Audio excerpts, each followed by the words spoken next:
Hello and welcome, everybody. Welcome to the stream. Let's get everybody in here right over there. There you are. Welcome. Put a 1 in the chat if you can see and hear me. Appreciate all of you being here tonight. Of course, we got the mighty 7 Days to Die already ready to rock. I'm in the game.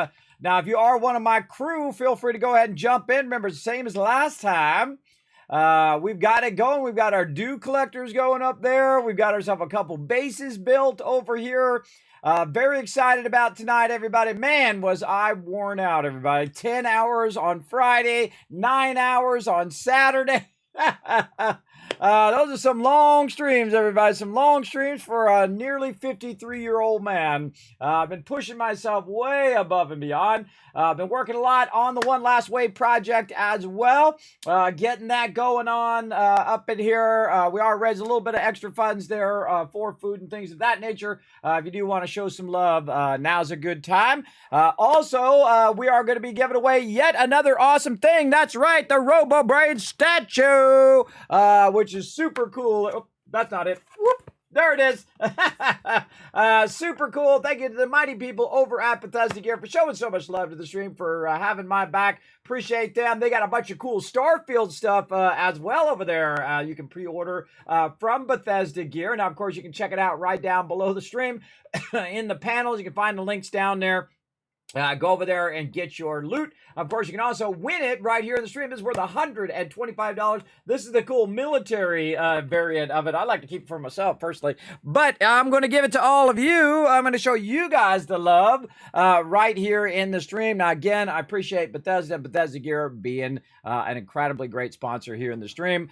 They've looked after my tiny little stream for quite a long time. So, Kismet, we love what you do. We love the fact you bring so much positivity and energy and love into the Fallout universe, as well as soon the Starfield. Very, very cool, everybody. Now, if you guys, I was going to stream that thing, and I'm glad I didn't, because it was way too long for me. I just skipped most of the Xbox part, and then I realized there was a 76 part in there, so I went back, and in Fallout 76, we're going to get a new thing going to Atlanta. Atlanta? Atlantic City. Yeah, not Atlanta. Atlantic City. There we go. My brain just like stops. It does that because sleep apnea sucks. That's why. It sucks big time. So, yes, we got Atlantic City coming up in 76. And, of course, they gave a deep dive into Starfield, which basically feels like Fallout in space. Basically, it has a lot of the same features, the photo mode, looting, and, of course, my favorite, base building. Yes, they call them outposts, and I was like, oh yeah, I know what Kismet's doing. 1,000 worlds to build big giant mega builds on, everybody. You know Kismet gonna be all up in that. So I resisted for as long as I could, which was about, I don't know, a couple hours, and then I went and bought the collector's edition, and I'll have to figure out how I'm gonna pay for it later. I just like threw it on a credit card and said, I gotta get it, just in case they sell out. Which they did at Bethesda Gear. They sold out the PC version, but they have the Xbox version. So if you guys want to snatch that up, now's your chance. As well as I did see that Best Buy still had some of the thing, because you know the scalpers go out there and they try to grab them right away. And I caught it right. I woke up about an hour later because, man, I stayed up way too late playing a lot of 7 Days to Die and having a great time doing it. Basically, I just got, I was so worn out. I was like, nah, I'm not going to be able to get up and stream. I should just lay here until I feel better. And so that's what I did. Because I was not feeling well when I got up. I pushed myself way past the line, and then I leaped about 5 more lines past that. Pushing myself, playing a long time. Now, we're not going to go quite as long tonight. We're going to have a little bit of fun. I got dust on my glasses. And we're going to have fun trying to put in some more of these dew collectors, that's for sure, because we kind of realized that we're going to need at least 2 of these dew collectors per person. So we might need to build a whole field of farming, a water farming field, on top of doing our regular food farming and also our tree farming that we do. So everything's the same, though, so my team can go ahead and jump in. Let's see if we got anybody in here yet. Nope, everybody's probably still loading in. Or whatnot. Let's go see who we got so far. Dio in here ready to go. Now, again, I ran my crew for a long time yesterday, so they might have worn them out. So we'll see. We'll see how many show up tonight, but that's okay. What we're going to try to do is try to work toward getting our chemistry station and things like that going on. Now, in my case, you can see I built a little bit of stuff there. We'll get into the more deep details of what's new in Alpha 21 and how we can absolutely crush it over here as well. That's cool. Yes, it is cool. Yeah, we're going to give away some stuff. Now, also, if you just happen to not own 7 Days to Die, or you want to get a copy of it and give it to a friend, or maybe an enemy, I don't know, maybe you want to do some PvP. I don't know, it's up to you. I will be giving away a copy of 7 Days to Die on tonight's stream, so make sure to be here for that and that $125 statue, Robobane statue as well. I'll be giving out to all of you guys who actually win the giveaway. Be pretty fun. So you guys got a chance at it. Everybody has a chance to win as well. Makes me want to go right to it as I'm standing here not doing anything. And the next Horde Night is upon me. Even though it's only one day past the previous Horde Night, I still feel like, oh God, I gotta get going because we play at double speed. So we're going to see how this goes depending on how many people show up. Now, of course, we kind of realize that it is much harder if you're solo playing, but as a team, we absolutely crushed it. We went in there, we grouped up together, super fun night yesterday. We did the quests right away. We unlocked bikes right away, which is pretty cool. We spent the first 4 days doing that. And then on the 5th day, I then went to building a little mini base.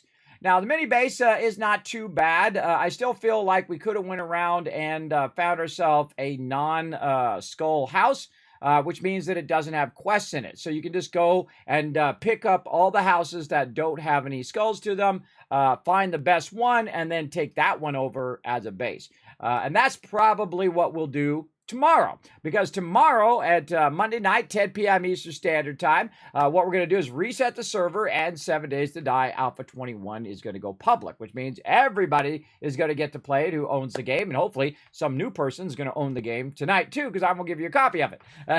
You can come and join us, because what I'm going to do is go ahead and reset the server again, and then we'll go ahead and play together over there. Now, if you do want to play with me tonight as part of my crew, it's just a select crew that I have selected who usually join me for alphas, so they can go ahead and jump in, and we're going to get to it over here as well. So I say we say hello to everybody in the chat, and then we dive right into it. Let me give you 1,000 kiss caps, because I see a bunch of ones in the chat. I appreciate that big time. I see Rotisserie G hanging out in there. What up, Rotisserie G? Hope you're having a great night tonight. We got Gorix coming in. He's got a little bongo guy. I don't know what that's all about, but it's cute and it's dancing. So there we go. Can't go wrong. There we go. Foggy coming in. What up, Foggy? Thanks for coming in, hanging out. We got Paul hanging out in there as well. That's Mr. Nod to you. What up with that Kismet love train going into lurker mode right away. Flux coming in with the Tycoon twist there. Very nice. AMZ's ready to go, a.k.a. Dio. Who's already in, who's got my back. I appreciate Dio always backing me up in the games. We also got Anion in there as well. And Boss X Coder saying hello. Yes, it is very cool that someone's going to win a $125 giveaway today. Pretty cool. Oh, not sure you can play today. Maybe in a couple hours. Well, here, I'll be here playing away, so you're welcome to jump on in. Seth coming in says, have fun at work right now. Hopefully see you when I get home at 1 a.m. Good luck, team. Yes, it was at 1 a.m. Eastern Standard Time. Now, I don't know how long we're going to be going today, everybody, because, again, we really played a lot yesterday. But I'm really liking the changes. I like the books. I like what they've changed so far. I like all the graphic changes, especially all the traders and stuff like that. They've done a really excellent job, I think. But yeah, can't wait for Monday. Yeah, Foggy, come and join us. We're going to have some fun on the Mega server. Again, we're going to reset, and we're going to play on Monday and on Tuesday in my schedule. I just updated my schedule for you all. And I'm going to go ahead and pull it up here so I make sure I don't get it wrong, because, you know, I got a lot going on at the same time, because Kismet's always juggling a lot of stuff. So yes, on the schedule, we're going to do Streamer Weekend, of course, tonight. And then tomorrow, we're going to reset, and we're going to play with the public version on Monday and Tuesday night. Now, during the day on Monday, we're going to play some Fallout 4, the Mega Run, run number 10, the one to rule them all. And we're going to start doing some of our mega building. We're going to work our way across the different builds. We're going to start getting those going. Of course, we're going to put people's names there and change the names of those as well. So we're going to have fun doing that for the day on Monday. And then Tuesday, of course, some Fallout 76 with my crew. And then, of course, some 7 Days to Die at night. Now, on Wednesday, and again, this is where my schedule kind of veers from its normal schedule, is I will not be streaming. I'll be prepping for the One Last Wave project, and I will be traveling. Now, for someone with me, with my conditions to travel, even in a car, is quite difficult. I do get very ill. It's very difficult for me to travel. So it takes some time and prep time to make sure that, I've got all my cables for my phone and all of that stuff. I was working a little bit on it. I didn't quite get time to test out my laptop to stream here to Twitch. So that might happen on that day instead. I'm going to try to work it in there somewhere where you guys will see me pop up. I'll be in a totally different layout because I'm working on a different layout for One Last Wave. And I'll just pop up and say, hi, everybody, I'm testing, hello, and that kind of thing. And then I will go offline. Or maybe I'll sit and chat. I don't know. But I'm getting it ready because you guys are going to take a journey with me. That's right. Virtually, anyway. What we're going to do is we're going to have a whole bunch of stuff going on here. Let me go ahead and pull this up. So, again, make sure I get that all right. We're going to do some travel updates. I'm also going to do some remote streaming during this One Last Wave project, of course, brought to you by all of your guys' kindness as well. I will be having a birthday celebration on my birthday with all of you, so I will kind of recap what I did for my birthday. You guys will watch maybe some video of me smacking myself in the face with the surfboard and see if I actually get up and just ride that One Last Wave. That's all I care about. Just that one last time, everybody. And then, of course, my daughter's going to learn to surf as well. That would be pretty awesome. Give you some health updates on how my health is doing along the way. And, of course, we'll have some funny moments as well. So I put that all on the schedule that you guys can check out. I put it up on my social media for you all as well. And there we go. And how we doing on those retweets? We've got 3 retweets going right now. Go ahead and drop it in there. Feel free to go check it out. So yeah, busy week. So I will be out from the 15th to the 25th. All right. So it'll be quite a long time. It'll be up to 10, it'll be 10 days that I'll be out, and then I'll be returning back to my normal schedule, roughly on the 27th, I believe it is. Because the 26th is, I'll be, coming back and doing all of the stuff, getting up and getting back to the gist of it. So I'll be back on the 27th of the month. And then back to streaming. And we got so many, oh my gosh, so many great games coming out. Let's just start with a few, everybody. What I consider the lower end ones, which are still incredibly fantastic games, like City Skylines 2. That's a fantastic series, everybody. I love the first one. Can't wait to try the second one. We got another one, Frostpunk 2, coming out, right? That's another fantastic one. We got Avowed coming out next year in 2024. Just some of the things that I saw, of course, the new Fallout 76. Man, what do they call those things? Where you go over to the pit. What are those things called, chat? I hate it when it goes right out of my head when I'm about to say it. For Atlantic City, they're called Journeys. They're called something. They're called the thing. Darn my brain. And, of course, the mighty Starfield coming out. And that's guaranteed, everybody. I went and bought mine. I'm crazy. I know. The $300 version of Starfield, because I want to support them, everybody. I want to support them. I'll figure out how to pay for it later. But Expeditions, thank you, Box Kicker. There we go. 1,000 kids caps in the chat for being my memory. I appreciate you. Right in there. Big time. You can't wait to play A21. So many changes. Yes, BoxX Coder. It is awesome. I think they did a good job on it. Of course, me and my team, of course, are so good that we just crushed it. We crushed it within the first 7 days. We'd already got our forges going, already got our stuff going. So very, very cool. Jocker's coming in as well. What up, Jockers? Thanks for being here. Appreciate you. The mighty, notorious TDK, everybody. That's my Say Choose Play button, which is now called the TDK button, everybody. One more time. Show some love in the chat, everybody. I appreciate you, TDK. How you doing, man? Thanks for coming in and hanging out. We're going to build your mega build on Monday, too, man. Make sure to be here. We're going to build out them mega builds. We going to get it going. Right over there. Yeah, show that love in the chat. There's the mighty Rotisserie G. I believe you're going to have my back tonight, Rotisserie G. We're going to have some fun. We're going to focus mainly on the gameplay tonight as well. Now, I did a bit of the building yesterday, so I can tell you a bit about the building, how our building style is, and tried to test if it was better if I build it or if we take over a POI. I'm kind of, because we've already done a bunch of building in previous runs, I'm really was trying to ease off on the building and just try to take over the POIs. So I think when we go full public tomorrow, that we will try to hunt down a POI as well. But this is just such an incredible start, everybody. Look at this. Look at this. We got a tier 5 city right at the very beginning, which is just absolutely nutty that is a thing. That is crazy. Now, I may or may not be able to play on my laptop. My laptop is from 2014, so I don't really have like a PC laptop that I can, take with me on trips. And I don't feel like buying one because it's like I don't use it or wouldn't use it all that much. Maybe my wife would use it for sewing or something like that. But I don't have a PC laptop. I have a Mac laptop. So I have to get the Mac to run in emulation mode, and it's from 2014. So you can imagine that it's not that strong of a PC. So I'll have to figure something out with that, but we do have some things that we want to do, and if I do manage to get it to work, then we may play some 7 Days to Die on like Saturday or something like that. That would be awesome. But know that I will be traveling, and traveling is very difficult for me, so it is always a trouble for me to go from place to place. Like the first time I went to TwitchCon, I really felt like I was in danger, that I was there by myself, and I was in danger the whole time, because if I fell, if I injured myself, if I got too sick or whatnot, and there was no one there to help me. And that's another reason why I brought my mods from then on, everybody, for the next 3 TwitchCons. Was that my mods looked after me, and they always did. And I appreciate all my mods, by the way, for looking after me.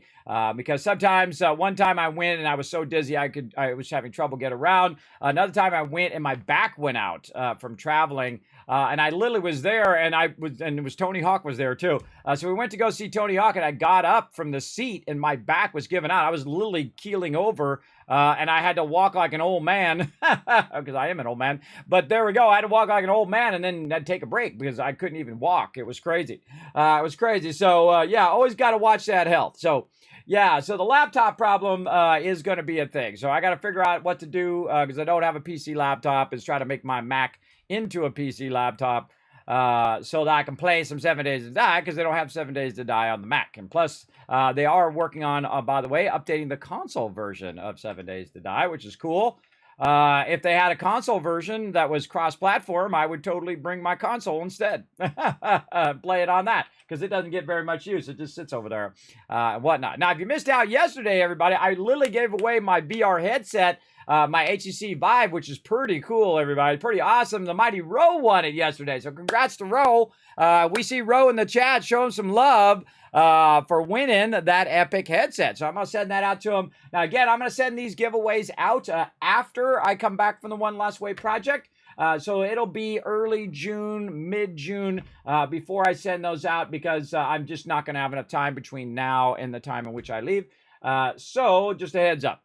Just a heads up for all you winners out there that I didn't forget about you. Now, I am going to try to, in Monday morning, I am going to try to get these codes out to everybody who did win them, so you can load up the game when it goes live. A21 goes live. You can opt into experimental. If you're not sure how to do that, everybody, what you do is you go to your Steam, you right-click on it, you go to Properties, and then you go ahead and opt into experimental. Now, right now, it's not there. That's because they haven't made it available to the public. So if you go look for experimental, it's not going to be there. But if you wait until they say, hey, everybody, we released it, and then you can check it out on Monday. I believe it's going to be Monday afternoon, Monday night, before it's available. And the second it's live, everybody, I'll let you know. Now, let's also talk a little bit about Starfield. Now, I don't know who in the chat, everybody, who in the chat, put a 1 in the chat if you watched the Starfield Direct. I literally skipped over most of the other stuff for Xbox, and I just kind of looked at the different games to see if they were games I like, and I saw 76, and I was like, oh, hold on, I want to see what's up with 76. And then they announced Atlantic City, pretty exciting. So Expeditions for Atlantic City. Looking forward to that, playing that with my crew. And then I just jumped to Starfield because that's what I'm really excited about, everybody. That definitely will become one of my primary games. I just know it already. It has all the things I love in a Bethesda title. It has exploration, it has looting, it has base building, it has all of that stuff. Plus, of course, the deep story that I absolutely love in Fallout 4 and in New Vegas and other titles as well. I love that deep story where you're talking to them and they're looking at you. You can see they're kind of different, switching back and forth between the different characters. I thought that was very, very well done. And they did a great job on that Starfield Direct. So big love to them. They did an amazing job of just making me want to play it more and more and more. And so I made the commitment, everybody. I went in there and said, okay, I believe in you. Boom. Because that's what you're saying. When you spend $300 on a collector's edition, you're saying, I believe in your game. That's what I'm saying, everybody. That's how Kismet steps up. And I do the same thing whenever I'm doing a game with my team, who's been together 20 years, the Teamwork Tycoons. Whenever I go play a game, I go all in. I subscribe to it. I go in and say, everybody, come on, we're going in, right? You don't want to just, it's like love, everybody. Don't go half in. Go all in or don't go in at all is what I say. For sure, for sure. So very excited about Starfield. Now, I tried to hook you guys up right away. I don't know if they still have them available, but if you do want to get that awesome collector's edition, I did put it on my Twitter and on my Discord. Link to Bethesda gear. Of course, big love to them. Of course, big sponsor of my channel. It's not an affiliate link or anything like that. You guys go, oh, whoa, what the heck? How'd you get up here? Whoa, whoa, whoa, whoa.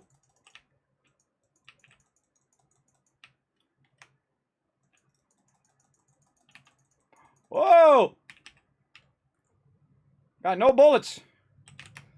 Run away! Run away! Look, there's a horde up there. Crawl up the building. Kismet's in trouble. Oh, boy. The horde crawling up the building there. What the heck? Do we got any bullets? I got no bullets. I got no weapons. I'm in trouble. I'm just going to hide it here. I'm going to hide in here and pretend like there's nothing going on. So they climbed up because we had those stairs in the front and I had the ceiling down lower than I normally do. And that's one of the problems, everybody, is that they'll jump up and get up on the top. That's why I make the top so high. But I made it lower on that one. That's not good. That's a whole lot of not good. I'm going to hide in the Kismet kill box. Maybe I can open the window. Hello? Boink! Yeah, run into those spikes. Boink! All right, never mind. Never mind! Didn't want to die. There he goes. All right, never mind. So yeah, not good. All right, let's go up here on the top here. Now again, sorry, but I'll go full screen here in a minute. But yeah, I'm out of there. I am so out of there. All right, who's in here with me? I think it's just me and Dio and, oh, I got to send an ally there. Jump in the party over there. Yeah, that wasn't good. A whole horde of peeps showed up. Now, again, this is what's so cool about the Kismet kill box, and we did an iteration on the kill box that I really like, and we'll get into it with the shutters. I think that actually just saved my life, having the shutters there, because without the shutters, they would see me in there, and then they would try to get to me. But I went inside, closed the door, and now I'm hiding inside. They can't find me. That actually works really good. So an iteration or an improvement on our thing. And we'll get into that. I want to talk about Starfield first, though.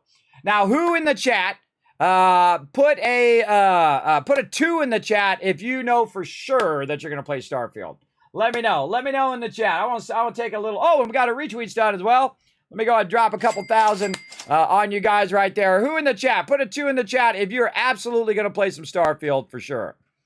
All right. Oh, there we go. Yeah, a bunch of peeps. All right. Awesome. So again, if you are interested in that, again, it's not an affiliate link. It's just a link over there where you guys can find it, because those collector's editions, what happens is a bunch of scalpers go out and buy a bunch of them, just like they do with PlayStation and Xbox, and then ruin it for everybody else. So if you want to get it, go grab it quick because it's like day 1 of being available. And so I would have liked to get it through Bethesda gear, but I went and got it through Best Buy instead because I had to get the Windows version, and they didn't have a Windows version over there. Apparently, they like sold out. So definitely try to grab it from Best Buy, or if you need the Xbox version, grab it directly from Bethesda Gear. Just try to hook you guys up so you guys can get it and won't miss out. You know that I missed out on the Fallout 4 version. I actually ordered the Fallout 4 Collector's Edition, and then they didn't give it to me. They said, okay, yeah, you bought it, you got it, and then they said, sorry, we don't have enough. And then I never got it. I never got my Fallout 4 Collector's Edition, so I had to buy the regular edition. It sucked. It sucked big time. I got royally screwed over. Big time on that one. But I did get my Fallout 76 Collector's Edition. I bought a lot of Collector's Edition now that I think about it. From Bethesda. They're probably the only one I usually buy a Collector's Edition from. Just to show them some support, everybody, because they've really been working hard on this Starfield. I hope it's a huge success for them, because I'm really looking forward to it, because it has all the things that I love. I love space games. I love looting. I love building. I love all of that stuff. The only other thing that could make it even more awesome, of course, if I could play with all of you. If we could have our own Starfield server and play the... Oh, see how Kismet already thinking of the next thing? We had our own Starfield server, and we're going to different planets, and then we can meet up on a single planet and build our bases, or you could build a base and then we could trade our different bases with each other. Oh my god. I mean, there's like 1,000 different iterations already, and the game's not even out yet. And I'm already thinking about how it could be better. That's for sure. Now, I do have a storm rolling in here, everybody, so if I suddenly vanish, you know why, because I apparently live on Lightning Hill here. I didn't know that when I moved here, but man, it's scary sometimes. It's like I'm in the eye of the tiger here, if you know what I mean. Or maybe Eye of the Storm. That's the Eye of the Tiger. Kind of a mixture of both. All right, everybody, let's get into some 7 Days to Die. Alpha 21. Let's go.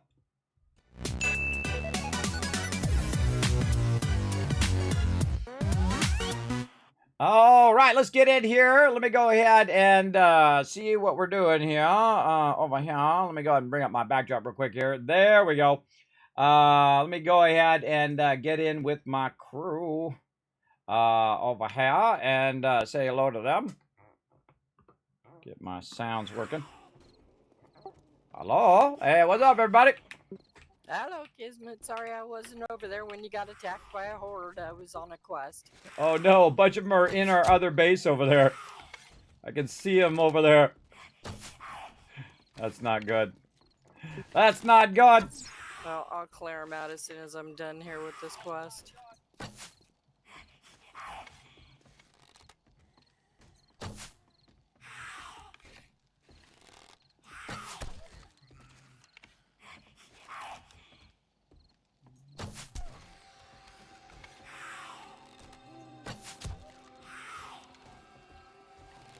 Why won't you people die?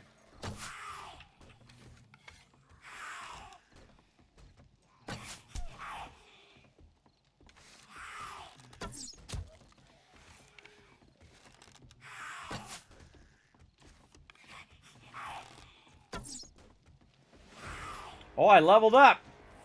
Maybe I should go into bows. Let's see. Where's the bow one? Archery.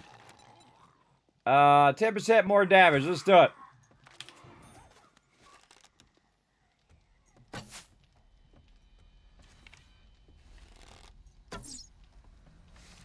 Yeah, let's go up here and see if we can lead him out up on the top. And then shoot him up there. Yeah, there we go. Yeah, fall down into the spike, sucker.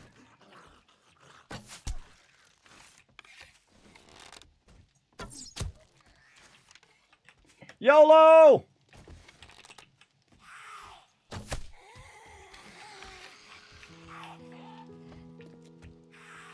Yeah, see, they jumped up on the thing and they managed to jump up there. Which is why you do this, everybody. You go in and put some bars in. And then you advance rotate. Oh, I still hear somebody.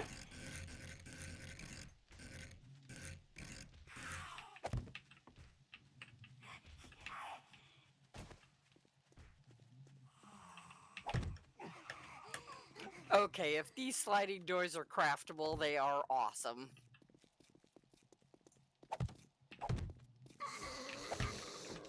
What up? Great if I had some ammo. Oh, Screamer. That's what it is. Screamer came and screamed a bunch of them.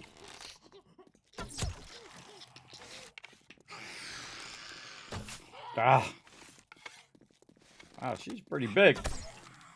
Big and spooky.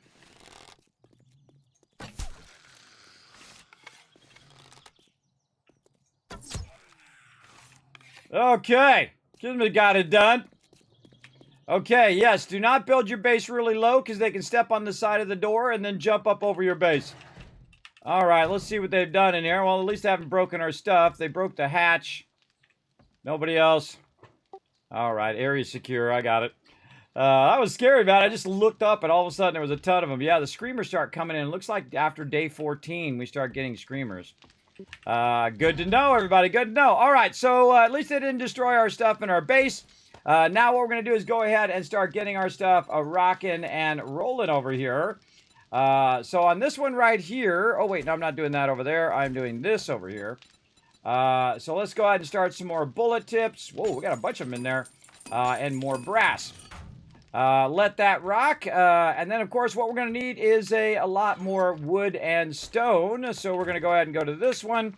And Kismet going to go to work here, everybody. This is what I do. This is my job, my J-O-B right here, is to facilitate the greatness of my crew. And to do that, I got to make a bunch of forged iron. I've got to make a bunch of bullets and a bunch of bullet casings. I also need to go and probably upgrade my gear a little bit. So let's go ahead and run out here and try to fix our little problem here. So we're going to pick up this, and then we're going to say copy the rotation and put that right back in there. And there we go. I really like these, but again, I built this much lower, and now you know. There we go. Now you know why I built that up so high, everybody, and why I built it with the bars. Is to protect them from being able to jump up there and get to me. And when you have this here, they just jump here, then they jump on the edge of that door. I can tell you what, oh, I've got it blocked now.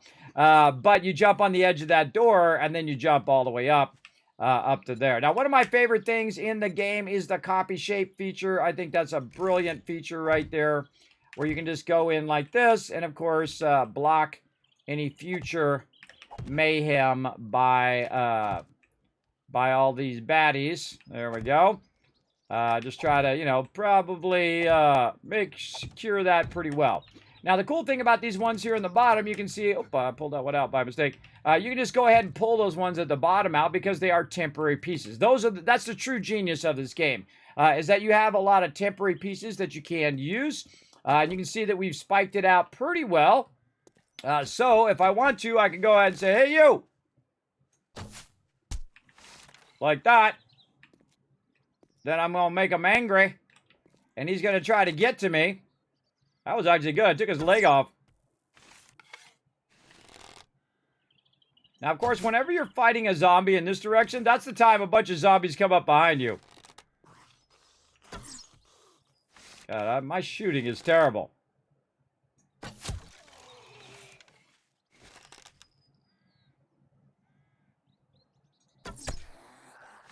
Thought I hit him in the head. Now, I kind of feel like these mobs are really strong in the beginning. I mean, like, you got to hit them like 10 times before they die. I mean, I think they should gradually get stronger and stronger over time. Oh, there we go. And there we go. Right over there. Boom. And we got some loot. Now, everybody was specializing in different things. Some people, of course, making outfits. Okay, whatever I just drank. I don't know what I did. I was trying to do a scrap helmet. But I already have a scrap helmet on. That's why it just doesn't look like it's changing. And I have a bunch of gear on there that's helping me that's why I didn't die when those guys hit me. Now, if you don't have any gear on, you take a lot more damage, obviously. We also have... Oh, he died over here. I got to get my arrows back. Also, we have part of our crew that is going through and making food, water, all that stuff. And I'm just doing... Oh, I'm going over here to get the loot. I'm just doing the sorting of all of the stuff. Now, what we did in the very beginning is we went over here and we utilized these kind of loot poles for us to be able to just drop off the loot by the trader so that our peeps did not have to run back and forth and do all of that stuff really far away to go to another point of interest and then run back and forth. they could go to the trader, turn in their quests, and then go from there. Now, I'm going to go ahead and go in here and do a little bit of sorting. Now, if you haven't seen 7 Days to Die in a while, one of my favorite features of 7 Days to Die is the instant sorting, or what's known as the fill. So if you press this, you double press that, boom, it'll put everything that is the same in here. It'll fill any stacks that you already have, and then also if it has duplicates of that same thing that is beyond the first stack, it'll also throw that thing in there. And you can see this is our miscellaneous crafting one here.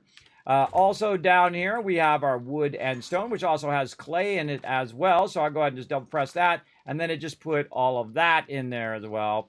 Very, very useful. And I kind of feel like you want to, oops, maybe not keep grabbing your candles. You want to leave at least one thing in there. So that'd be real easy for you to just go into that box. Man, it seems very laggy tonight. Seems like the boxes are taking a little bit. So you can just go ahead and stack that stuff in real easy just by simply double pressing the button. Now I've also got my bicycle there. I'll go ahead and pull that out of there. I've also got some brass and things like that, which belong over here. So if I just double press that, in there it goes. Raw ammo would be nitrate and stuff. So we double press that. And it's pretty much, ooh, that's a scary sounding storm out there, everybody. Again, if I disappear, that might be it for me tonight. If I lose power or something, just a heads up. But stick around, because I will try to come back if I do lose power, because I can hear it out there going crazy. Going crazy. Oh, and I got some, I got 12 bullets now. There we go. Look at me go. So what we need to do, since I don't have my full crew on tonight, is we're going to need to switch jobs. Because if it's just me and my crew, then we're going to need to make up for the people who aren't here. The people who do the trading, the people who do all the stuff. So we're going to need to get in there and get it going. Yes, congrats on the reroll. Yeah, Blue Kronos, you would have won, bro. I'm so sorry about it. I hate rerolling, but, you know, that's how it goes. That's how it goes sometimes. But you know, don't worry. We got more cool stuff to give away tonight. So, make sure to stick around, for all that fun stuff as well. Over here, iron clay. There we go. A little bit of iron there. Anything here? There we go. Now, eventually what I do is I just kind of go down the list here and start to fill this stuff in. Let's go to the building box over here and see if we got any boxes. We don't. Let's go ahead and go to favorites here. What do we need? We need some nails. Okay, so that's going to be in the building box here usually, or in the crafting box. Let's see. Oh, out of nails. I got like 62. I definitely could use some more nails. So let's go over here and say nails. Fingers. Typing is hard. Nails. There we go.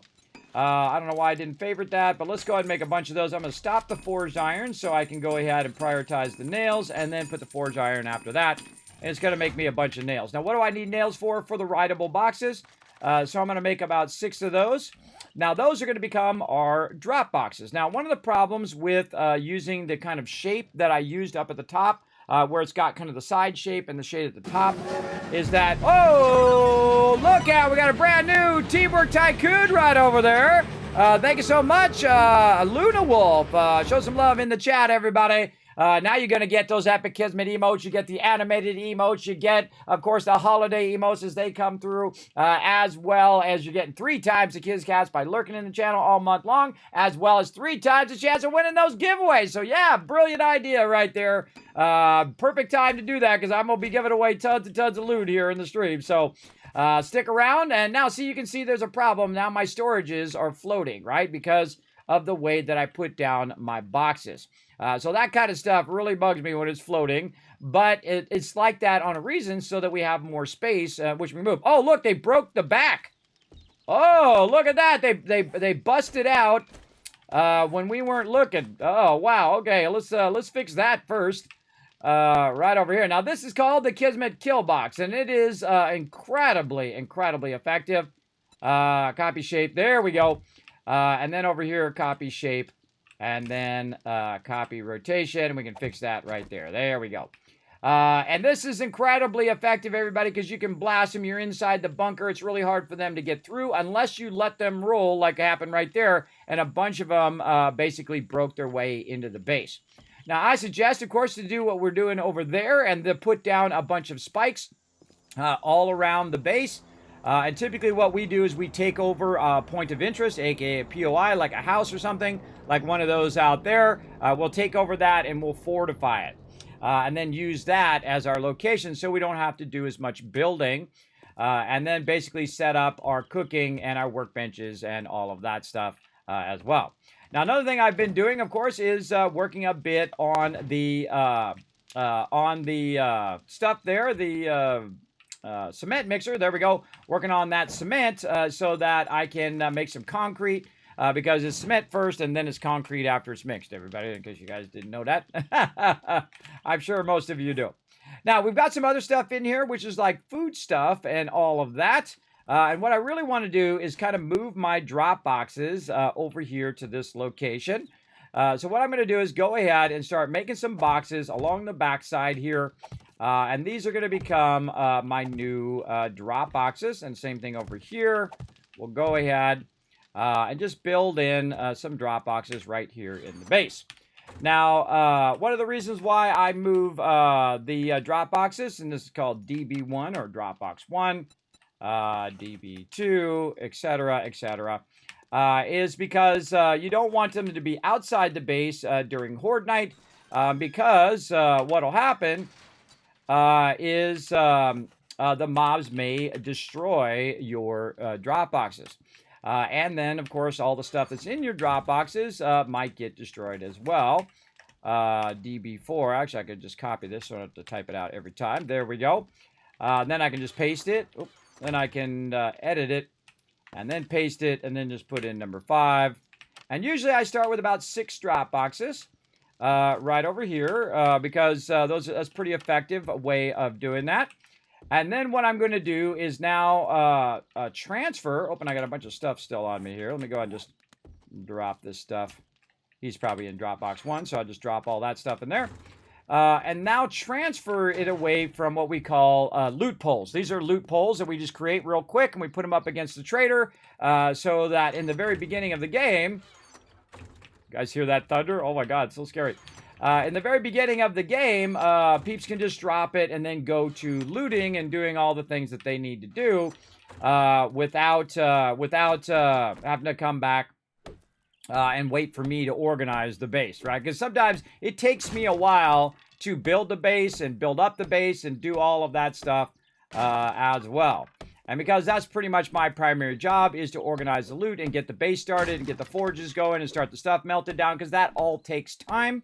And it takes a lot of effort. Like you saw me yesterday for basically like 7-8 hours, just nonstop, running with my crew for a little bit and then just working on the base.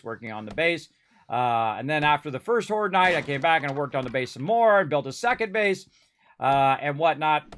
But I feel like that's what we're going to do next time is just make it super easy for us to just take over a POI. We're going to do that tomorrow, 10 p.m. You are welcome all to come join me. Before I forget, everybody, let's get this giveaway started right now. Come on, I want to see someone win this 7 Days to Die right over here. So we're going to go ahead and start that up right now. Boom.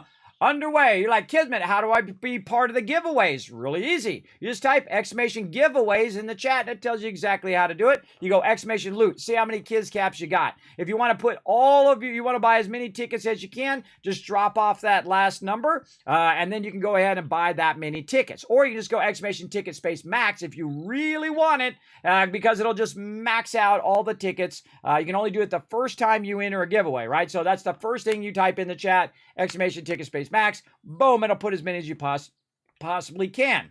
But if you want to control how many you put in there, then you go exclamation ticket space 1, 5, 10, up to 10,000 tickets that you can buy right here in the stream. Now remember, everybody has a chance to win. So when you type it in, good Riddler streams right there helping me out. Actually, I'm gonna give you an extra 1,000 Kiz caps for helping me out. You type it with no S. It's exclamation ticket space max. So it's not plural, it's singular, ticket space max, and then you'll see it say that you've successfully entered the giveaway. All right, make sure it does confirm it in the chat so that you guys make sure you did it. Yeah, there you go, right there, Riddler. And look, you got an extra ticket out of it too because I gave you some caps. So there you go. There you go. And again, you can go exclamation loot to see how many you have, and then exclamation ticket space max or exclamation ticket space 10, 100, 10,000, whatever you want to do.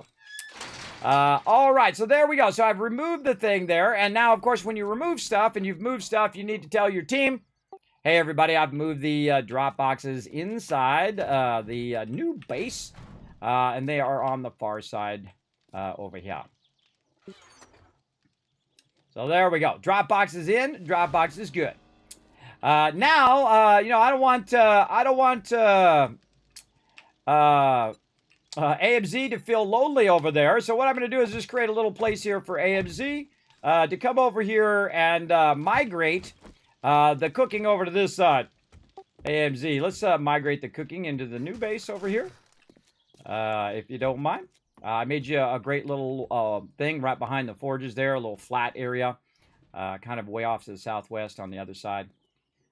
For you to put your stuff down and have a good time. I will make you some boxes here in a minute, too.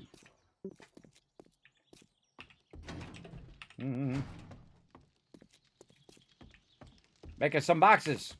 Right at the end of Dropbox 6, by the way. There's a little, I made this counter. I see. I see. All right, so you you could have made the counters out of the writable storage box. Oh, I always forget about doing that.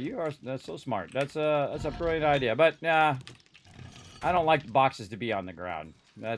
I have this problem because I've had them gotten lost many times playing the game, and so that's why I hate them on the ground. But then again, you know, I have put them on the ground as recessed ones before. What I do is I recess them in the ground, and sometimes I put them in the ceiling too, especially the drop boxes up in the ceiling. Okay, so we got a problem. We don't have any axes. We don't have any tools that we need to get stuff going. So let's go ahead and go to the building box over here. No wood in there either. Okay, so first thing we'll do, though, is we'll go ahead and prioritize giving her some boxes over here. And we need wood. Anybody happen to have a bunch of wood on them? Yes. Put my bike down. Define bunch of, but I have some, yes. Well, enough to make you some boxes. That's all I need. Yeah, I got that. I'm also going to migrate all the finished goods so we don't have to go in and out of two bases all day long. You know what I mean? Yeah, I get it. All right. What do we got? We got books up here and whatnot. Now, normally, of course, I would build just one base. But what I did is I only had so much time. Now, we're running at double speed, everybody. You want to make this game really hard? Run it at double speed, meaning that the days are only 30 minutes long and not an hour long. We did this. We built this whole base and all of this and also got our quest done in 7 days, everybody. We absolutely crushed it. We got forges. We got all of our stuff up, and it tells you the power of the teamwork. If you put that effort in to work together, how incredibly fast you can get things going on. And I feel like that's the biggest thing about the Teamwork Tycoons is they have that ability to work together. And that's why I'm so proud of my team, everybody. They tried to make it way harder, and then we made it look easy, as we do over here. Now, let's see. I got some meds in there and stuff over here. What is this? This was just mine here. Now, one of the things that I would do once you start to change the way you have stuff is to remove the boxes that people were using before. Otherwise, they'll just keep using them by habit. So I'm going to go ahead and start taking this all out and starting to consolidate. Now, we do this sometimes when we're moving from base to base. Now, literally, we're just moving next door. But we do have a tendency to move all of this stuff from base to base. When we move, say we are in a smaller town and then we find a bigger city and we want to move to the bigger city, then we would do that. Now, right over here, I've got an extra box for this particular reason, which is now going to be called books. So that'd be nice and easy to find right there at the end, books. All right, very nice. You might have noticed that I put some extra boxes at the end, and those are there for a reason, for me to be able to do stuff. Now, she's going to need more boxes than what I've got there, so I'm going to need to get that going on. So we got our books done. Now, I hate these little boxes, though they've actually made them look a lot better. I give them credit because they do look a lot better, and I actually like these ones way better than the other ones. Those other ones were ugly. Super ugly. Don't like them. Don't want them. But I prefer these boxes because they have a label on every single side. So you can use it on the top, you can use it underneath it, you could use it on the bottom. Now, if you notice, I am a functional builder. I do not build gigantic mega builds in the beginning because first, no one's got the tools and we really don't have the time to be doing that.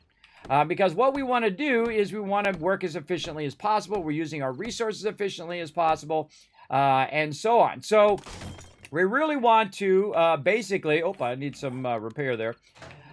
We really want to work efficiently so that in the long run, my peeps don't have to keep collecting resources, keep doing stuff over and over again that we wouldn't necessarily want them to do, right? To have to keep collecting wood and stone and all of that stuff as well. Let's see, how much do I need? I need 12 nails. All right, let's go over here and see if we got some more nails going. Let's do it. More nails. Let's make a crazy ton of them. There we go. Which of these is mine? The blank ones. The 2 blank ones. Okay. I'm gonna get you a third one here in a second. I'm making more nails. And then I'm gonna have the finished goods on the by the door like I usually do. On the door side. All right, waiting for some nails here. Are you gonna... Ooh, I'll just wait. Kinda wet. I'll wait till you've got the boxes in place. I'll just put everything in this food drop box at the moment. All right, I'm still waiting for that wood so I can make the boxes. It's in Dropbox 1. All right, awesome. Dropbox And 1. you actually put some in the book box for some reason. Oh, that's because I was taking out the boxes in the other spot. All right, here we go.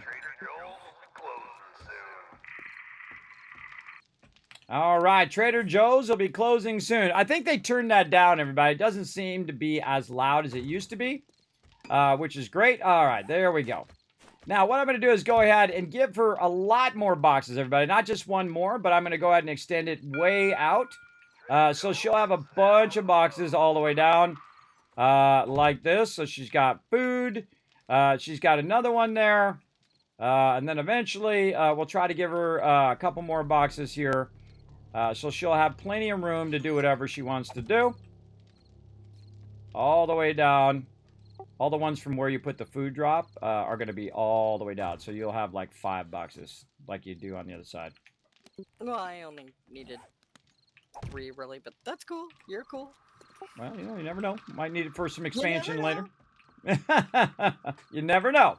Well, because you've given me meds as well, right? So meds is over here, or you've got it on the other side? Well, I'm going to put it over here by the crafting, by wood and stone, because I'm going to be doing the med stuff here tonight, so I'm going to work on that. So I'll have raw meds over here. Okay. Raw meds. See how great my raw meds here. So see how great my team communicates to each other. That's what I love about my crew, everybody, is that they truly work together. They're like, hey, I'm doing this thing and I'm doing that thing, and I'm like, okay, I'm going to work on this thing and that thing, and so on. And one of the things that I need to work on is the meds, because I've been learning all the meds books, so I need to get that going right over here. Now, what we're trying to do is consolidate all of our resources from one side to the other. So what I'm doing over here, and I'm going to close these doors so I don't get killed while I'm looking up. Oh, I got to repair my little thing here. What I need to do is make our team more efficient by putting us all into one place. Yesterday, I kind of was building this to do a test to see basically, would it still be effective even if it didn't have the spikes? And it's definitely not as effective without the spikes. You definitely want to put the spikes in there. So eventually what I need to get a power tool. But the person who makes the power tools is not on right now. That's Alan. He does our collecting. He's got the auger. He's got all of that stuff. And so it's going to be a little tougher to get wood, but we have a bunch of wood right now. And then I want to go ahead and also repair my item there. Now, what I really need is I need an axe. So I've got a stone axe, but what I need is I need a fire axe. And of course, the person who does the harvesting tools and does the axe is also not on right now. So again, as a solo person, this game would be pretty hard. And that's what they're trying to do. They're trying to make the game more difficult on purpose because people like us go in here and we make it look easy. And that's what we do best, everybody. We crush games. We absolutely destroy them big time. Oh, God, my whole house is shaking, everybody. My whole house is shaking from all of this. All right. I can probably go over here and have some of this food and water while I'm waiting. Here we go. We also got to get a lot of water going because what we decided is about 2 dew collectors per person need to be going. Plus, you need to have your dew collectors going to collect water for making glue and things like that because water is very precious now. You can't just go like in the lake we have in our backyard there and pick up the water and use it like that anymore. So that really makes it a difficult thing. Let's have 1 steak and potato there, and then we're good. Now, what I'm going to do is go ahead and separate the all of the medical stuff out of here, and we're going to separate food and water now from the meds, and then we're also going to take this box out right over here. Now, again, I just built this little tiny thing to see if I could get it done before day 7, and the answer is yes. Now, also, when Alan comes in, he said he was going to be late today. I might ask him to go in here and auger the bottom of this and watch the whole entire thing fall down. That'd be fun. That'd be fun to do. That's because in the long run, everybody, we're going to reset the server tomorrow. So we know that a lot of the stuff that we're doing is just really testing at this point. So I'm going to put this in here, even though some of this stuff is not raw meds, it's actually finished meds. But we're going to come back to that later because we need more nails. There we go. And now we're ready to build a ton of other boxes here. Right over here, writable storage boxes. Let's go ahead and make 10 of them. Yeah, all right. Let's go ahead and craft 10 more. Now, I have kind of different sections. As you can see, we have over the top of the workbench, we have our building stuff and our crafting stuff, right? Something you would use in the workbench. Over the top of our forges, of course, we have our iron, clay, raw ammo, brass, and lead, all of that stuff that you would put in the forges. And so they're organized in that way. Also, you notice they're up off the ground because what would have happened when those zombies broke in just now, they would have broke the boxes and we would have lost all of our resources. So, hey, wow, there's a great example right there, everybody. You saw that in action when they broke into my thing. They would have broke all the boxes and then all of these resources would be gone right now, or at least they'd be on the ground and I have to pick them up. But that's why I never put boxes on the ground, because zombies have a tendency to sometimes get in your base, and then especially if someone leaves the door open, they come in, they start breaking your stuff. And so I would either put them in the ceiling, or I'd put them at least 3 up, which is where I have them now. Normally 4 up is where I put them, but I just kind of built the ceiling fairly low this time. And then also I sink them in the floor. They're actually safer in the floor than they are sitting on the floor. Because if they're sitting on the floor, they're an obstruction. So when the zombie's trying to go through, they're an obstruction for the zombie. The zombie can't just walk over the top of it. If the zombie can't walk over the top of it, it's going to start hitting it to clear it out of its way so it can get past it. So those are the best ways to do your boxes. Some people just throw them on the ground and just rock and roll. Hey, more power to you. That's your jam. Me, I always look out for my peeps. For sure. And that means that especially when you're doing stuff here, you want to watch out that you're not wasting resources and wasting my crew's time. All right, so same thing here. We're going to go ahead and extend this way out here. And then we're going to go ahead and call this one WEP and ammo right there. There we go.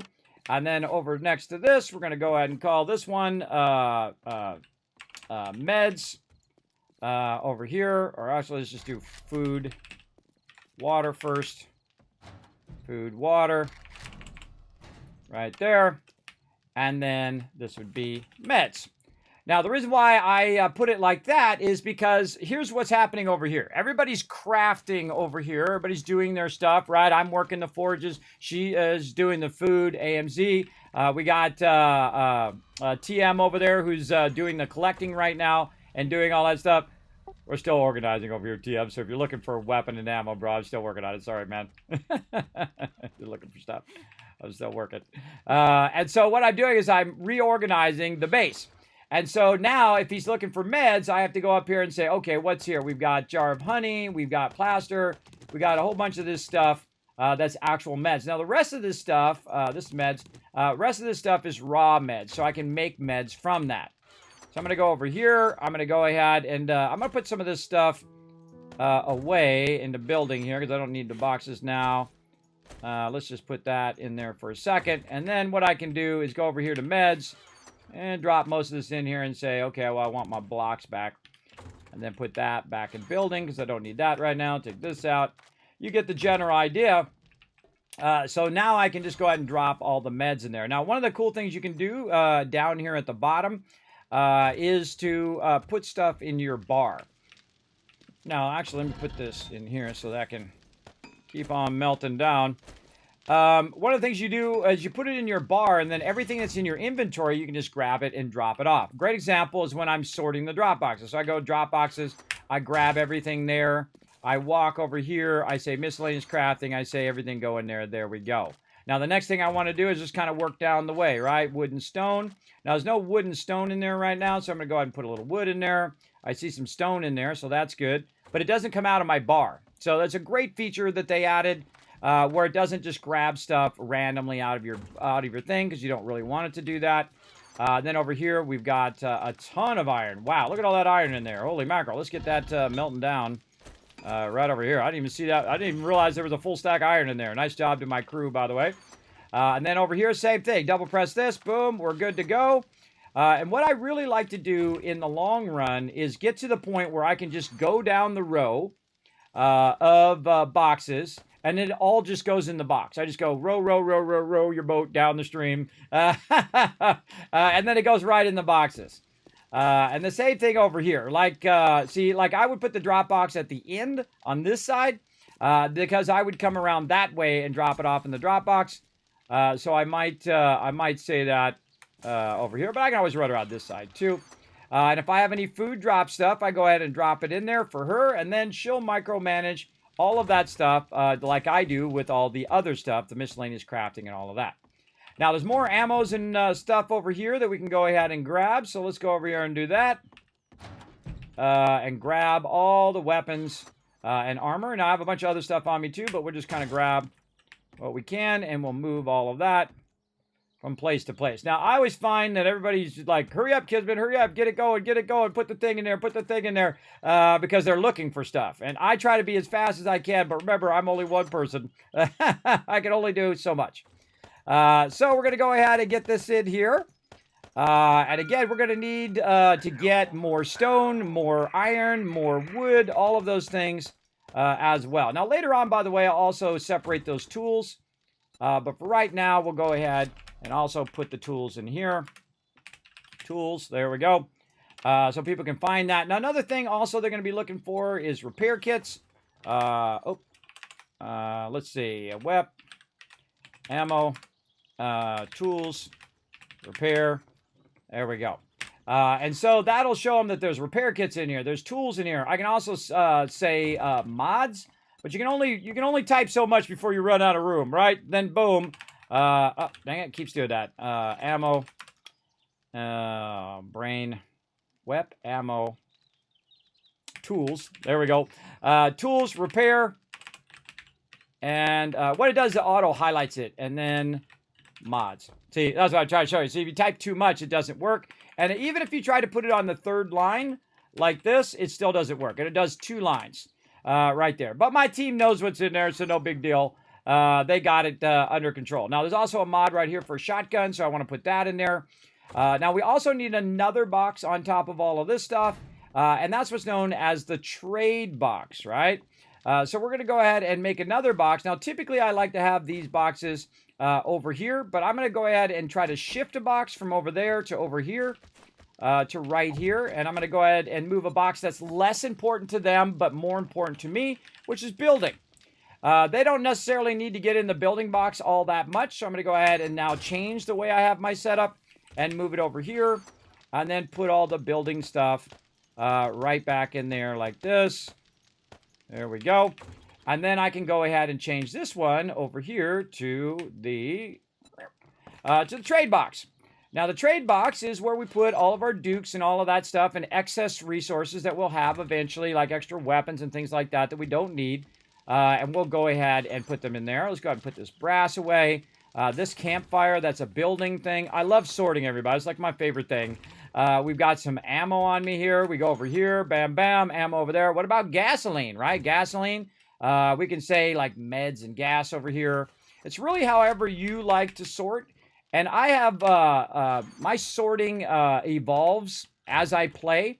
Not just in the way that I do it, but it evolves in the fact that I put everything in one box to start. This way you can go in and out of that box. Now, the most frustrating thing I think about 7 Days to Die is the fact that two people cannot be in the same box. And so what it does is it starts to become cumbersome when you have a lot of people playing because they're sitting there staring at the box and they're trying to figure out what they're trying to do. Meanwhile, you got 3 people standing around going, come on, get out of the box, get out of the box. And so that's why I start to expand the boxes, even though I don't have a full box of food and water, and I don't have a full box of meds. You're expanding it so that people can go in and out of there more conveniently instead of constantly waiting on someone else. And that's why I'll start to basically do it like usually after day 14, because day 7 to 14 is you just hustling. You're hustling to, try to build up your base. You're trying to hustle to get all your stuff together. You're trying to get all your food going. You're trying to get your, I was like, wait a minute, somebody in that box? There's no one standing here. It was a little lag there. And you're just trying to hustle to get stuff going so people don't starve to death. And so people can find stuff. They can find this, that, and the other thing. Now, I highly suggest what we learned is the fact that you really, really want to work on your questing in the early game of Alpha 21. If you only learn that one thing here in the stream, well, then you're just that far ahead as well. What's up, Real Coffee? What up? You want to laugh? I got that. I've been getting that for 10 years, everybody. Thank you for comparing me to an incredibly great actor, by the way. Go ahead and click that link right over there. Go watch my About video, which I actually talk about Saul Goodman in that video, so enjoy. Hopefully it makes you laugh and brings you a little smile to your day. Alan says, hey, kids, just got home. We'll be joining in a few minutes. Awesome, Alan. Yes, always great to have you, man. Let's get into it. So what we're doing, of course, is basically making our base more efficient by consolidating it under one base. So I kind of left it where it was 2 different bases to start. But here we're going to consolidate it down to 1, which is going to make it easier. Now, I'm physically taking out all the boxes. Let's see if she's got all of these cleared. Yes. And again, this just makes it easier so that that we don't have the boxes there and someone comes along and starts putting stuff in them and we're like, where's the stuff at? And they're like, oh, I thought it went in that box, right? It's a communication thing. Right? You want to be real clear with your communication, where the boxes are, where the resources are, where people can grab stuff. That's my job. My job is to make it where they don't have to ask. My job is to make it so clear that they go, okay, that's raw food. Okay, I know where the raw food is. Okay, garden. Okay, that's where the raw garden is. Okay, where's the lead? Okay, the lead's in this box. Okay, the wood's in that box. The fiber is in that box. Right? That's where you've really done your job. So if someone who's never played with me before comes into the game and says, hey, I'm looking for this thing, and doesn't need to ask, you did it right. And I love sorting. I love managing the base. There's 1,000 different ways of doing it, of course. You can figure it out for yourself, but pretty much that's it. And then we're going to go up here. We're going to steal that torch out of there. She probably needs to come in and pull these mushrooms. Because we're gonna let Alan have some fun with the auger. We're gonna have him take this building down. You can't take them down after they grow, right? They're not grown, and also I don't have the seed thing. I need Alan. Oh, he said he's gonna be in a couple minutes, so you should be good. Okay, so yeah, it has to be Alan at this point. Yeah, because what I'm gonna do is let him have some fun. So I'm gonna have work with him to get those mushrooms, and then we'll have him auger that whole building down, and we'll watch it fall down. It'll be fun, little fun stuff. Again, I like to make it fun for my crew as well. Everybody, that's one of the things I really enjoy when I'm playing with my team. And this is my favorite way of playing, is with a group, right? With a group who are excellent, who are great at working together, who are really great communicators. Kismet, I'm doing this. Kismet, I'm doing that. Now, here's something I talk about all the time. If you're going to play with me tomorrow at 10 p.m. Eastern Standard Time, do not move my stuff. Now, it's not really my stuff. It's the group stuff. But do not move stuff without communicating to me. Kismet, I'm going to take this food, and I'm going to take this and move this in this box. That's really AMZ is going to get all up in your business. You do that. But Kismet, I moved the stone. I moved the wood. I started organizing your boxes for you. It's like going over someone's house and moving their furniture around. You would never do that in real life. Don't do it in game. Because what it does is it costs me time, and my time is very valuable because I've tried to help my people survive. So if you come in and you're going to do something like start to organize my boxes, you come in and say, Kismet, is it okay if I move this stuff around? And I'll say, oh, sure, I'm way off in the middle doing a quest. You go ahead and move it into the appropriate boxes. But you don't want to change my organization system. You don't want to go into someone else's house and start, taking over. That's the kind of thing. And I usually have that with new people. Some people want to come in. They want to prove how awesome they are. Look at me. I'm amazing. Look at me. I'm so much smarter than everybody else. It's like they feel like they got to prove something. You don't have to prove nothing, everybody. You don't have to prove anything with my crew. We're going to assume that you're awesome at the very beginning. Just come in. The way I know you're awesome is that you work together. Oh, where? Which side? Oh, she's in the water. Oh. I didn't see her. I just heard her.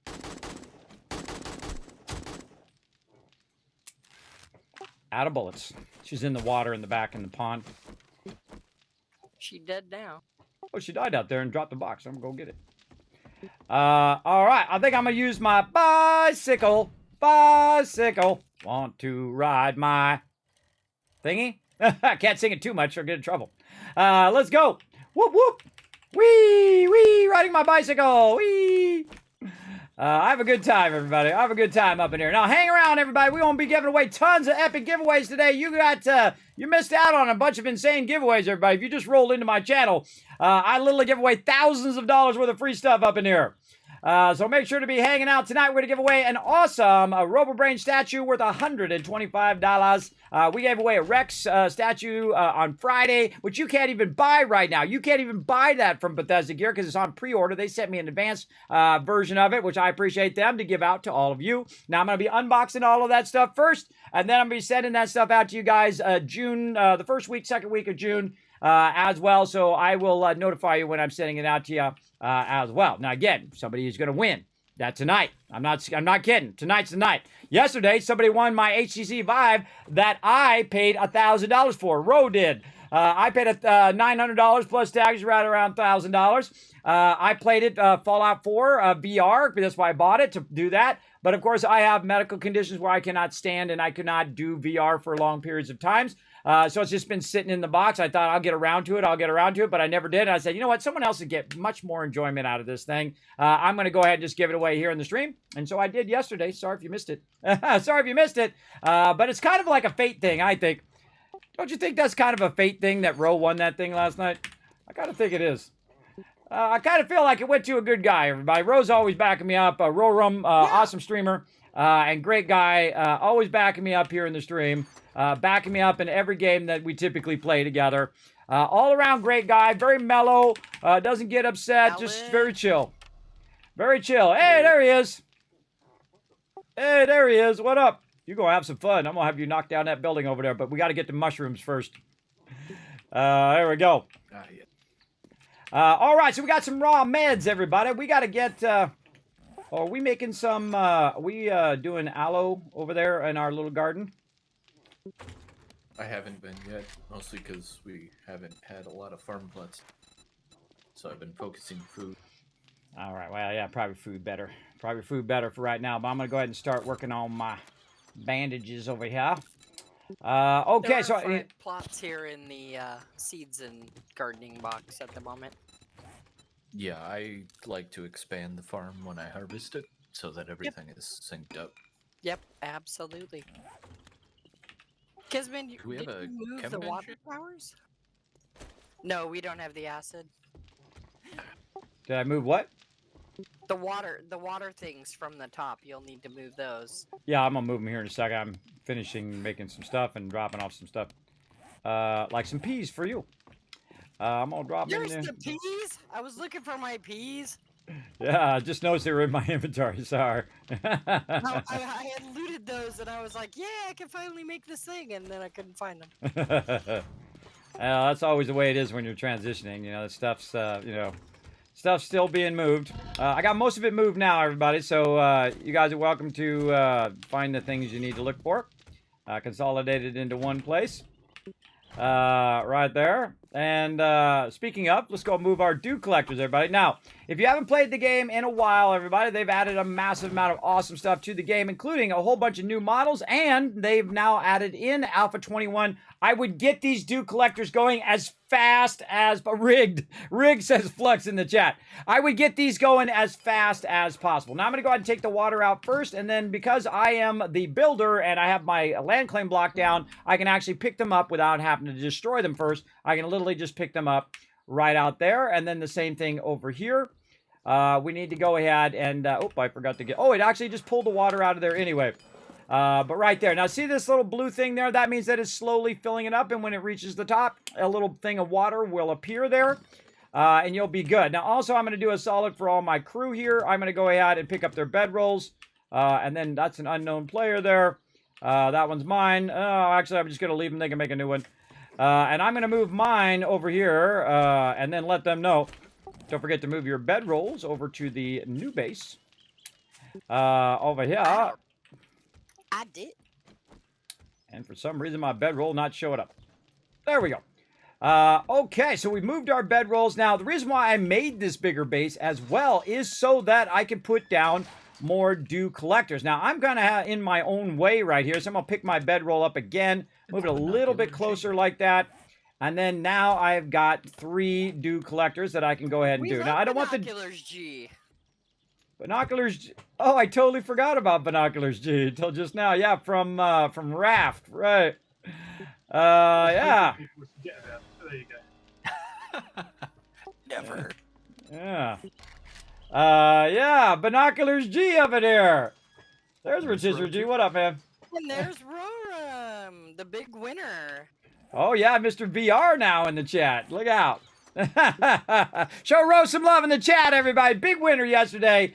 Basically won my VR headset. Big love to him, everybody. Again, if anybody wanted it, I feel great about someone winning it. It's definitely Roram, again, for all the years of having my back. Appreciate him so much. Appreciate him so much. I appreciate all of my team, everybody, who put up with my my basically constant distraction because I do a lot of things here in the stream. Now, my purpose here in the stream, I think, is to entertain you all. Now, also, that distracts me from helping with my team, though. And so quite often I'll be distracted, or they'll be like, Kismet, I'm trying to get your attention, or Kismet, look out for this, watch out for that, we're getting attacked, whatever it is. But the cool thing about them is they understand that I am doing multiple things at the same time. I'm like watching the chat. I'm watching my activity feed. I'm watching my redemptions over here. I'm actually watching my space in my hard drive over there as well. As well as I'm watching stuff. I'm doing giveaways. I'm doing a ton of stuff simultaneously here on the stream that can distract me from the game. Because I find that as a streamer, my primary role is not just gaming. My primary goal is to entertain you guys. You bring a little joy and love and positivity into your day. And that's why you come in and hang out in my stream. Because you know what? There's not enough of that in the world. I want to be contributing to the good stuff in the world and not the bad stuff. Now, if you notice, I put these right here. Now, I'd really prefer to put these in the center. And the reason why you want to put them in the center is because if mobs are shooting from behind over on the side and my peeps are standing here on Horde Night and they're shooting up, well, guess what they're going to hit? They're going to hit our dew collectors, which is not good. So what I would probably do is build a little safety fence in the center and then put them in the center as well. Or I could put them in the base and then just basically make the top of the base made out of bars. And then, of course, it could basically get that water through those bars and then go in there, which is something they said actually does work in the patch notes. We could also put them underground like we've done to our farms before and put them way under the base and put a bunch of bars all the way down in the thing. We could have a whole bunch of farms of water underneath the base as well. I thought of that yesterday. That's a pretty cool idea, I think. But I like to, you know, make it simple in the beginning, and then you can get more and more complex. The more and more power tools you have, the easier you are to collect resources. Then you want to scale it up to that level. But in the beginning, you definitely don't, because remember, that takes people's time, and it's more difficult to do in the beginning, right? It would be difficult for me to make an absolute humongous base right now. And I'm lucky I built this base as I did. Otherwise, those zombies earlier would have went in and destroyed all my boxes. I'm so glad I have my boxes up.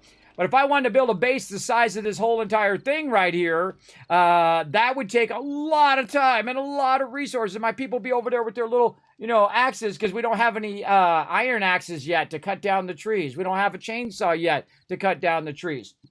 And those are things we always look for in the trader.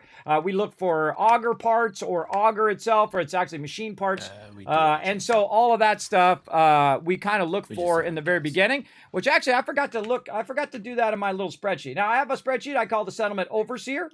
And we've made a bunch of notes for Alpha 21 right over here. Now you guys are welcome to check out this. You can go ahead and follow the link. And if you guys can't see it here on stream, you're welcome to go look. And the other thing is trader. And then look for, let's see, auger and chainsaw, or just the parts in there as well. We should have got helmet law mods from the trainer right away. We should have worked on our pocket mods right away. We should have got some acid from our trader right away. And so we learned that lesson in this playthrough. And so, yeah, so organized. I'm very organized, Blue Kronos. And we learned that lesson in this playthrough. So when we start the next playthrough, we can get to that much earlier instead of, you know, buying other random stuff that we've been buying. So there we go. Someone's trying to get my attention. What's up? Alan has an auger and a chainsaw. Oh, awesome. Yeah, we unlocked that right at the end last time. Oh, I didn't know about the chainsaw. I knew the auger, yeah. But you had it, so I couldn't use it. But that's okay. We had enough wood or anything. We didn't really need it. But I was just talking about how, you know, when you don't have one person there, that you got to then shift the balance of what you're doing. You know what I mean? So if one person's not on and they're the person who does that thing, then someone else needs to pick up that from the thing. Like if our food person's not on, then the third person needs to get on and do that. You know what I mean? That's what I was talking about. So the issue right now is, even if you had the chainsaw, we don't really have much more gas than like 2 trees. Right, which is why we need our acid, so we can get our chemistry station, so we can make gas, and then we can also make gunpowder and so on. So yeah, see, that's all that stuff's tied together. All that stuff's tied together as well. Now, I played a lot of 7 Days to Die by thousands of hours, and my crew has played a lot as well. We balance each other really, really well. And that's what you want in team members. You don't want the hot dog. You don't want the person who's acting like, everybody do what I tell you to do. There's nothing worse than the person who comes in and starts telling my crew what to do. I've told people many times, you don't need to tell my peeps what to do. They already know. You don't need to tell them. That happens sometimes too with the new peeps. They don't need to be micromanaged to everybody. I don't have to go and tell them, hey, do this, do that. And not only is that valuable in game, but that's super valuable in real life as well. When I hire people, and I've hired hundreds of people, I've been a graphic designer for 30 years. When I hire people, I kind of look at their resume to see if they're qualified. But most of the time, it's about, are they going to show up for work? Are they going to do their job? Are they going to bring a bunch of drama to work? Are they a self-starter? If I say, look, go do that, they're going to go do that. Oh, by the way, Ro, I want to move your bedroll because we're going to take this whole other side down here in a minute just for fun. As well. Yeah, try to put your bedrolls down the center, everybody, of our new base, so I can put the dew collectors on the outside here. Or maybe we'll have everybody swap. Put your bedrolls on the outside so I can put the dew collectors on the inside. That might be even better. Yeah, let's do that. Let's put them on the outside edge, and then I'll run the dew collectors down the center. I'll do the same thing with my bedroll. Now, the problem is also our bedrolls might get destroyed. Actually, let's just put the bedrolls in the base. Let's just, we got room in the back side of the base. We can put the bedrolls in there just fine. Yeah, right there over by the forges and everything over there. That's a good spot. This way they're not blocking my ability to put the dew collectors down. Mine when I get back. no rush, no rush. Just trying to get it. By the way, I did learn that when you pick up the dew collector and there is water in it, it will automatically put the water into your inventory. Which is very, very cool. Oh. Well, that's nice. Oh, very nice. All right, I'm going to move those back just a little bit so that it does it. Now, of course, if you it did that for the forge. Yeah, that would be nice. Be too easy. Okay, now why am I moving it back? Well, less Can't chance have it's going to get destroyed. All right, so I'm going to line these up here. And now they're back a little bit. And so also so my crew can run along here a little easier. To make 6 yucca juice. So we got to get AMZ and TM to move theirs in a bit. Okay. And I got to go line the outside of this, then start doing the spikes. We're going to need a lot of wood. Go up every time I harvest again. If you get around to doing some wood, that'd be awesome. I'm going to spike out our new base here. And when Rotisserie G gets in, if we could just really work on that acid. That's what we need right now. So we can fire up these chem stations. Need it big time. Now, what I could do with this acid, we have one in here right now, is I could make tires, and I could do stuff like that. But that's a huge waste of it. We did that in our last playthrough before we reset, and it's just a huge waste of time because you can see I've got 7 tires there now. So we can just collect the tires, much more efficient because acid is much more rare than finding the actual raw tire or finding all these other resources that are in here as well. So acid is usually the toughest thing in the beginning. Also is your books. Over here is the books. By the way, if you guys are looking for the books are kind of on the far side of where the finished goods are when you first come in. Oh, there's a horde just lakeside of our base, northwest. Looks like they're chasing somebody.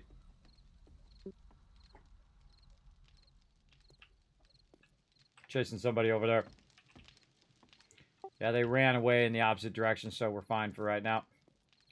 All right. Now, one of the things I need to do, everybody, is I need to walk over here, get these bullets, and get this. Make sure this is keeps running.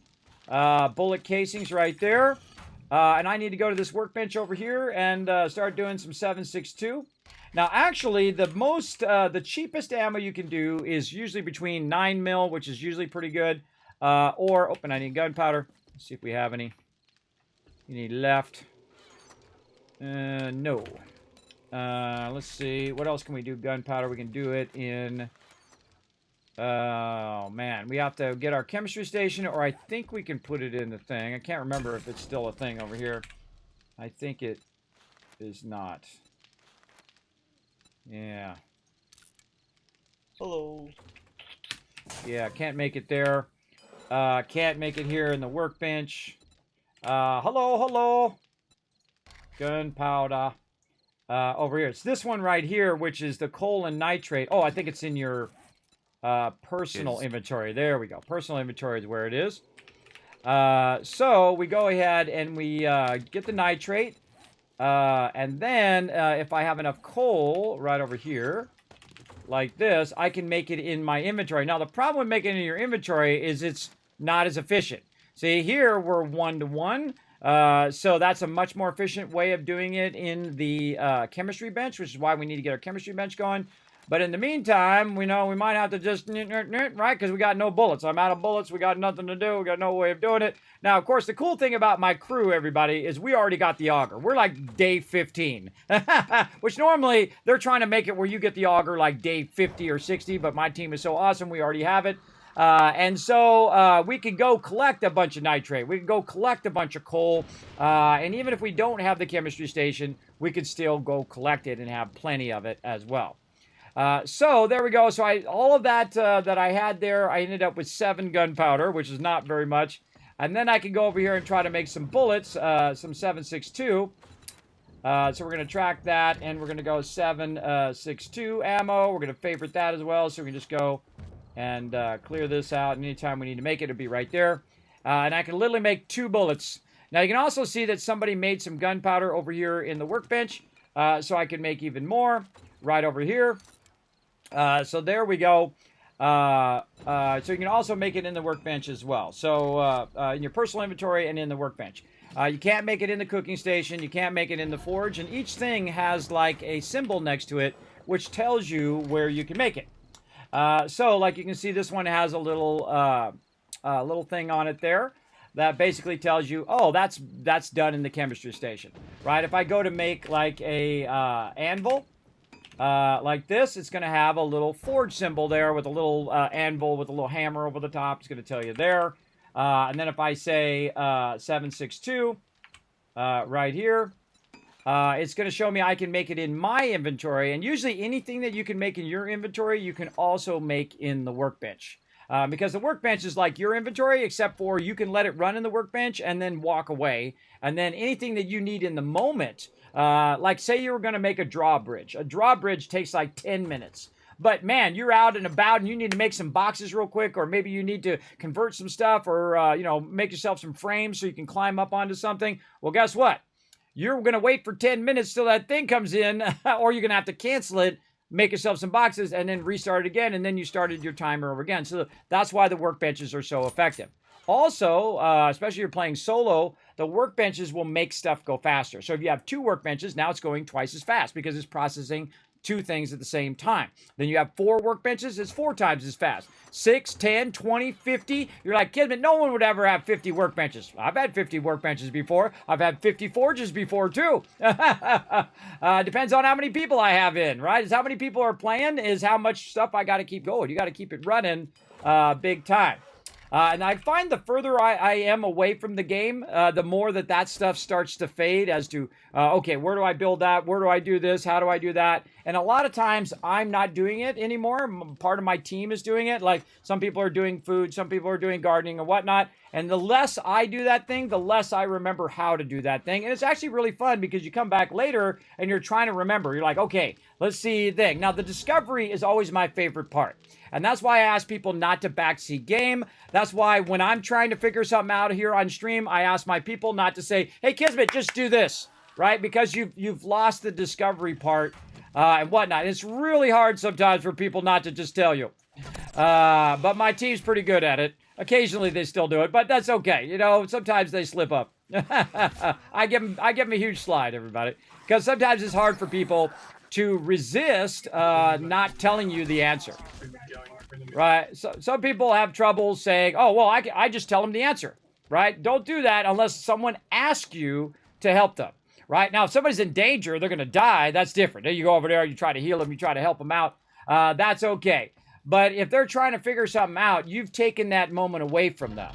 And I find I don't like to do that. I don't like to do that in my crew as well. If I see they're doing something, I'll let them figure it out. And then if they say, hey, Kismet, I need help with this thing, then I'll say, oh, yeah, you do this, that, or the other thing. It takes a lot of self-restraint to not just help people. What's called unsolicited advice, everybody. Don't do it unless someone physically asks you to help them.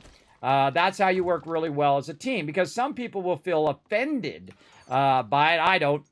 My team tells me stuff all the time, but I don't feel offended by it. Some people, it's like a personal attack, right? It's an attack upon them. Like, hey, you're stupid. I'm smart. Let me tell you how to do it, right? Because that's how it feels sometimes. So watch out. If you treat other people like they're stupid, don't do that. Don't do that to people. People don't like to feel stupid. If you're playing a game with someone and you're in there and you're like, oh, God, you don't know how to do this? Oh, my God, well, this is really simple. You're so stupid. Don't do that. People don't like it. Then they don't want to be around you. They don't want to talk to you. They don't want to be around you. If you're having all these people not want to be around you, you might want to look at that. So these are the things that I try to tell people before they join my crew. Don't treat people like they're stupid. If someone can't figure the thing out, give them their own opportunity to figure it out first. And then if they ask for help, then you help them. Don't just jump in there and say, oh, well, you know, you're stupid. Let me just do it for you kind of thing. Don't do that. Don't do that. Not good. Not good. You want to make people feel like a vital part of the team. You want to make them feel welcome and valuable. Valuable part. Even if they make a mistake. I've made many mistakes in my life. I'm certainly not perfect. I've made mistakes in game. And my team's like, oh, God, there goes Kismet again. He, half of the building fell down. And when you're with people like that, everybody, it makes you feel comfortable. It makes you feel valued as part of the team, that you could just laugh with the team. Oh, God, there it goes. The wall fell down again, everybody. That makes you feel valued as part of the team when you don't feel like you're being belittled all the time. Be careful not to belittle people as well. My team don't want to be belittled. I don't want to be belittled. Be very careful that the person that you're talking to feels comfortable enough that you can give them those suggestions and those ideas as well. So big advice for working with not only in games, but also at work, right? You don't want to be belittled by your boss. You don't want your boss to come in and tell you how stupid you are and how the boss has to do everything for you all the time. That's being a terrible boss, everybody. I hate it when bosses yell at their employees. I hate it when they have an attitude. They tell them how terrible they are, how much they suck. If your team sucks, it's your fault because you're the boss. That's the thing. I've always been the boss, everybody. Everywhere I've worked, I've been the boss. And so when I go in as the boss, first thing I do is I assess everyone's skills. And I say, okay, what's your best thing? What are you great at? I'm great at problems. Usually nobody wants to go first. And so I'll go first. And I'll say, I'm great at problem solving. If you have a problem and you can't solve it yourself, you come straight to me and I'll do whatever it takes to get it fixed. That's the number one thing, right? If you got a problem, if something goes off the rails, if you make a mistake, don't worry about it. Just come straight to me. We're going to solve the problem. Imagine if your boss said that to you, right? If your boss said, oh, you made a mistake, no big deal. Come on, let's just solve the problem and move on to the next thing. That's what I do, because you know what it does? It takes 10 to 50 times longer to argue about what the mistake is than to just roll on and go to the next thing. Now, I've had some people make big mistakes, like they jam stuff in the processor, and it's a $50,000 processor that now the thing is bent, and so now we have to get a technician to come out and fix the thing, and now we got no processor, we can't process the film. I'm pre-press and printing, everybody, so we would run out the film. So if we can't run out film, guess what? We dead in the water, right? And I say, okay, you screwed up. Now you learned your lesson. Now here's what you're going to do. You're going to make sure that every single time you use this processor, you don't cause that to happen again. You're going to be super careful, all right? Because now we're down. And so what I want you to do is do as much as you can while you're waiting for the processor to get fixed, and then practice putting that film in there properly. Because what it did, put it in two sideways, and it gets caught, it gets into gears pop off, and then I have to pull the stuff out of there, and it weighs about 200 pounds. You have to use a crane that thing out of there, and I'm in there in my nice dress clothes, because I'm the boss, in there cleaning the processor and fixing the rollers on the processor because my apprentice went in there and jammed some film in there. Now, I could be a huge a-hole about it. I could just go in there and say, you suck. I can't believe you screwed up. I can't believe that you're so terrible, right? You could do that, but it's just going to make the other person feel terrible because they already feel terrible and they're going to be kicking themselves already. You don't need to beat up other people. They beat up themselves more than anyone else beats them up. I know I'm that person. When I make a mistake, I'm like, dang it, I made that mistake. I hate it when I do that kind of stuff. There's no one who's going to beat you up more than you. So you want to keep that in mind as a leader. Beating people up and berating them never gets the job done. And the job is solve the problem and move on. That's your job as a leader. So if I can teach you anything here tonight, that would be it. That would be the one. Be an awesome boss. Be an awesome leader as well. All right, let me get back to the game. Sometimes I get off on tangents and my people are like waiting for me and they're like, want me to ask me something. You pick it up and modify. All right, let's get back to it. All right, how we doing? Don't worry about it. TM found you a bottle of acid. Oh, there we go. Yeah, just go ahead and throw it in the miscellaneous crafting. Let's see how many I need here. I think I need 5, so we're 2 so far. Let's see. What's the thing? Chemistry station. Chem station. And now, one of the cool things that they did add, everybody, that I really like. Oh, I clicked the button. Chem station, and I should track that over there.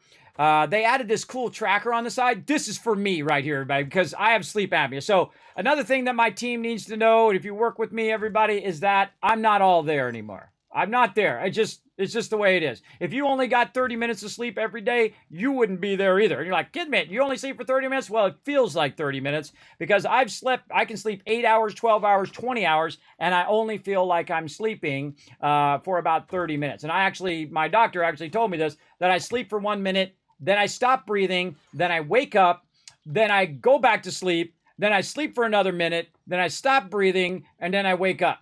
That's how I sleep. So in theory, I get a lot of minutes out of that, but it's not very good. And so I've tried the CPAP. I have a mandible device, holds my jaw forward, which does help. And I've tried all of that stuff. I went to, 11 different doctors. I can tell you the whole story, but it's a whole involved thing. And some of you have sleep apnea and know what I'm talking about. No, you can relate. I know you can. I know you can, because there's different levels of sleep apnea as well. There's some people who have kind of a lower version of it, and there's some people who have the very extreme version, like me. Same thing with insomnia. I'll sit there, and some of you know what I'm talking about. You lay down, 30 minutes gone by, hour gone by. You can take the sleeping meds, right? And then you're still, hour goes by, 2 hours, 3 hours, 4 hours, 6 hours, and you're just laying there going, God, I could be doing a ton of things right now instead of laying here for 5 hours. Those are rough things, everybody. Those are rough things. So if you do play with me, know that I'm not all there. So just roll with it. If I say something wrong, if I pick the wrong thing, if I can't remember something, it's like somebody who has a disability, which I do. I'm partially disabled because of those conditions. You wouldn't, say, oh, well, hey, man, you without the leg, run faster, right? You wouldn't do that because that's not cool. And, people probably punch you out if you did do that. Don't do that. Just like with me, right? Just roll with it. Say, that's just a Kismet thing. Kismet, he's got problems, so we'll roll with him saying something silly or not remembering something, which is my biggest problem. My biggest problem is my memory now, is retaining new stuff or trying to recall stuff. I have a lot of problems with that.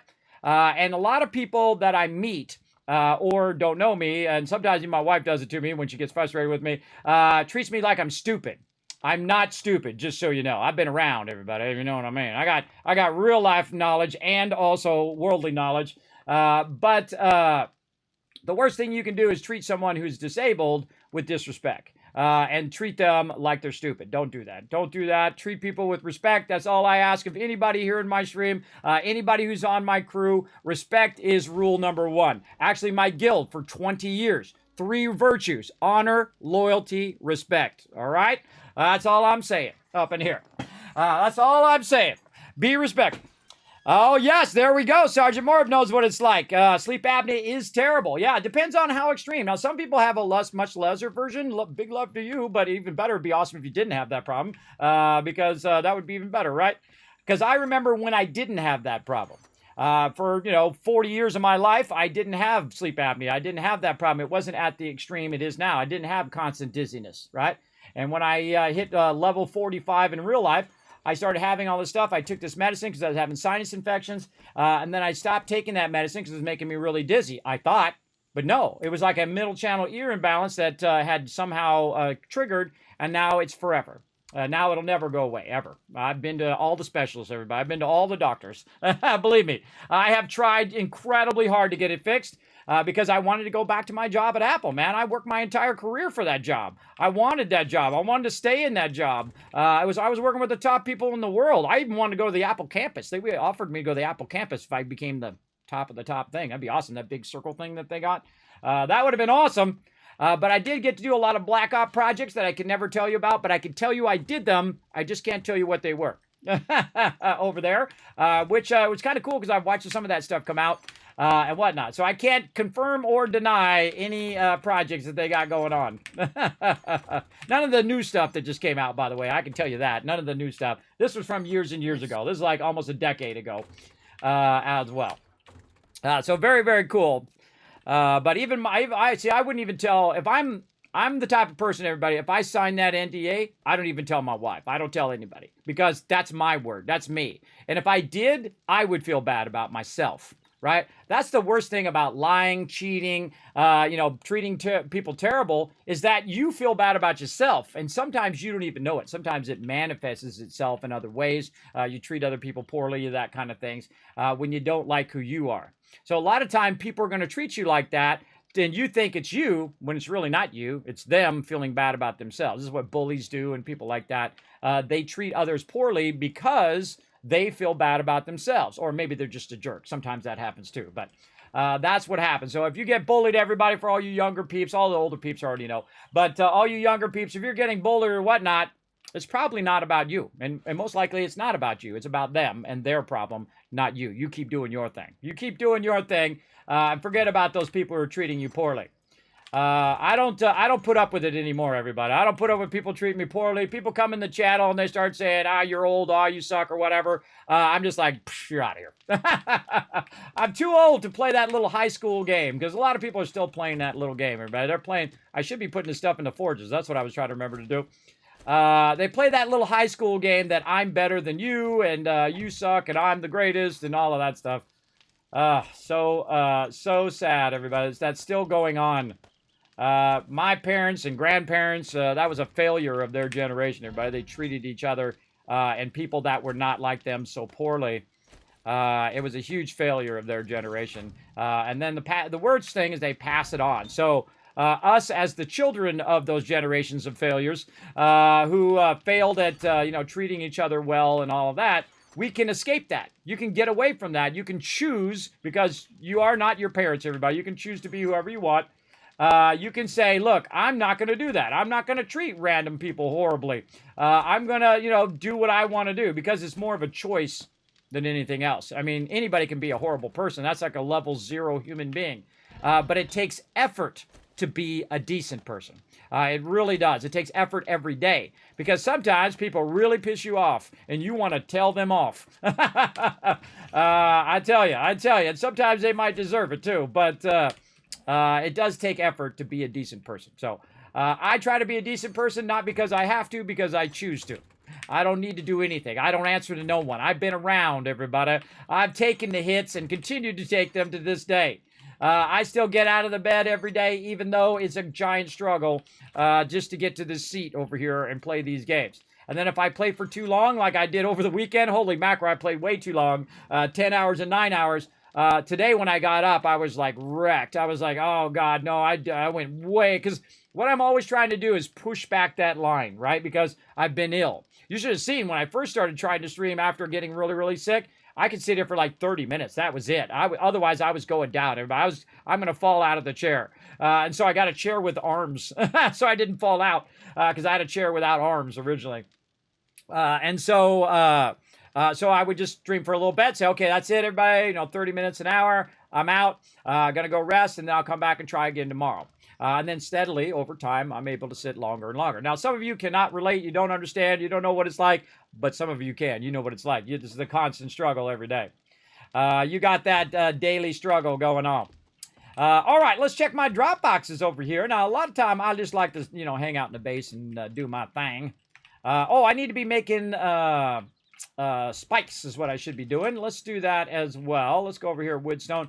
I'll pick up this candle and move it, because I'm going to go in and out of this box probably a lot more than any other box. There we go.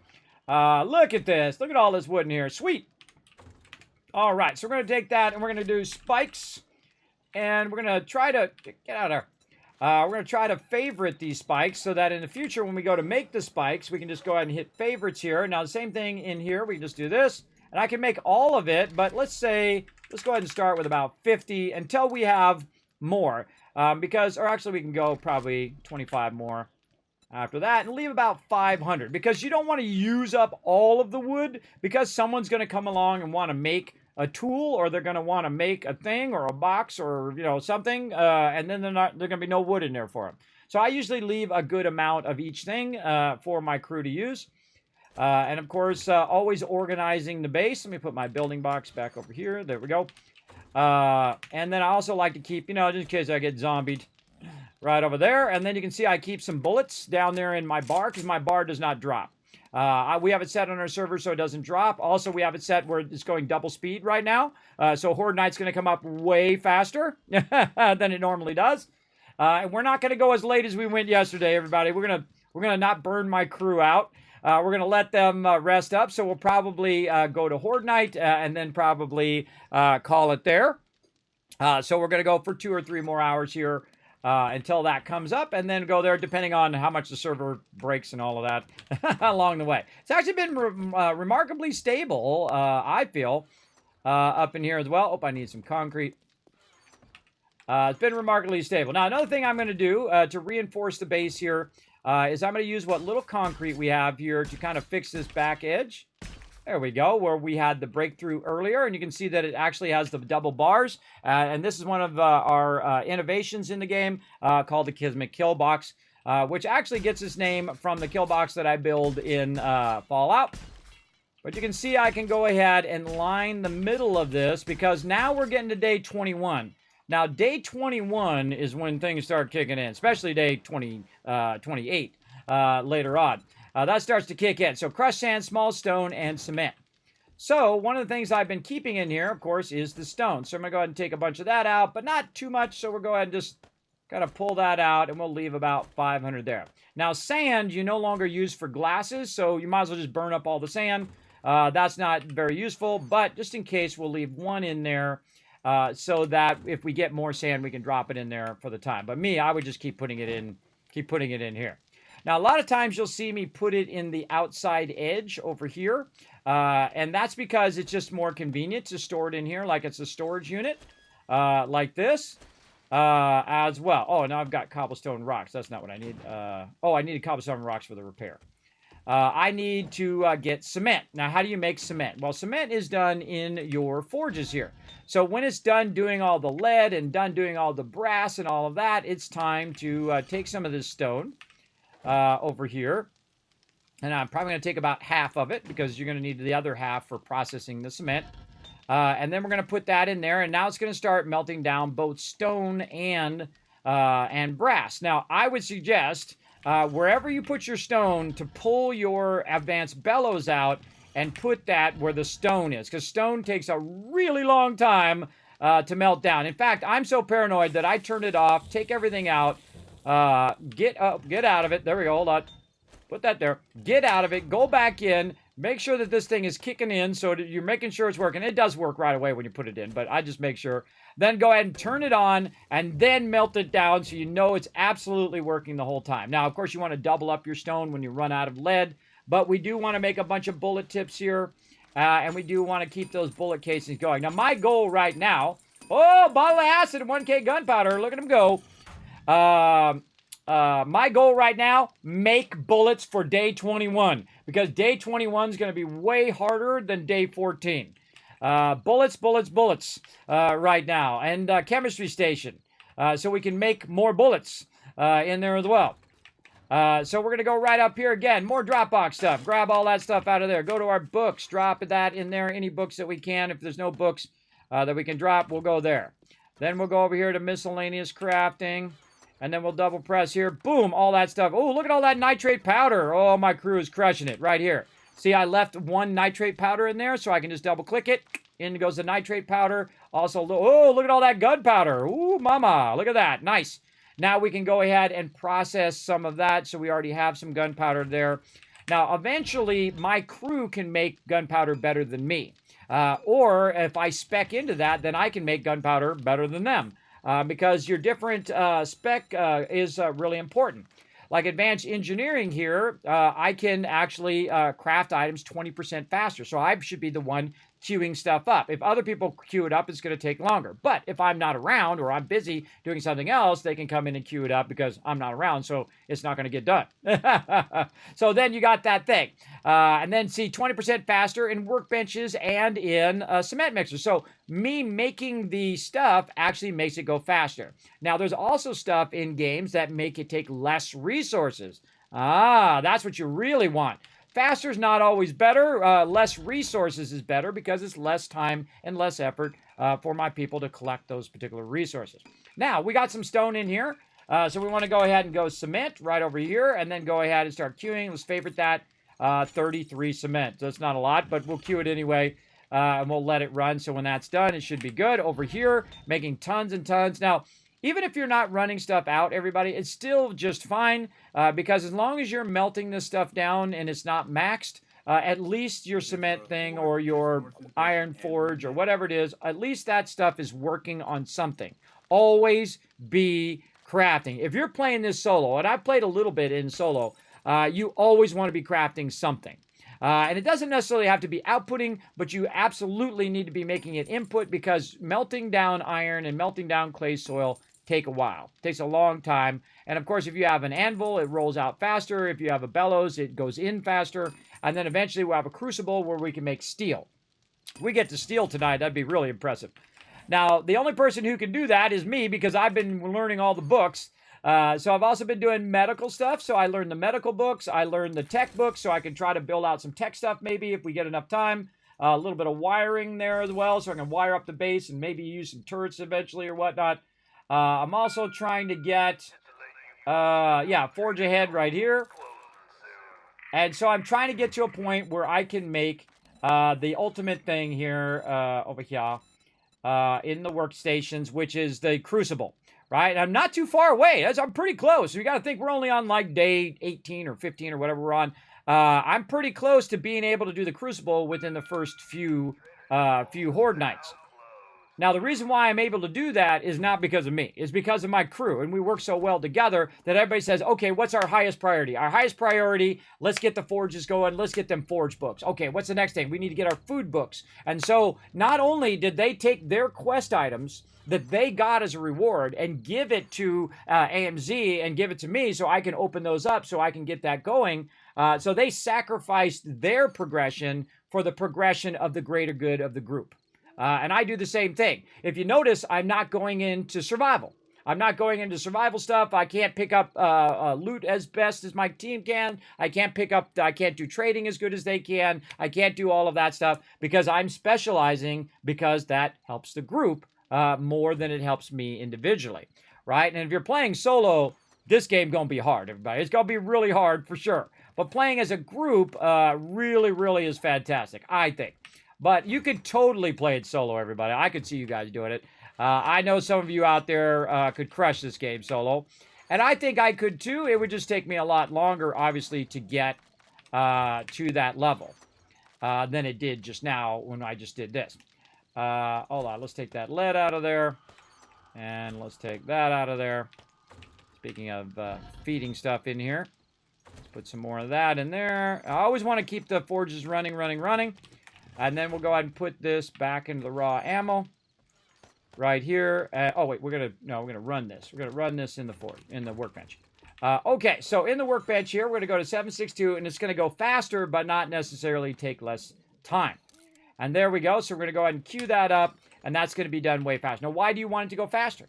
Well, the reason why you want to go faster is, oh God, it's almost Horde night. I need some ammo. Hey, yo, Kismet, get over there, run that ammo because we're going to run out of time. Because it doesn't matter if you use less resources if you all die. But it does matter when you're not going to die, right? When you have enough time to let it run slower, but it uses less resources, which actually takes less time in the long run because less resources that you have to collect. Again, a really awesome thing if you think about it. All right. The other thing is don't I have a light on my thing? Yeah, there we go. I got a light on my weapon here I could use. Okay, I'm just going to drop all this food stuff in here. Now, I don't even look at the food stuff anymore. It could be finished food or whatever. Doesn't really matter. It could be garden stuff, whatever it is. I throw it in there, and then she organizes it however she wants to organize it. For me, I'm doing the meds, so that would be my jam. I would go ahead and throw that in there. And then I'm also the sorter, so I put the finished goods where they go. So meds over here, and then also I have some bullets, so I can go ahead and take those bullets, put them right there. Now, they're not my bullets, and they're not my weapons. They are owned by the group. Same thing with, like, the auger, the chainsaw. Now, because we're playing in the streamer weekend, it's no big deal. But normally, if you log out and we have made a bunch of vehicles, you want to put your vehicles back in the vehicle box. If you have like the only axe that we have, you want to put the axe back in the box because you may not be there the next week. Same thing with the auger, the chainsaw, what else? Trucks, flying machines, until everybody has one. When everybody has one, well, then just keep it on your character, no big deal. But if you have the one thing that everybody's looking for, you don't want to do it. Great examples like the chainsaw, right? If you're not going to be there and someone needs to use the chainsaw, definitely want to put it back in the boxes. But again, we're just testing out Alpha 21. That's what we're doing for Streamer Weekend. There we go. Boss X Coder says, I've always been a nice guy. Sometimes it doesn't help me to go further in life, but I'm still at peace with my decisions. Well, the great thing is you like who you are. And that, I find, has been the biggest journey in my life, everybody, is to like, oh, God, I'm going to get emotional. Whew, that was kicking in there. Oh, I can feel it sometimes. You know how that is, everybody. It rises up on you suddenly. is to be who I am. And I've taken a lot of hits for being the nice guy, right? I've taken a lot of hits in my life for being nice, for being that. And people are like, well, what do you care about all those people? Just only care about yourself. I'm like, oh boy, level 0 human being there. Sometimes I talk to people like that when I'm like at TwitchCon or things like that. And you just know them right away because all they do is ever talk about themselves. When you go and you talk to them, and the first thing they do is they go into like a 30-minute about themselves.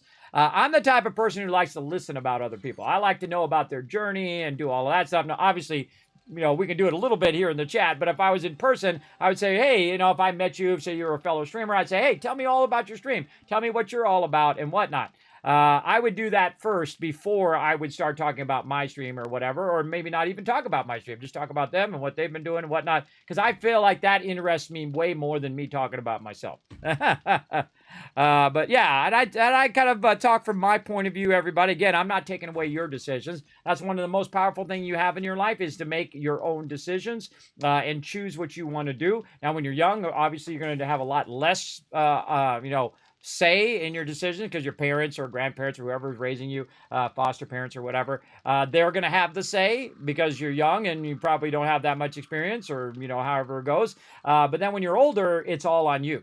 And that's actually scary because if you screw up, you got no one to blame. It's all you. That's where my kids are right now. My oldest daughter, she's 18 now. So when she screws up, she's only got one person to blame. Yes, bullets are very important for a whole night. I agree 100%. Yes, we're going to get it going. Hey, the mighty Tardis. You should join us for some 7 days to die, Tardis. You should join us, man. I think you'd be awesome at this game. Tardis always joining me. Hey, Undead Nightfall, what up? I think Tardis would be great. What do you guys think in chat? Show some love to Tardis, everybody. Shows me lots of love. Backs me up in Fallout all the time. Appreciate it big time. I think he'd love this game. I think he'd be amazing at it. Okay, raw ammo. Back in the raw ammo. I've got some finished ammo here.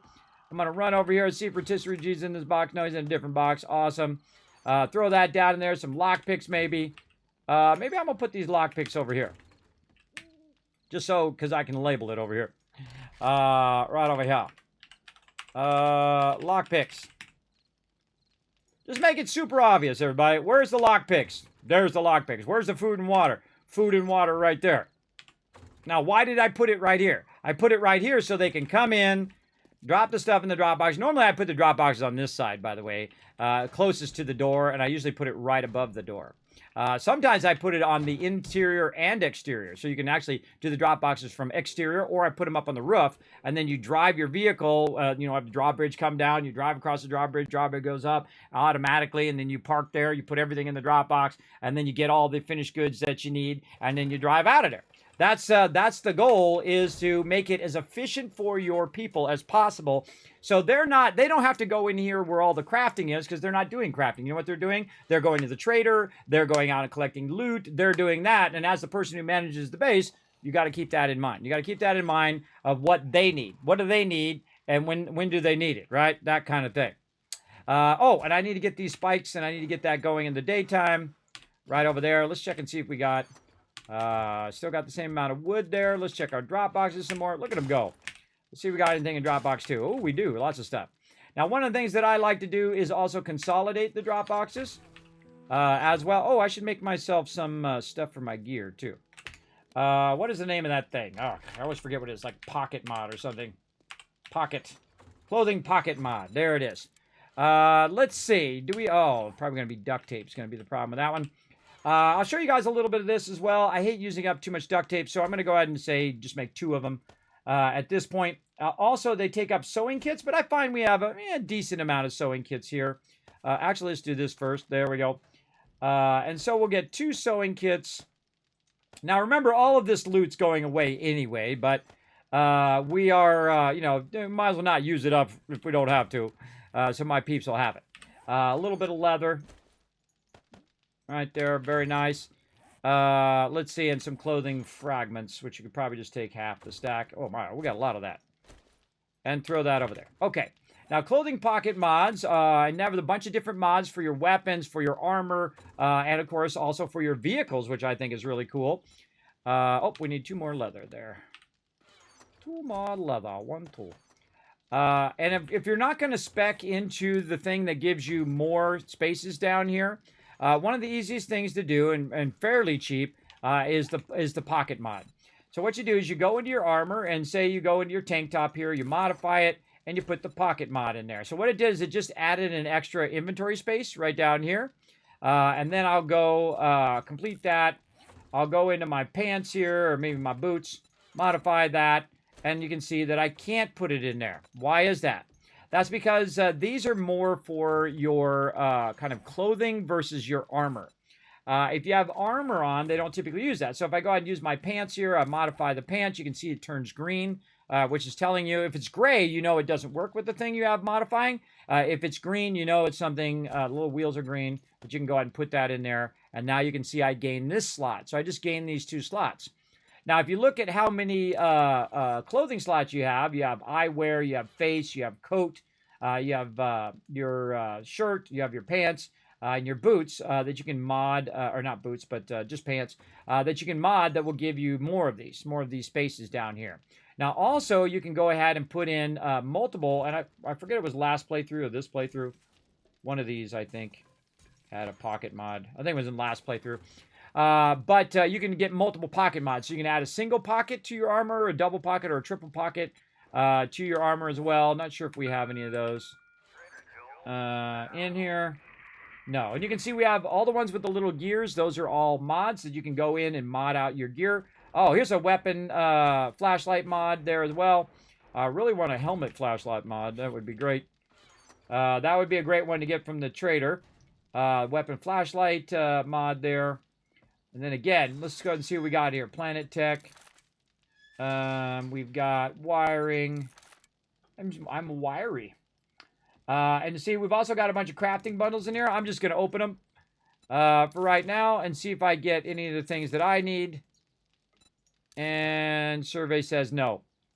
Again, you know, it's always a roll of the dice, everybody. Got a little wiring. That one I could use. A is used. I've tried to get back to using my commands, too. And then sort it. I wish these sorted by books and then magazines. That would be my biggest feedback. You see all this stuff in the middle here? I really don't, sometimes I really don't like the way it sorts. Book bundle, let's try it again. Open that. Tech Junkie, that one I could use. Right there. Now, it does try to gear it toward your character now. So if you are spec'd into a certain thing like intelligence and stuff like that, it should have a higher chance of giving you loot in that direction. Now, it's not stuff that I need. Like in here, there's one Get Hammered, which if you click on it, it'll tell you what it is. Improves the sledgehammer crafting skill. Well, I don't need sledgehammer. I'm good. I'm doing mainly stuff to do with the base, forges, workbenches, things of that nature. It's not like I'm doing wasteland treasures in there. That would be our person who's doing trading or collecting loot. Sniper is for the sniper weapon. Now, there's 2 different types of things that you're looking for now. There's books and magazines. Now, magazines are the thing that progress your crafting now, not your skills. So I'm gonna go head down to the desert. So if you go to the skills here, and if I go to advanced engineering and I unlock this stuff, it no longer does your forges. So don't go and do that right away. Don't go pouring a bunch of points into intelligence thinking you're going to get the forge. You're not going to get it. What you want to do is go to workstations, and you want to get the book Forge Ahead. And I'm almost to the Crucible there. I'm about 11 away, or 9 away. 9 away from the Crucible. But it doesn't matter. I don't have enough loot to do the chemistry station. I don't have enough loot to do the Crucible probably when I get it. I don't know. Let's go look and see what the Crucible takes. Maybe I already do. Let's see. Crucible. Actually, I should probably take a look at it. We'll just track it over here. What do I need? No, I actually do have that stuff. I do have that stuff. Probably the stone is be the least amount. And I need 100 forged iron. But we could probably do that right away. But I find the chem station is usually your stopping point. And if you're not collecting that bottle of acid right from the very beginning of the game, by the time you get to the point in which you can unlock the chem station, fail. Fail. You don't have it. Like right now, we don't have it. We're day 19. Now, of course, some people are like, Kismet, I didn't get my chem station until I was like, you know, day 53. And of course, your solo, it's going to be way later, everybody. Way later for sure.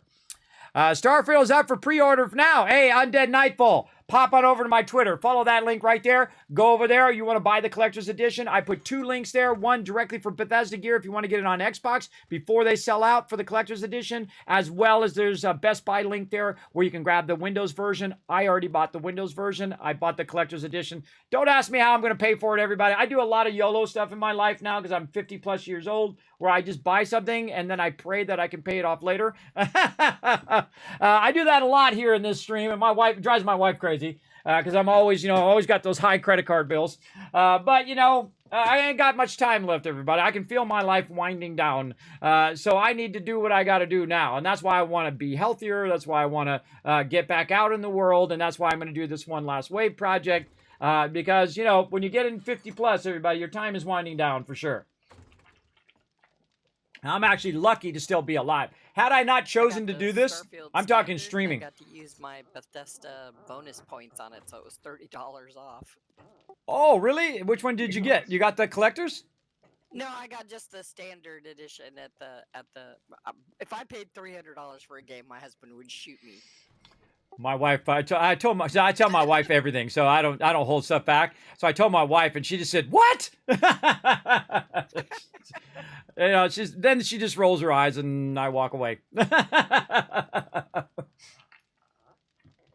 That's how it goes, everybody. My wife's put up with a lot of crazy stuff, everybody. My wife is very and it did have a place to put in straight and narrow as well, but I didn't have one. I'm the wild one, everybody. I do all these wild things and crazy things and all of this stuff that people think is possible. But then again, time and time again, I made it possible. You guys made it possible. Yes, together we make things possible in this stream, everybody. $10,000, everybody, for kids charity. St. Jude Children's Research Hospital, everybody. That means some kids are going to get their chemotherapy. They're not going to have to spend their childhood in the hospital anymore. I mean, look at that. It gives me goosebumps just thinking about it. Look at them right there.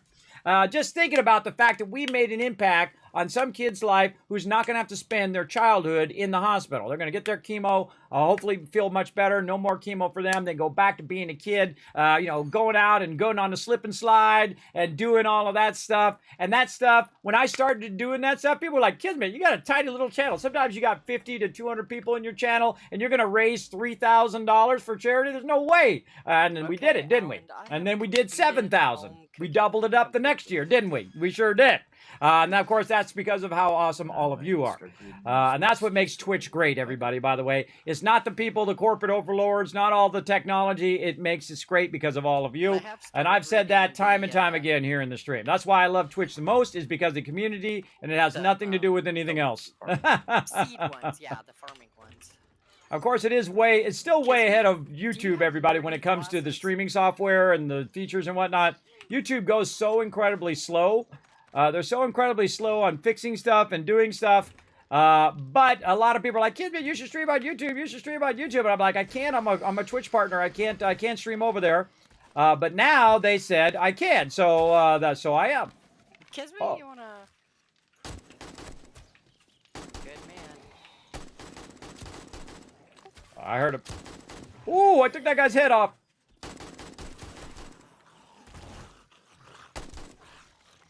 Big Mama just wants a biscuit.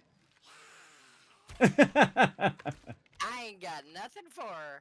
Do you have some nerdy glasses, Kismet? Oh, no, but I could use some if you got some. Oh, you're my favorite now. Don't tell anybody else. Oh, wait, they're listening.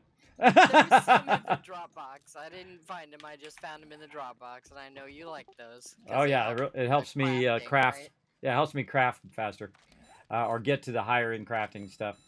Yeah, so when I got my nerdy glasses, everybody see it raised it to 5, and now it's going to allow me to get here faster so I can use I got 8 points. I'm so bad, everybody. I'm so bad with my stuff.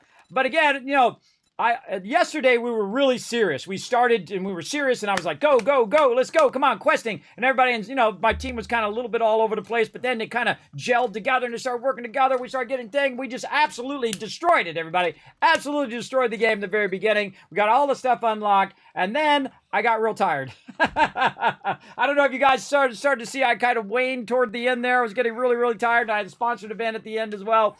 Yeah, I was getting really tired there. And not so much go, go, go, go, go. But tomorrow, you'll see me go back into that mode again. You'll see me go. Come on, we got to hurry, because I want my people to survive. I want to be able to be ready for Horde Night and all of that stuff. And tonight, I'm kind of going a little slower and chatting up to the chat and, doing my thing. Just doing my thing up in here. That's the important thing. All right, more cement, everybody. Let's go ahead and rock that cement. Now, I suggest that you have 3 different forges. One forge, which is just doing nothing but forged iron and steel. The next one, bullets. And then the next one is your stone. I suggest you actually have 2 stone forges because stone takes forever to make concrete. And so what we want to do is, of course, take any concrete that we got out of here and then go over here and convert it into the goodies. Over here, did I get some concrete? I thought I converted some of it. Or did I put it back up here when I wasn't looking? What did I do with it? Oh, I don't think I've done it yet. So once you've read everything, it does show as an open book. Oh, right here. So There that's it is. nice. There it is. I think that's one of my favorite features. Remember Fallout 76 when you first started and you didn't know which patterns you didn't know? I was like, what the heck is this? What the heck is this? I had to start writing down the patterns that I learned, and then I realized there's literally like 1,000 patterns in that game. Like, I'm going to write down 1,000 patterns. I was like, I give up. And then they added a feature that says known now, so you know which patterns you know. And 7 Days Die has done that for quite a long time. They have it where it's an open book. When you already know that particular book. It really does help a lot. And you can't even learn it again. You can't even learn it again once you already know it. So I like that much better. All right, we got a knife in here. We got some arrows. What else we got? A little bit of something. Now, see what's happening to my box here, everybody? Starting to get real full. Starting to get real full here. And when it gets close down to the bottom there, I'll be, okay, now I need a new box, right? When I get in this last row, also what I'll do is I'll say, how much of this stuff do we really need? Do we really need these little knuckle wraps? Probably not.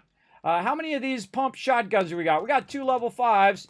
Let's take those level 5s out. What about these machine guns here? What about this pipe baton? What about some boots down here? How many boots do we need? Maybe just 1. How about padded chest armor? We don't need all that padded chest armor. Maybe just a couple if new peeps come and join us. Now, again, everybody, remember that tomorrow we're going to wipe this server, so most of this stuff is unnecessary. And I've made this mistake 100 times over.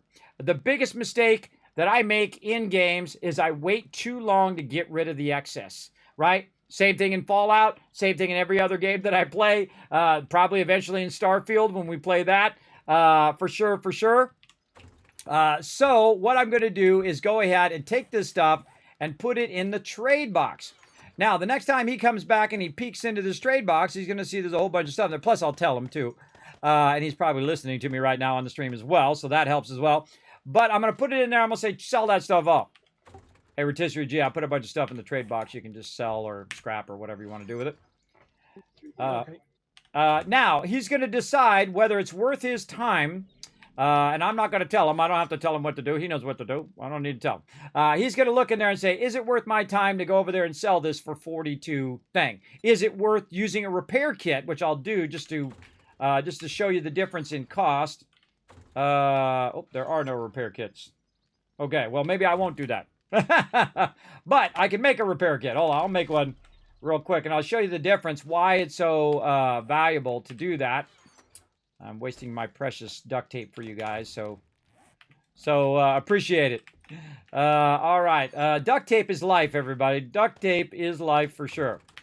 Okay, so there we go. So we're going to make up a repair kit. Now, eventually, you do need a lot of duct tape. That's why we need to make an insane amount of dew collectors, everybody. I feel like that's going to be a huge priority. And then we'll have to put what we need. And I usually put it like a sign by the exit door or entry door that says, we need this. And then I actually do what I call the request board, where we put a bunch of boards there and people are like, I need this book, or I need this weapon, or I need this armor, or I need this stuff.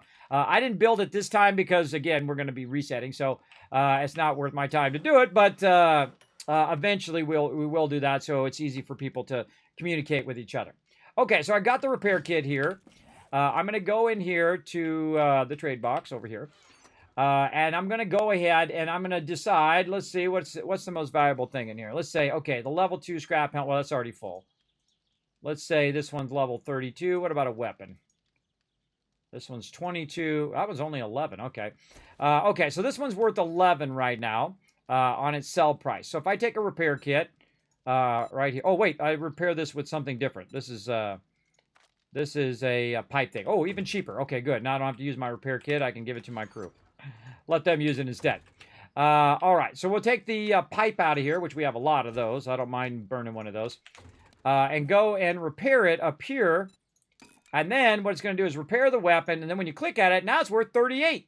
So all I did is I wasted one pipe, and then it actually went up in value. So your trader needs to know that kind of stuff and knows what's worth the time, what's worth using a pipe for, what's not worth using a pipe for, and stuff in there as well. So this is basically like get rid of it. We also have 4,000 dukes in there. We pool all of our dukes together. Whenever we're doing questing, we throw it in the trade box, and the trader manages it and says, okay, what's my priority right now? Acid, acid, acid. That's what we need. That's what we got to get. And so what the trader does is go trader to trader to trader to trader, looking for those things that everybody's looking for. And again, normally I have a board, and that would be the top thing I have on there for right now. He already knows. I don't need to tell him again. He knows what we're working on. And that's what a great trader person does. They know what needs to be done. They don't need me to tell them. All right, so there we go. Some more of our cement. And again, before we hit day 21, which is coming up pretty soon here. And I'll see how I feel when we hit day 21. If we want stuff that everybody needs.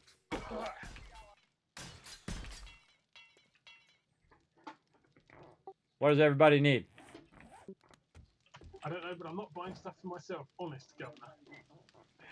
You're not taking all the dukes and all of the resources and building your own base and then using it just to equip yourself. I've had people do that. I was like, I can't believe someone just did that. I had to boot them from the server. They were cheating too. They were doing like a glitch where they could level super fast too. I forget what that person's name was, but I had to boot them. That was not cool. Take everybody's resources that they spent, hours collecting and just go off and do your own thing. That's not my style. That's messed up, everybody. That's pretty messed up to take everybody's, because that's everybody's time and effort, everybody working together. And of course, it's for the group. It's for the group's benefit. If you notice my armor, everybody, my armor is just a hodgepodge of random stuff. Now, as the leader, I could say, hey, I'm the most important person in the group. Give me all the money. I'm going to go get all the stuff for myself. But I spend most of my time in the base. So, me going out and being the strongest person with, heavy armor, and I've got the best weapon in the game. I usually call dibs on the combat shotgun, though. That's the only thing I call dibs on. That's usually the only thing. But other than that, usually the person who needs it the most is the person who gets it. If someone needs gas, and I've got a bunch of gas in me, like right now, I'm going to go ahead and put that gas in here and not use it for myself, right? That always makes the group stronger. Another great thing is when you're playing games together and you're doing a bunch of stuff, is that when you sell stuff, instead of selling it like if you're playing like World of Warcraft or something like that, which we played a lot of MMOs together, me and my team. Really 1,000+ members. Really, it's a lot more. I just stopped counting it after a while, everybody. It's a lot. But if I sell the weapon to my member at a discount instead of selling it on the auction, my member just got stronger. And then I keep doing that over and over and over. And then it starts compounding. And all of my team members are getting stronger and stronger and stronger, right? And then we can do higher and higher in raids. And we can be stronger together than it would be to get that extra little bit of cash I would have got when I traded it on the auction house. And that's our mentality of thinking, is that together we're stronger than we are separate. And it absolutely is true. I've proved it 1,000 times over. 4. We're at 4. Yeah, they've been around for a while. What's that? Coyotes. I mean, Is it a coyote or is it a dire wolf? It's a coyote in the desert. It's small. Oh man, I've been in the desert in a real long time. Have not been out there in a very long time, everybody. All right, I accidentally grabbed a bunch of stuff. I need to put it back. Underground, so I don't see these things. Okay, what else? We got meds. So I spend a lot of my time doing this, everybody. Just kind of putting stuff where it goes. So when people come in, they go, okay, I need some meds. I need the thing, right? That's pretty much my job. I also put these pots over here in the food drop box. So when I need them later, because there's stuff I craft with those pots, So if I need them later, or the person who's doing the food needs them later, they're over there where they can find them. And same thing over here. I'm just going to double press this, and this. I feel like I'm going real slow too. I'm normally get really into it, so I start going way faster after a while. Oh, there's gunpowder in there that doesn't belong in there. There's also a bunch of these radiators. They don't belong in there. Let's see. Any other coal that doesn't belong in there? That's a crafting item too. Coal is, but I use coal for other things. Shale is for making gas. Hey, we are one acid away, everybody. If somebody actually has an acid on them, now would be a good time to run back to the base and hand it on over. That'd be good. Okay, sand and cement in here. We need some stone. Wow, did we burn up all the stone? I think we did. Vehicles. Stony stone over here. And a little bit more cement going. Or concrete in this case. Then we'll put the stone here, and we'll put whatever cement we have left. Now we're out of sand. That's a problem. That's a problem. Now, here's the great thing. And while you're doing this, you take the other one that I have on the other side, and that's what this one's purpose is, or to make the cement go faster if I need to. This one sits over here and makes sand for me out of stone. So I don't have to go to the desert and collect the sand or go dig up some sand. It's actually probably faster for my crew to use the auger on stone than it is for us to go collect the sand, unless the sand is nearby. If it's nearby, then you can go ahead and use the auger on the sand and get it there. But it's always kind of up for debate which one's faster. Because when you're looking for like lead and iron, you're cutting through stone a lot of times, and you're making a tunnel or whatever, and you're collecting massive amount of stone there while you're collecting other resources. So again, it's really a toss-up a lot of times. And that's what I try to look at, is like, what's the most efficient way of getting that thing done. All right, raw meds over here. What else we got? We got bandages. We got military fiber, which is... I'm going to take this off miscellaneous crafting now. And let's see. Can we just put this... We're just going to put that over the door. Because you're going a lot of in and out of miscellaneous crafting here. Let's see. Do I want to put bones in here? I'm going to put bones in here for now. I'll put that in there. A lot of times I'll put stuff in here, and then I'll decide I don't want it in there anymore, and I'll move it somewhere else. Because, you might need bones over here. You might need bones over there. Maybe you're making a bone knife or whatever. Crafting magazine bundle and a ranged mods bundle 01 from those air jobs. Were you doing vehicles? Not, I kind of did so I could make the mini bike, but that was about it because I got one of the boxes as a quest reward. So I went to like 20 points to get the mini bike, and that was it. Well, then you're the furthest person in, so you might as well go all in at this point, because there is no tomorrow. Go for it. Yeah, 20 points lets you craft gas and chem bench, and 45 lets you craft the stacks. Have me some sham chatter, everybody. See, I'm the type of person that would die if we didn't have enough food and water. I'll just die because I'm right here at the base. I'm not. Oh, I got a candle. Let's have a little candlelight vigil for me dying. All right, such a great impact. I try to have an impact here in my small way. I don't think I have anything that can run it yet. I also did just pre-order Payday 3. Oh, another game. Ah, so many great games, everybody. Frostpunk 2, City Skylines 2 coming out. We got Avowed coming out by the awesome Obsidian, of course, maker of the Fallout New Vegas, and also Outer Worlds, which I really love. Man, there's some Outer Worlds DLC I haven't even got around to playing yet. Oh, man, this is a great year to be a gamer, everybody. You got Hogwarts Legacy. You got Alpha 21 of 7 Days to Die. We got a bunch of updates coming to Fallout 76. We got Atlantic City coming. Oh, man, so much stuff. And, of course, we got Starfield and just a host of other games. Also, you guys can check out that Street Fighter 6 from last night. That was pretty fun. We had played it before, but that was a release version I was playing. And, man, come on, give me some credits. Let's see some GGs in the chat, everybody, for Kismet throwing down in some Street Fighter last night. I used to play that with a friend of mine when I was a kid, when I was in my, teenage years into early 20s. And my friend was so incredibly good at that, everybody. Just unbeatably good. But I could, I could wipe out some people, just never him. I have never won, I don't think once against him, because he plays it all the time. He was like God level, and he would look up all the strats, and he would look up all the things and the combos and whatnot. Incredibly good. It's like my wife. My wife is incredibly fantastic at Tetris, right? Some people just have a natural ability for that particular genre of game. My wife's not even a gamer, everybody. She just plays it randomly, and she's got to levels I've never even dreamed of getting to. I've seen professional Tetris players get up to level like 18, 19, and 20, and I've seen my wife get up to 20 plus levels on there, just casually playing. Which is pretty incredible. If you ever played Tetris at level 20, man, that thing is just going depending on what machine you're playing it on. Pretty incredible. All right. Still need that acid.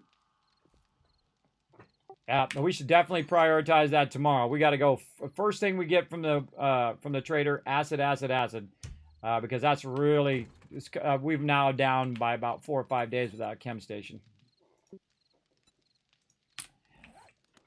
I'll put that in my spreadsheet, by the way. I'll put it right here. Get acid from the trader. Clothing pocket mods.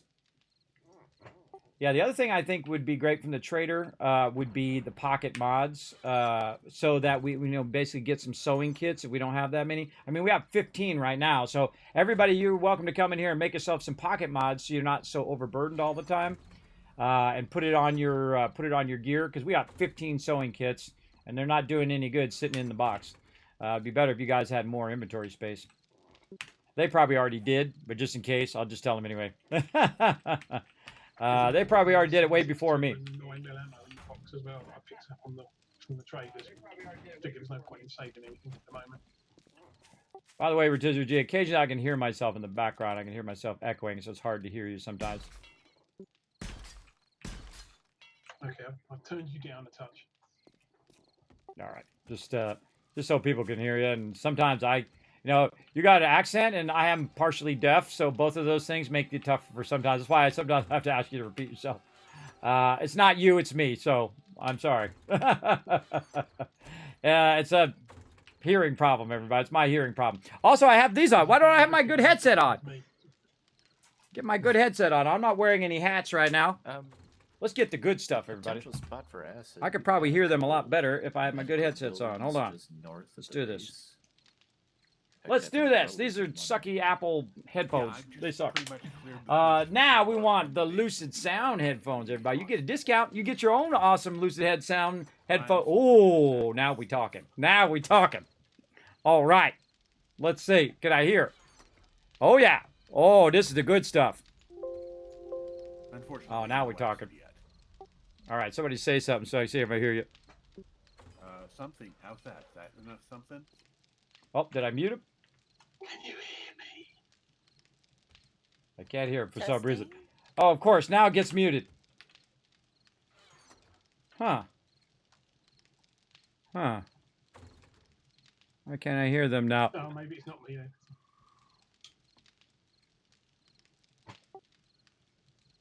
Not working. It sucks. That sucks.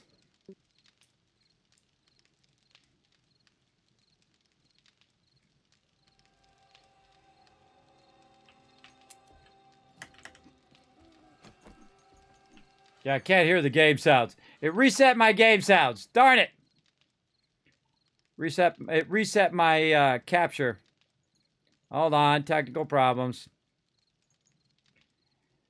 That's because I switched my headphones. OBS. OBS always screwing me up.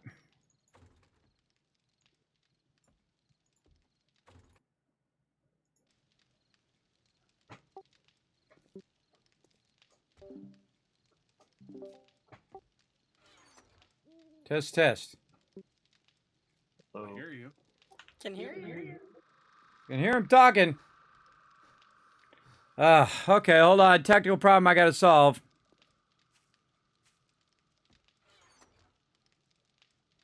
Weird, I can hear the game, but I just can't hear Discord now. Hold on, I probably gotta log out of Discord. Problem you have to solve. There we go. Yeah, I had to log. It was Discord's fault. because I changed my headphones, it goes, whoa, God, I don't know what's going on. I'm not smart enough to figure out you switched your headphones. I can hear you now, everybody. That's much better. Oh, man, why wasn't I using my awesome headphones all this time? Lucy sounds the best, everybody. Go get your own awesome headphones like mine. Now, see, I did this so I don't have to plug them in anymore. Because I keep forgetting to plug them in, and then I get to the stream like, oh, God, I forget. It's this problem when you have bad memory, everybody. So you can also just plug them in. And then I can hear it just fine in there as well. All right, let's keep rocking. Discord screwed me over. All right, back to work. Now I can probably hear them a lot better with my sweet headphones. Okay. What are we doing? Focus, focus. Get back to work here. Cement. Bullet tips. Bullet casing. See, that's nice, everybody. See, that's nice. I can set that up, and that's going to go for about 20 minutes there. Just run that out. Over here, what do we got? Do I really need some ales? Acid and 1K gunpowder DB1. We get our other acid? That was from earlier. Fun detected. No, no. Sucks. Fun detected means he got disconnected, everybody. Sucks. Sucks, sucks. Yeah, it's just glue and cloth.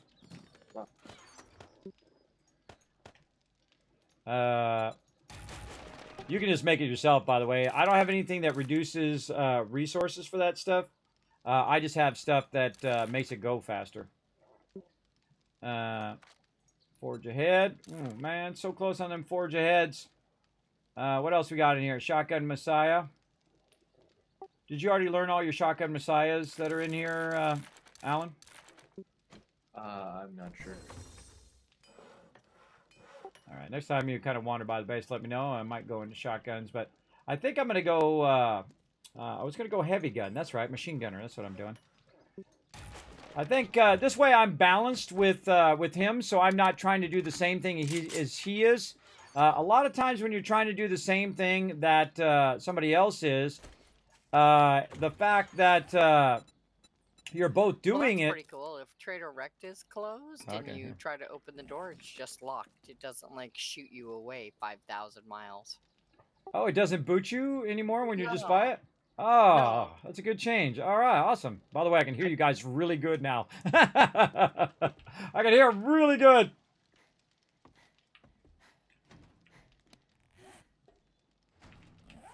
Oh, he's making a level 3 AK. Oh, I already got a level A3 AK when you weren't around, TM. See, there you go. That's what happens when you slack off. I like teasing TM, everybody. Don't take it personal. Me and him tease each other for years.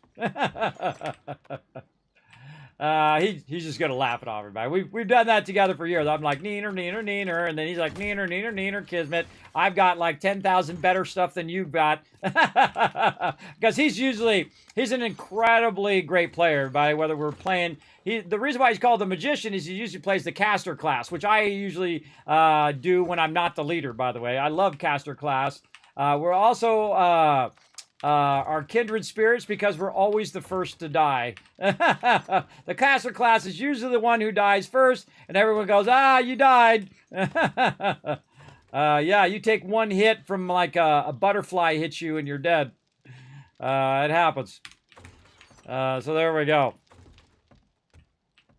You're a heavy weapons expert? Awesome. Yeah, I usually go heavy gun in the later game.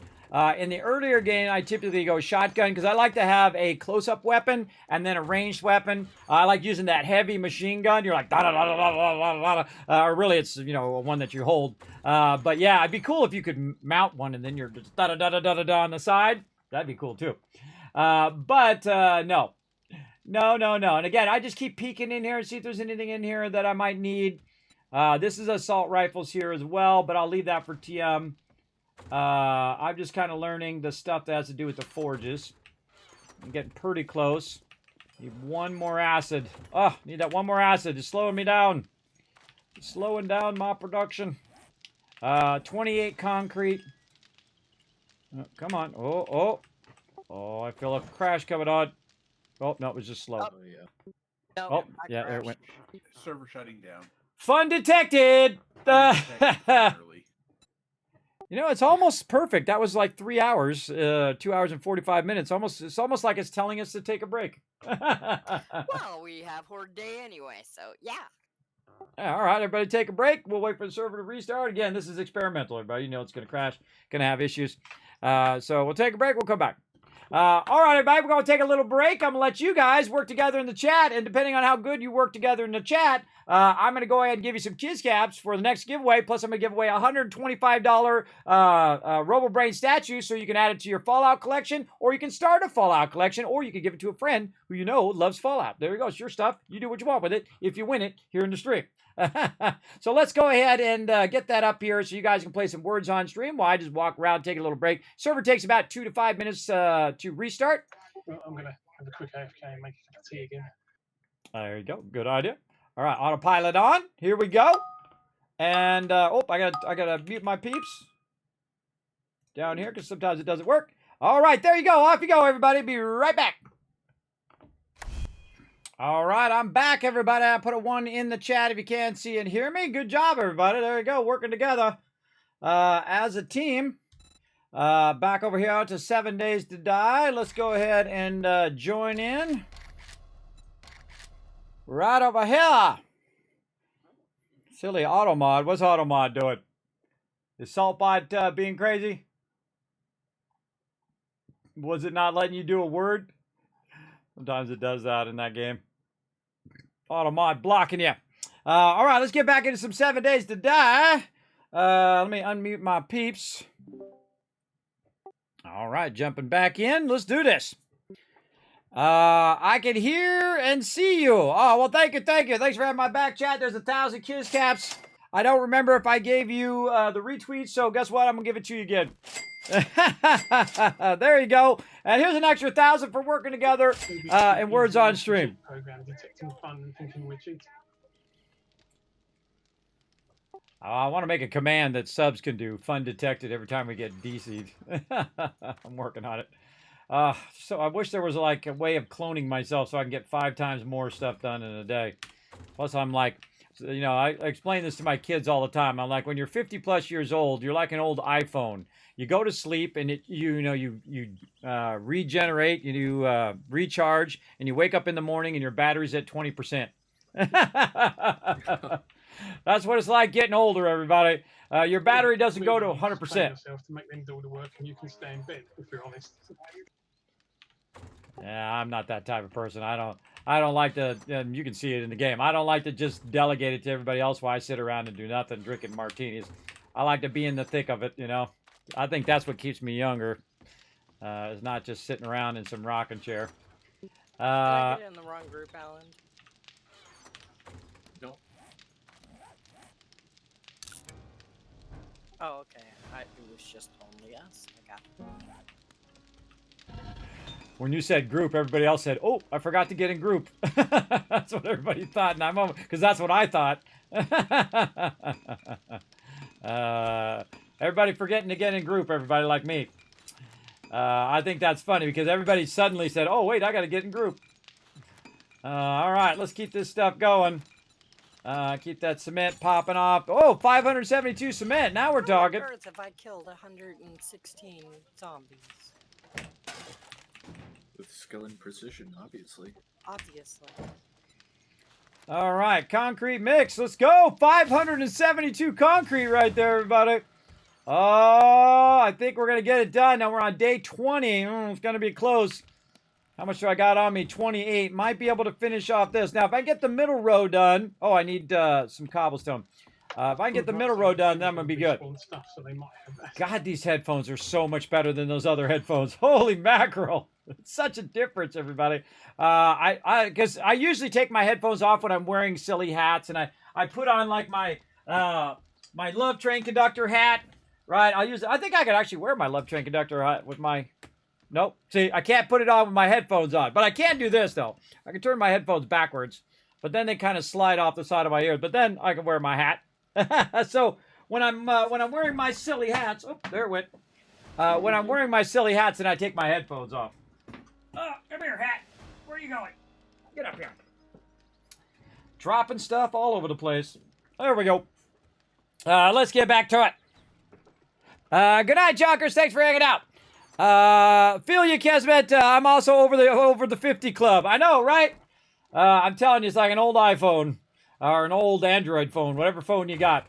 The batteries don't go full up. It's like a lithium battery, everybody. Lithium batteries diminish over time. I'm either not high enough level or he doesn't have one. Glasses in here, too. Let's get these glasses. Oh, man, we're going to have to make an armor box here soon. If I do this right, though, very often, if I keep clearing this stuff out that we don't need, quite often that you only need one box. If you're really good at micromanaging this, in the long run, people should be taking out the ammo. People should be taking out the weapons and stuff like that. And I usually leave 1 or 2 weapons for peeps because most people already have the weapon of their choice that they're going to use right away. Like a great example is when you have a bunch of extra loot in here.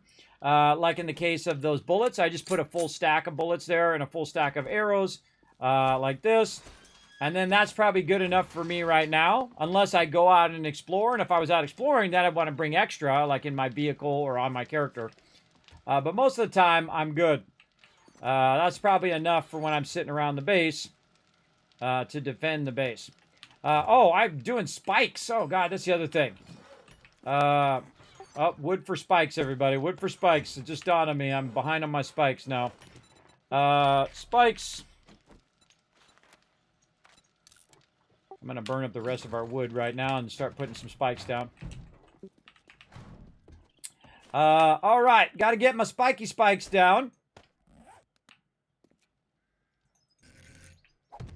Oh, we got the mushrooms out of that other building? Yep. All right. You want to take it down? Right before you bring it all the way down, let me know, and we'll get to show the chat how it makes stuff fall down now. We not got enough gas. We have enough or we don't have enough? I'm not sure. I put some in the box. I don't know if you grabbed it earlier. I think I was out at the desert when you were doing it. Gotta fix that wall there. There's 991 in the box. Yeah. Okay. Okay, now spikes are one of the most effective defenses for your bases, everybody. They do kill most of the smaller ones. Reset because we're running on a Nitrado server, so it doesn't actually shut down when it kicks system. No, it usually thinks we're still in the game, and so if we come back in, it'll just, still be running. But it does shut down if we totally go out for long enough. It'll stop running. I just noticed when I was soloing the older versions, if I crashed or quit when I came back in, the traders would have different loot, but that was obviously because it was regenerating the game itself. Right.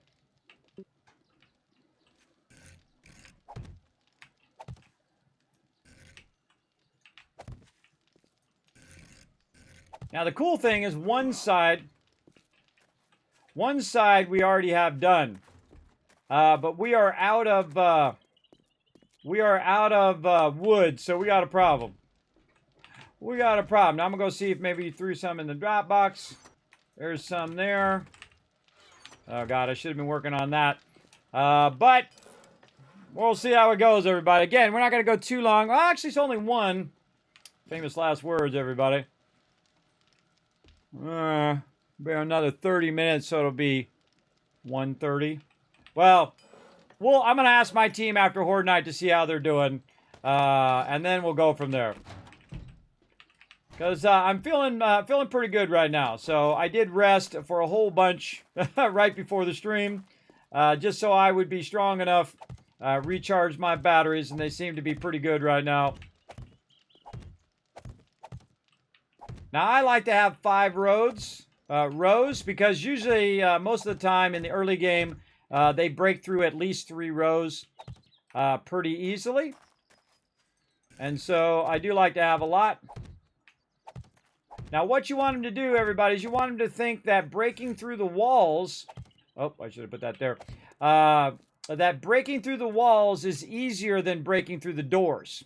If they figure out that breaking through the doors is easier, then they're going to go for the doors.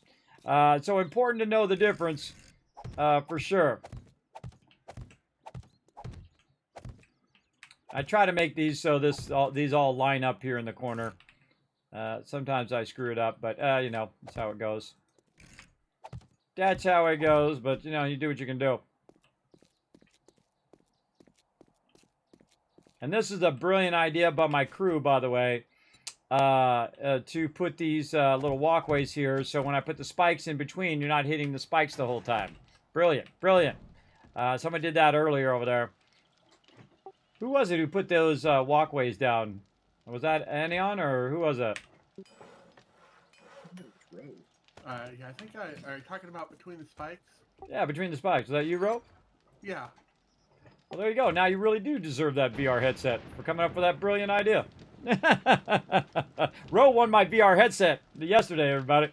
There we go. Smart idea. See, you do kind things for other people, everybody. It always circles back to you. Case in point, Ro putting that down so people wouldn't run into the spikes. And he won my, you know, $1,000 VR headset.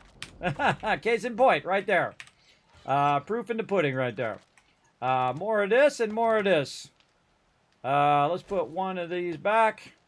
So we could also use Wasteland Treasures Book 3, which is the one that does the harvest acid from cars. Now I need the cement.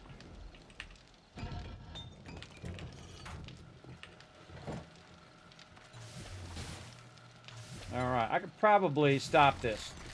Here's the thing. You go in here and you make this in half. This would be 175. Right here, it's going to take 4 minutes. And then I'm going to go to this side and go all the rest with 197. So it's going to be going twice as fast. So it's going to go way faster than it would before. It's going to be super, super more efficient. So I get it done faster before Horde Night comes in. And then I can try to fill this in. Now, I think I needed some cobblestone to repair this stuff. That's what I keep forgetting. Let's get that cobblestone, which is in building. And then let's just go around the bottom here and repair this stuff over there. It's okay if I use that cement. I really would like to get the bottom part cemented up as well. But let's go along here and just repair this bottom part. Because even if I do upgrade it to cement, I still need to repair it. I remember there was some over here that needed some love. Oh, that one right there especially. No, I hadn't either.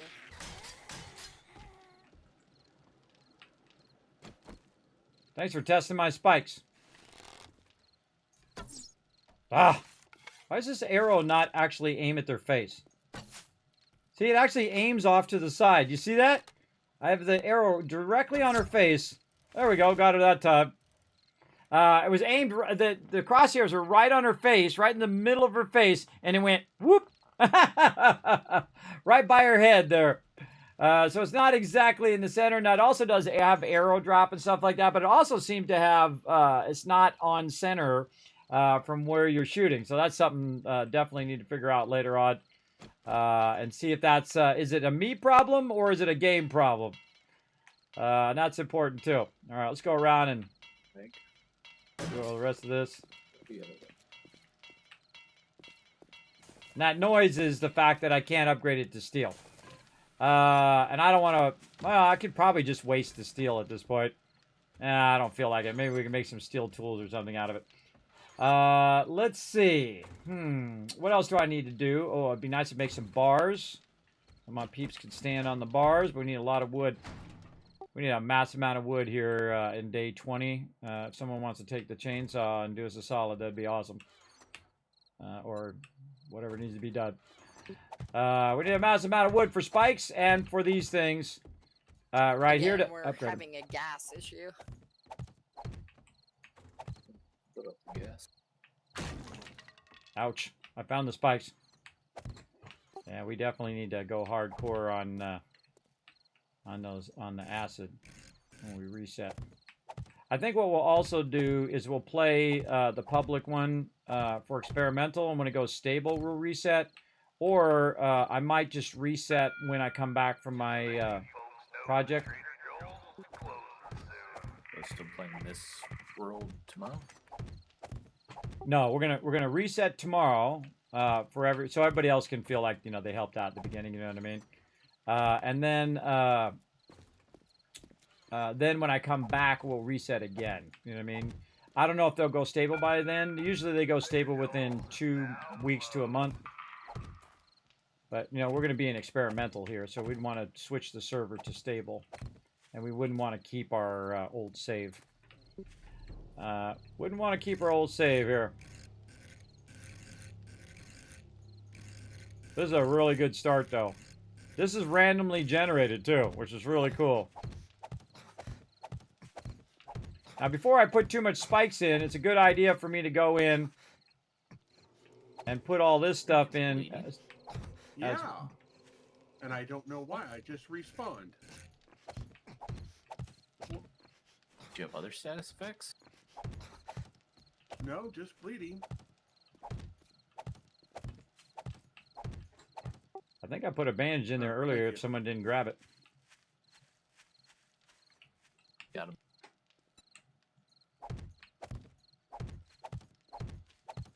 I made some bandages earlier for my crew. Oop.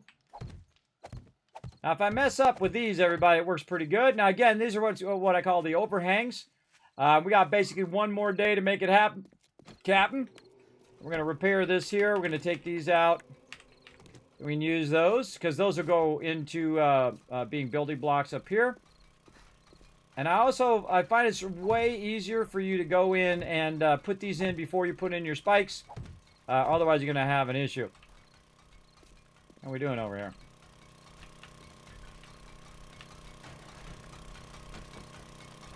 Ah, look at you going here. So cool. I wonder if the ladder would hold it up. If you took everything out and then took out the ladder last. I don't know. He's in there doing a job. Yeah, we got... No, I don't think it would. We got a big... we got a big acid problem.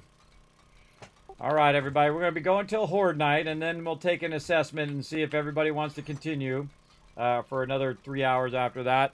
I'm feeling up for it right now. Feeling pretty good. At least we won't go as late as we went. And I don't have any sponsored event today, so we won't at least go till 7 or 8 o'clock in the morning like we've been doing for the last couple days. But man, it's so fun. It's so fun every time. It's too fun. I wish I was younger. I wish I was a baller. I wish I had more energy. I wish I wasn't sick all the time. But, you don't always get what you want in life, everybody, so you just got to do what you got to do. You got to do what you got to do's up in here. Oh, 479. Oh, it's on like Donkey Kong. Now, 479 cement that time. See, that's why you stay diligent. You keep working. Upgrade your middle stuff first. Upgrade the middle first. Look at this one. I got this one double lined right here. Now, see, when you upgrade to concrete, concrete goes from 1,500 to 5,000. That's a lot, everybody. That's 5,000. So that's basically 3 times as much, roughly, than the original. And then, of course, if you double line it, that's 10,000 that they need to get through, and they have to break through the middle most of the time. If they break through the top, they can also jump over, but most of the time, they're trying to break the middle. Yes? Just about ready to take this down, so if you want to be watching. Oh, yeah. Well, wait till the daytime, maybe. Wait till the daytime so we can see it, not in the dark. Okay. I'm gonna chop some trees. Hey, we got our base lined with concrete already in the center, at least. I'm gonna try the outside now. Yeah, look at this. Day 21 already doing concrete, everybody. I probably could have done it at day 14. We'll see. We'll see tomorrow, everybody, how quick we get to all of our stuff going. Now, again, everybody, we like to work together as a team. Oh, I got more skill points that I'm not using. I gotta go and use them up. Now, again, if I was playing and being real serious with my team, I would not leave so many skill points unused. Like right now, I got 10 skill points that I'm not using. that I could be using for my intellect. So let's go ahead and just boost that intellect now. And boost this all the way up. What's this? This is going to take level 10. I'm at level 9. Oh, that's perfect. Right there. And I need 2 more points to get there. And then I can go straight in here. I just go straight engineering. The only other one that I do, and that's for our cook, is right here in Fortitude, is Iron Gut. I put one in Iron Gut just so I'm not using so much food.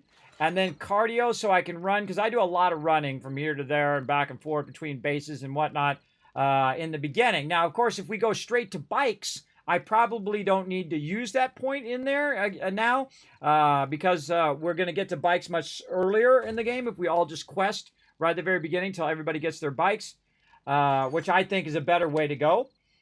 And so I could just put 1 in cardio and 1 in Iron Gut and then use that other one in intelligence.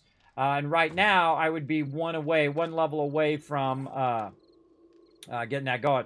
Someone's looking at me. TM's looking at me. You got a acid?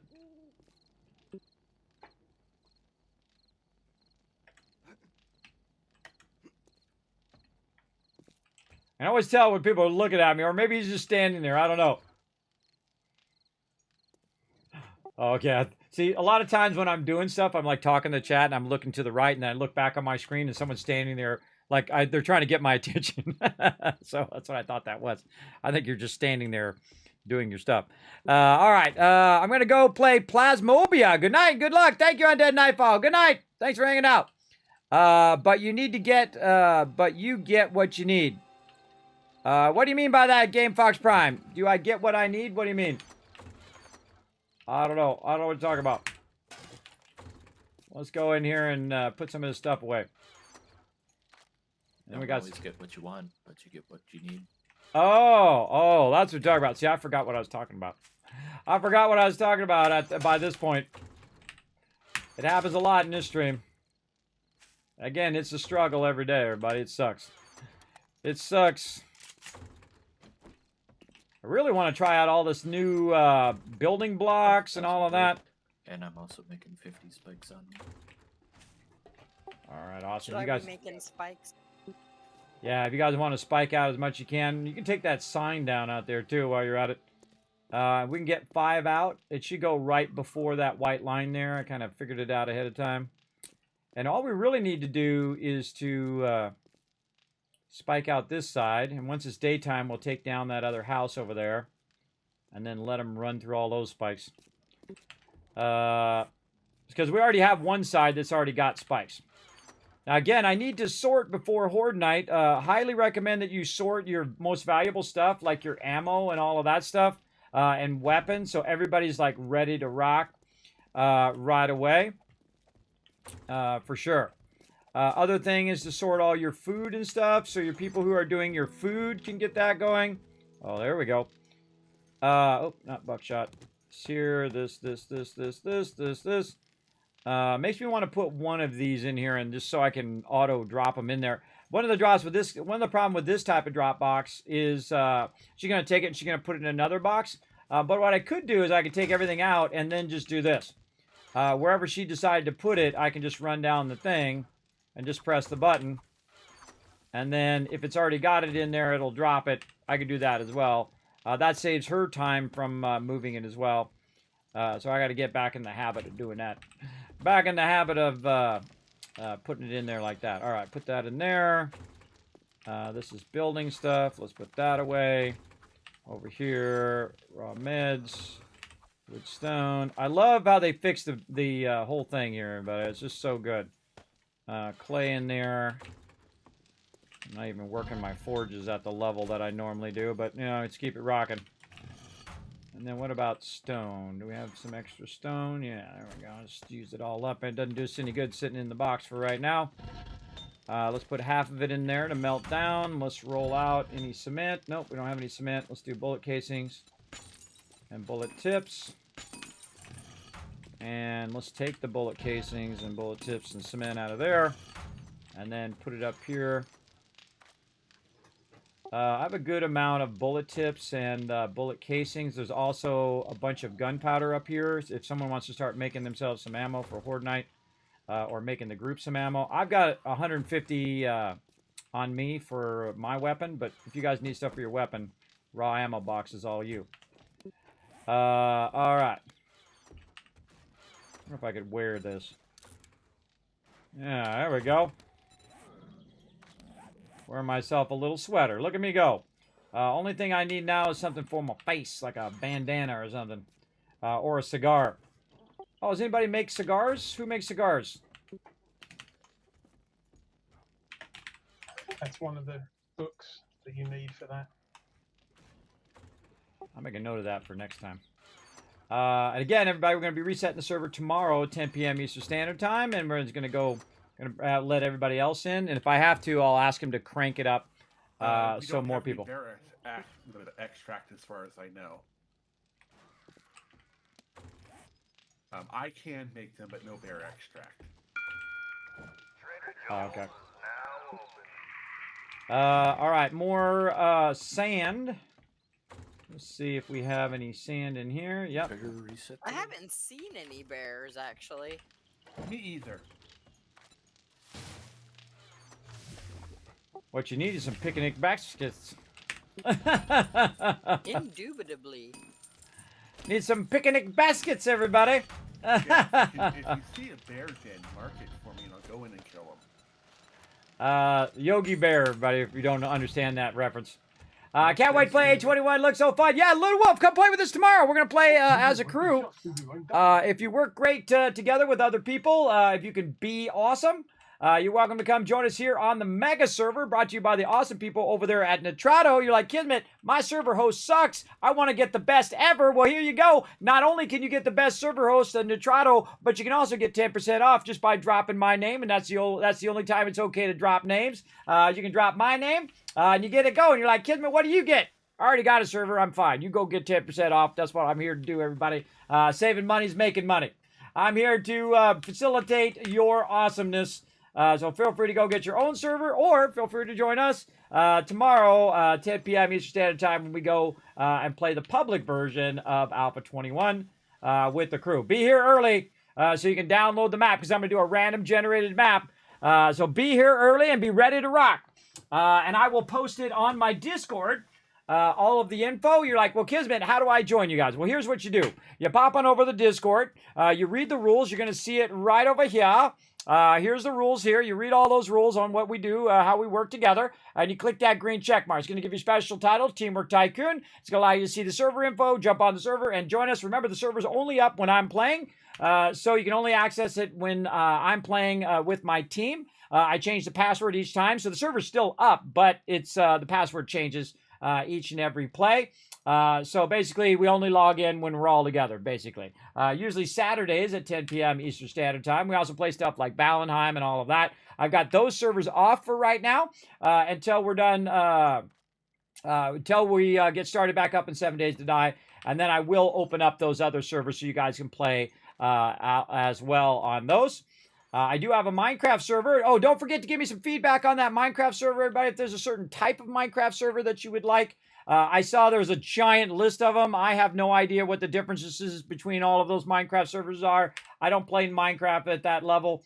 But if there is a certain kind of Minecraft server that you guys are looking for, you can go to Nitrado, look through the Minecraft servers, and say, Kismet, we would really like this Minecraft server, and I will set one up for you, totally as part of my partnership with Nitrado, and I'll let it run 24/7. You're welcome to get on there, try it out, and maybe at some point you say, oh man, I want to have my own server, and you can get your own server. You can test it out on my server, see if you like it, and then go get your own, so you can run it and do your thing, or you can play on mine. So whatever you feel like doing. I don't mind if you play it on mine. That's what they're there for. They're there for the community to play. But they are the best. So go over there and enjoy. Again, trying to work this ammo. Don't anybody else need ammo? I'm gonna queue up some ammo here. I'm gonna do 7.62 if no one else needs anything else. I got my shotgun shells queued up already. I might need to take this down though. Okay. Oh, hold on. Yeah, let's do that. Yeah, I'm good for ammo.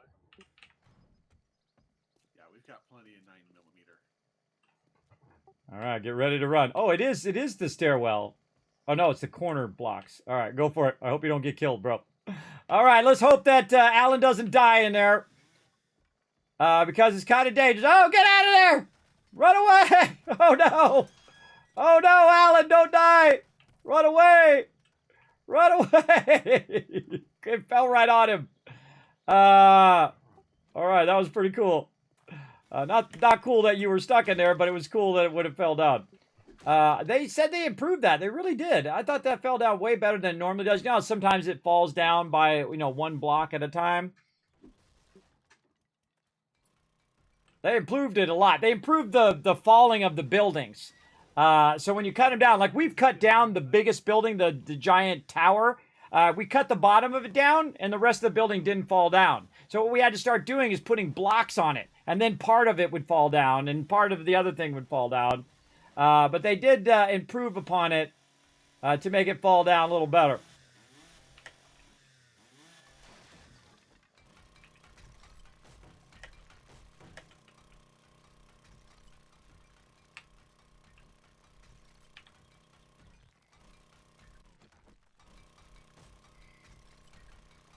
Now, see, he's getting all those resources back now. And then what's going to happen is, I wonder if these are going to stay up because of the spikes. I guess we'll find out. Have we got that Magnum book for the better trade prices? I haven't seen it yet. Okay, so you had the level 2 44 in for sale, but it's $4 grand, so I won't buy it if we haven't got the book. If you just want a Magnum, I can make you any tier you want except for 6. Okay, yeah, that's fine. I mean, when we find a, well, we probably won't now. If we did, I'd just take a level 1 just to use it for the trading.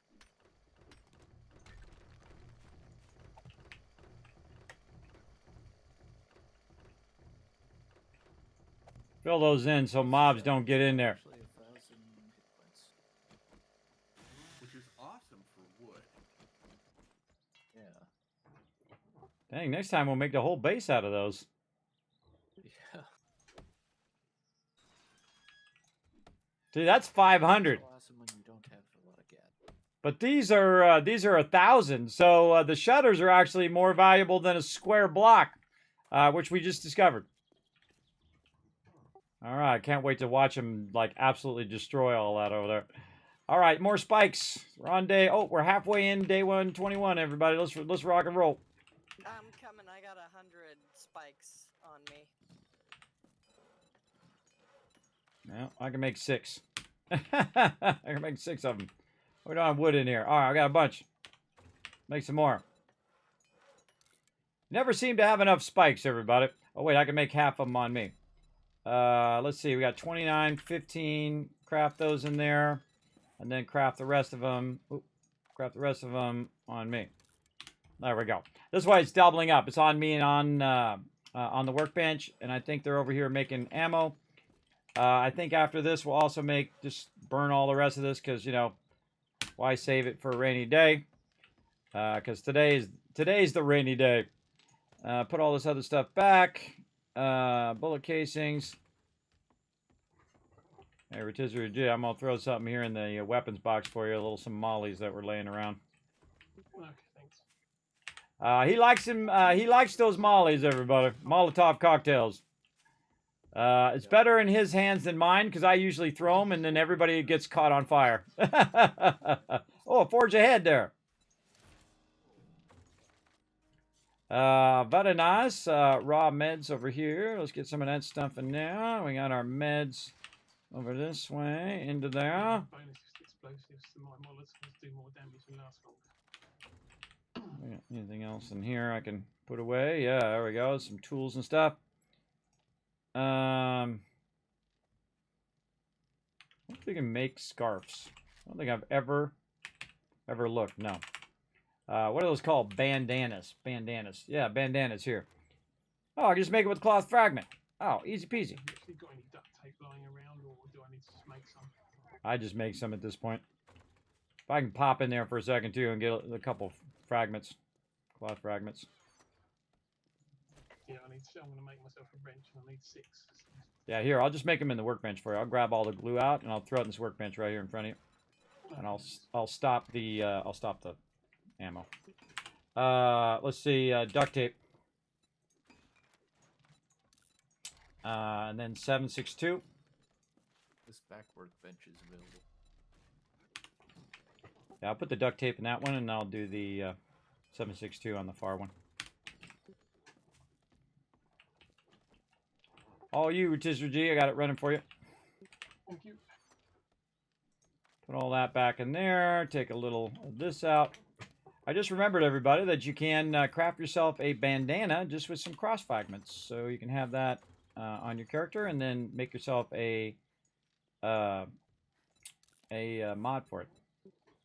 All right, bandana, and then wear, W, and then we go in and we grab one of these little kitty kits over here, like that, and then we want to make ourselves a pocket, clothing pocket mod. We need duct tape and leather. Okay, so we're gonna steal one duct tape from here. I'm leaving it in the workbench. Take those out. What else did I need? I needed leather. 2 leather. Get out of there. See how I try to get in and get out as fast as possible because other people are trying to get in there. All right, there's like 30 duct tape in that workbench, in the primary workbench. All right. We have another engine. Modify. Oh, it doesn't go in that one. Okay, I'll put it in my jacket then. Yes, in my jacket. And then again, see, I got another slot down here before I'm overburdened. What we got here? Some basic light bulbs. Oh, really? Ah, well, look at this. Look at this fancy schmancy stuff.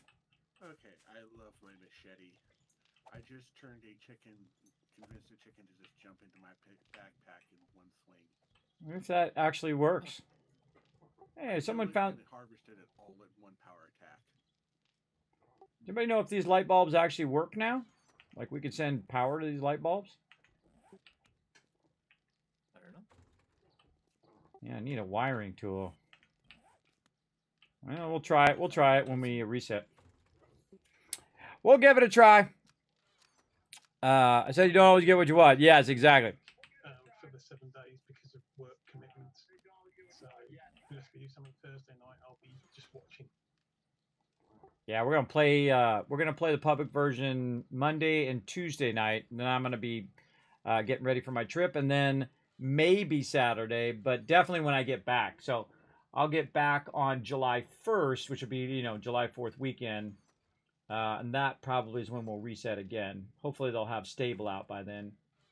But maybe, depends on how well my laptop runs it. I might just be standing in the base most of the time. Because I have a 2014 laptop and it's a Mac, so I have to run in emulation mode.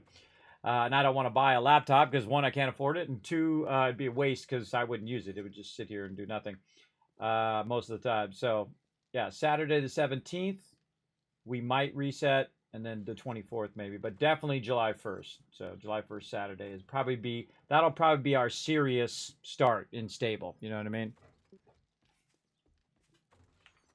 So when Alpha 21 goes stable, then we'll really be a serious start. And what we're doing right now is just kind of learning the mechanics, getting a general idea, and then we're going to go all out.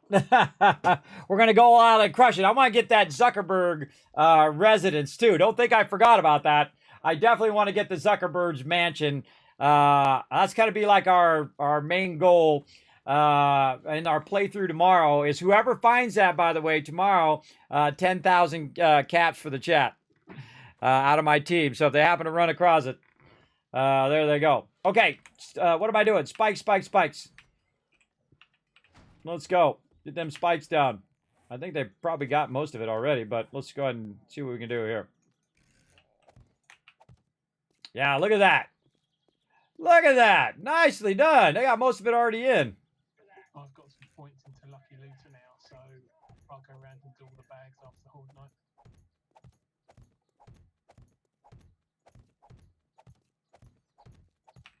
Nice.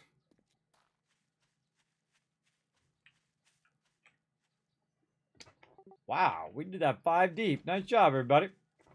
All right. Now, since we don't need stuff for tools, I'm gonna burn some of this forged iron, I think. Burn a little forged iron just in case on the close ones. All right. Now, I'm not going to burn all of the forged iron because that was a lot of work. But I'm going to burn a good amount of it. And what I'm going to do is use it, what I call the backup. And that's where you upgrade the ones that are closest to the base. So if they happen to make it all the way through, you have one last kind of tougher... Oh, so it's very hard to hit these things. You got one last tougher one that they have to progress through. And so I always upgrade closer to the base first, and then further away from the base last, obviously.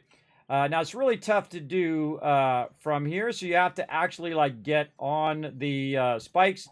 And you can't put it, like, on barbed wire. Barbed wire doesn't work well. So I have to get up on the spikes and, of course, risk my life for my crew. And then upgrade. You can also try to do it from inside the base, but it's super awkward. And then as I backtrack, I'll take this back out, because obviously you don't want to leave that there, because you want the peeps to get up above. Oh, I forgot to upgrade the things. Oh, we need to upgrade the bars on the second level. We need to upgrade the bars. They're just frames right now. I'm going to do that real quick. Now, again, we're playing at double speed, everybody. Oh, and I did put bars down on this other side. Yeah, I'll go ahead and put those down while you guys are upgrading them. I'm going to put some wood in this top box. Whoever wants to grab this wood so they can upgrade it. All right. I didn't put the rest of these down either. Let me copy rotation. Let me get it done. Now, we're literally just a couple minutes away from Horde Night here, everybody. Now, again, if you screw up, the great thing is you can just grab it and pick it up. And that's why I put these down first, because very often you do a lot of misclicking. I got to get this backside in so my peeps can hang off the side. Now, of course, this side's really well defended. It's got a lot of spikes over there. And sometimes this happens. It's right down to the last minute. You're trying to get your defenses in. Now, this is one of the easiest and most basic ways to defend your base. Just some simple spikes. Put out some bars where you can kind of hang out and shoot at the baddies. And you're good to go. Now, the reason why you don't want to leave these blocks here, these building blocks, is someone might pick it up and boom, there goes somebody down into the thing. I'll grab some more of this and then use my thing over here. Now, I would prioritize the inside. Now, you can see I can upgrade really, really fast because I have the nail gun. And then I would go outside after you have the inside done. Oh, and that's done. Anybody else has any more wood? This side on where our old base was could use a little love over there. I think that's it for what we got wood-wise. Just never seem to have enough wood. Never seem to have enough. Check the drop box. I just dropped like 50 or so in there. I have 700 on me, so. All right, cool. I think that's it. I think we'll be ready. Again, everybody grab some ammo. It doesn't do us any good sitting in the box. I'm going to grab another half a stack of 7.62. Need more cement. How are we doing? Oh, not that. This. More sand. Now, you also should keep some cement for... tomorrow as well, so maybe we'll get lucky. Oh, I need cobblestone. You should keep cobblestone on you. You should keep stuff where you can repair the base. Although I can use fuel for my mini bike, it's a little bit. It's only on about 30%. Oh man, I guess pretty good. Pretty good amount upgraded. I do have a level 5 wrench now, so I will be wrenching stuff as I'm wandering around. Oof, are we gonna run out? Are we gonna run out? Survey says. We'll put some points into salvage. Ooh, 2 levels done with cement. Look at that. Nice. All right, 2 levels done by day 21, everybody. It's not a small undertaking. This is a custom-made base. It's a base we made from scratch. Just made it at a time. Now, I do want to keep some extra. on me and keep it running while we're going so I can make some stuff, but I need some crushed sand. And let's see if we've got any extra sand. We do, a whole bunch. I've got enough to float around for a little bit so I can disappear off and try and wrench a few things to get some. So if you need it for the Come on, chainsaw or fingers, whatever, work just- together. There we go. And then whatever concrete I can make while I'm waiting. Let's go ahead and go over here and make a bunch of cement. So that's running. Filter or the dew collectors were full. I didn't Let's put some of this in here so it's still going down. Then we'll do bullet tips Yeah. and bullet casings. Even during Horde Night, always be crafting. I need iron. Over here. Iron clay. A little bit. Again, doesn't do you any good sitting in the box, everybody. Where it does you good right here in the forges. All right, it's almost time to make it happen, Captain. So, yeah, Alpha 21, day 21. Here we go. Gonna be a good one, I can tell you already. I can tell you, yes, we got those all upgraded. Should have made more dew collectors, but I was busy. Yes. Oh, man, I can feel this is gonna be a good one. I can feel it already. I'll grab the last half stack then. I want to see what happens to our old Yeah, base no, over I'm there. stacking a little more. Yeah, that'll bring you up to a stack and a little more as well. We should try to take down a real big building over there. We need a lot of gas to do it, though. Food and drink. Oh, I forgot. I've got level 3 lucky looter, by the way, so I'll do all the looting afterwards. Shale right now for over 10,000 gas. North. All right, here they come. It's Horde Night. That's why they call it 7 days, everybody. North, this way. Oh, great. We're starting off with cops already. They like those shutters. First thing I do is I prioritize the toughest mobs. In this case, we got a bunch of cops. Oh, took his head off. What are we at? God, we're at game stage 48 and getting cops already.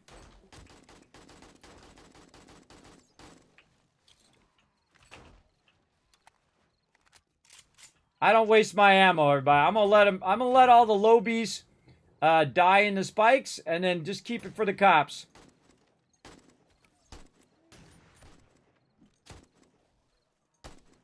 Now, eventually, you have people come in and they blow up. They blow up against the base, and so if I don't keep building up the base and keeping up with them, what happens is bombers will come in and blow a hole in the side of the base, and then all those zombies will stream in here. I've actually had it happen. One time we took over like a military compound, and it was actually cement. And what they did is they blew a hole in the side of the thing, but they also blew a hole under the fence. And all of a sudden, a bunch of zombies started swarming in under the fence. It was not good. It was not good. But of course, my team rose to the challenge. But again, we make this game look easy.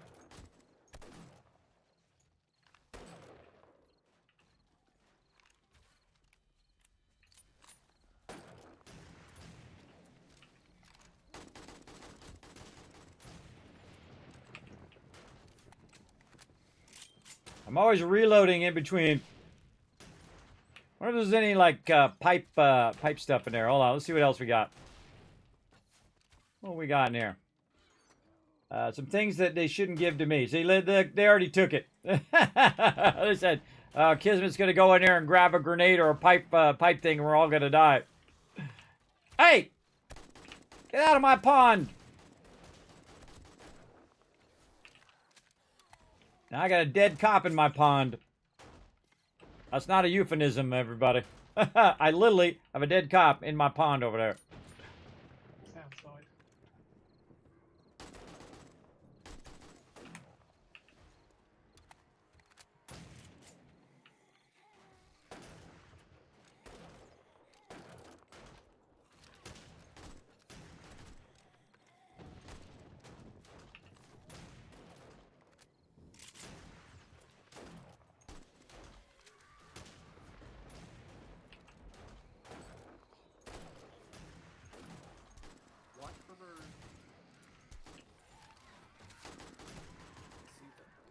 Good timing. Yeah, 2 birds.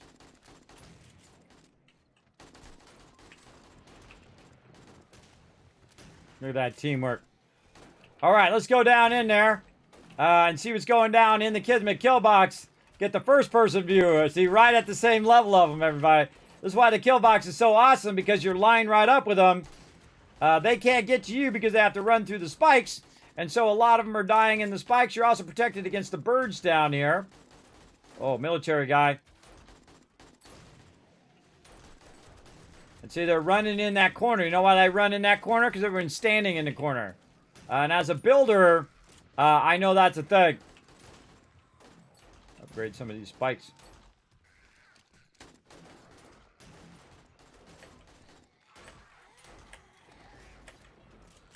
Get upgrade them. Spikes are really, the hit target of spikes are really awkward.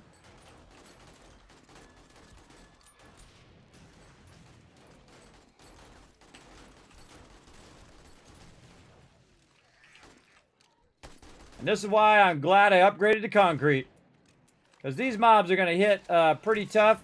They're going to start hitting the side of this pretty big time. Especially the big mobs. Oh, he's already dead.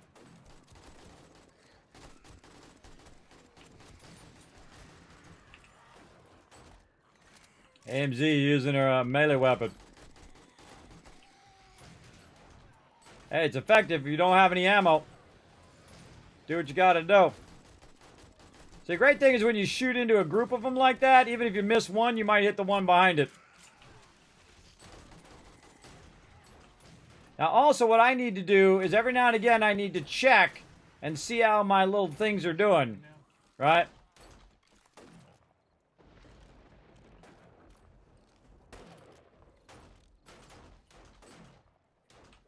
They're rotating a bit southwest. Oh, and I'm out of bullets. That's not good. Got any more? I got 16. That's bad. That's bad. Oh, and luckily I made a bunch more over here. Look at me go. And that's called thinking ahead. Big Mama house. You want to kill those big mamas. Big mamas are the ones that come in and start wrecking your base. Same thing with the bikers. That big guy that's out there. I call him Hawaiian, the Hawaiian Punch. Is he wearing a Hawaiian shirt? He's like that. Oh, yeah! He's like the guy who breaks through the wall. And, of course, you got this guy, Mr. Hoodie Man. Here comes Big Mama over here. Oh, she ain't got no head. I think they'll make it. Oh, there he is. Hawaiian Punch. Look out. Big Mama coming in.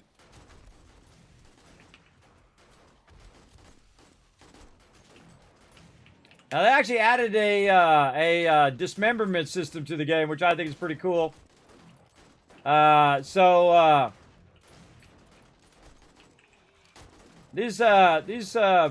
guys are a little tougher, too. Oh, God, my gun's broken.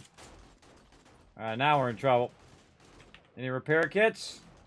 Yes. Grab one of them. Open up my inventory, click on the thing, repair. Back at it.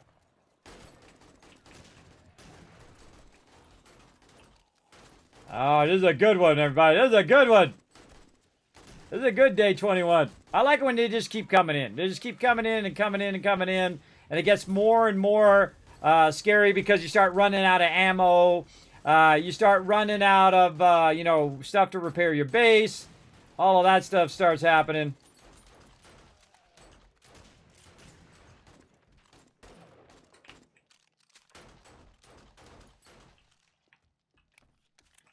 And we crushed it again. Nice. 5 minutes to spare. Rotisserie said he had perks for looting. Yeah. Yeah, I've got level 3 lucky looter. All right, well, My loot away. location, a couple of them. Loot away. All right, let's start sorting. Okay, after you guys loot, what do you guys think? You guys strong enough to go longer? I'm feeling pretty good. I've got doctor's appointments tomorrow. I can't stay up late. Hey, no problem, no problem. Do what you got to do. Take care of that IRL. Anybody else? You guys want to stay up, or what do you guys want to do? I'm up. I've got a couple of hours probably. All right. Well, we'll go until everybody feels like, okay, that's enough, and then we'll bail. And if we don't make it to the next horde night, that's fine. Just, I'm just trying to get a chemistry bench at this point. I feel like we get a chemistry bench in, we've crushed it. I feel like that's the thing. There was some cops getting. A little bit there. All right, so now what happened is they attacked our base. They did a bunch of damage to the edge. That all needs to be repaired. Base as well. Yeah, I saw a couple around there. And then also I need to update this. Now I'm glad I updated the spikes a little bit because they did die a bunch on those spikes there. I would have liked to have gotten more in. Oh, I need more of the repair stuff there. But that wasn't too bad. That went pretty well. We had enough ammo. Luckily, I made all that extra ammo. I totally forgot I made that ammo until I ran out. I'm like, whoo, glad I made that ammo. Now, later on, you can make bulk ammo, which takes a lot less, which is very, very useful as well. Let's get this forge iron. Oh, God, we're almost out of fuel here. Let's go... Where did I put that? I think I put that in raw ammo. Coal here. I'm going to go ahead and use some of this coal. And just use that as backup. That one's about to run out eventually too. Just to keep that running so that we can keep running out cement. And then we should be putting in our brass and lead. Now, when you're between horde nights, everybody, then this is when, you know, you have a little bit of more time to chill. And get stuff going, but I wouldn't get rest on your laurels too much because, again, remember, the better you do at the game, the harder the game becomes, which I think is awesome. I think that's an incredibly great way of doing it. So definitely want to get that. Actually, I think I need lead more than I need anything else. Let's put that in first. So you got to keep scaling up and scaling up and scaling up. So that, you know, on day 24, they're going to have more cops and more strong people and more tougher people coming in. So you're going to need, you know, maybe double lined your cement by then. And that's going to be tough because there's a bunch of spikes in my way. So going out there and putting all of that in can be pretty difficult. But what I can do at this point is I can start making cement blocks, or concrete blocks, not cement blocks, concrete blocks instead. So to make concrete blocks, each one takes 10. So basically that means I need, you know, thousands of concrete block if I'm going to do the whole base. But I would definitely start with the outside exterior first, the middle one first, bottom one, and then the one above it. So that's my next goal for the next one. If we make it to the next horde night, I'm going to go ahead and do that, that third row right there. So let's stay at it. Wood, stone.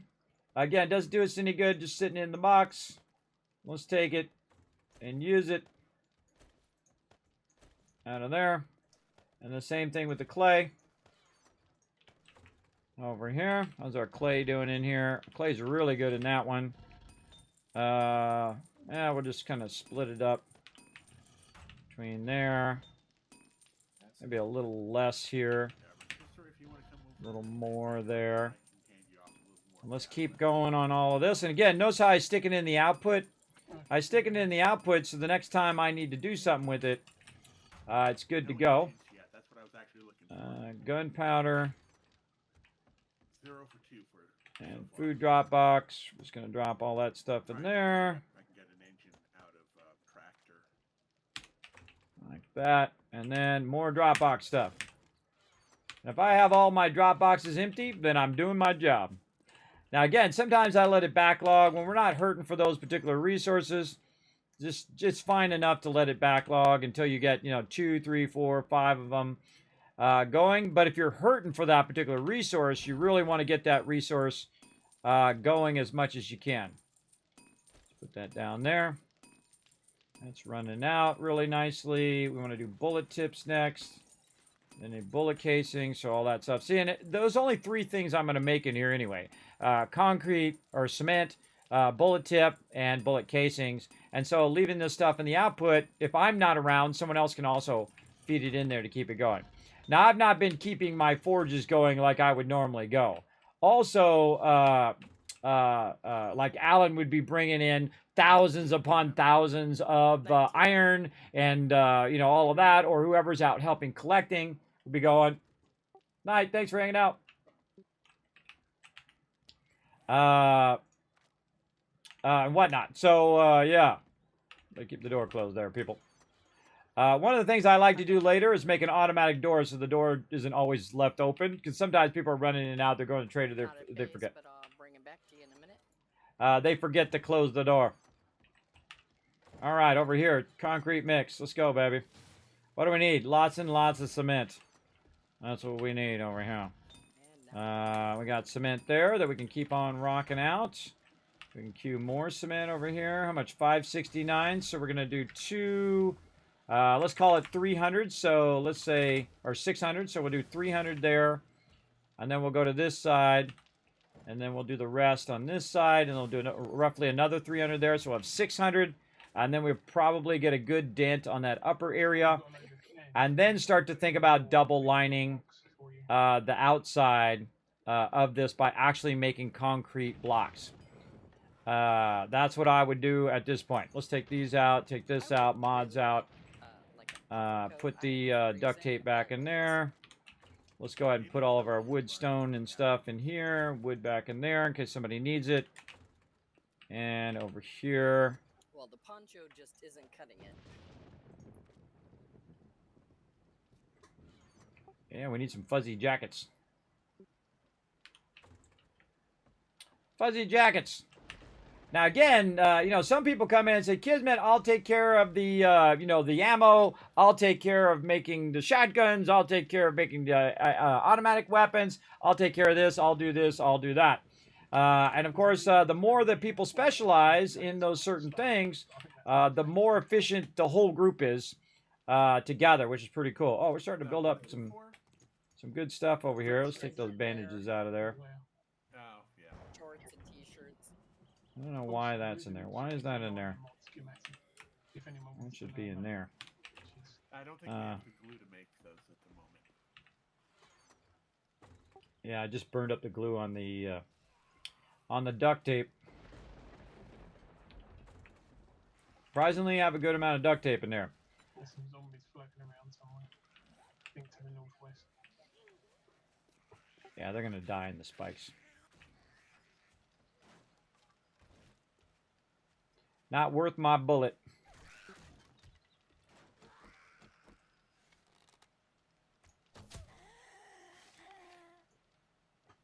Zap him with an arrow to get the XP.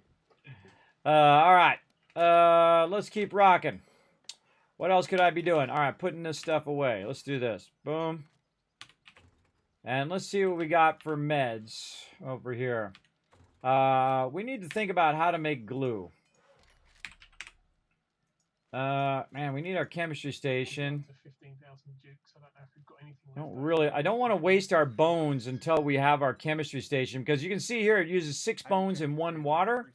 But if we use the chemistry station, it's going to be 4 bones in 1 water. And if we have super corn, it's 2 super corn and water.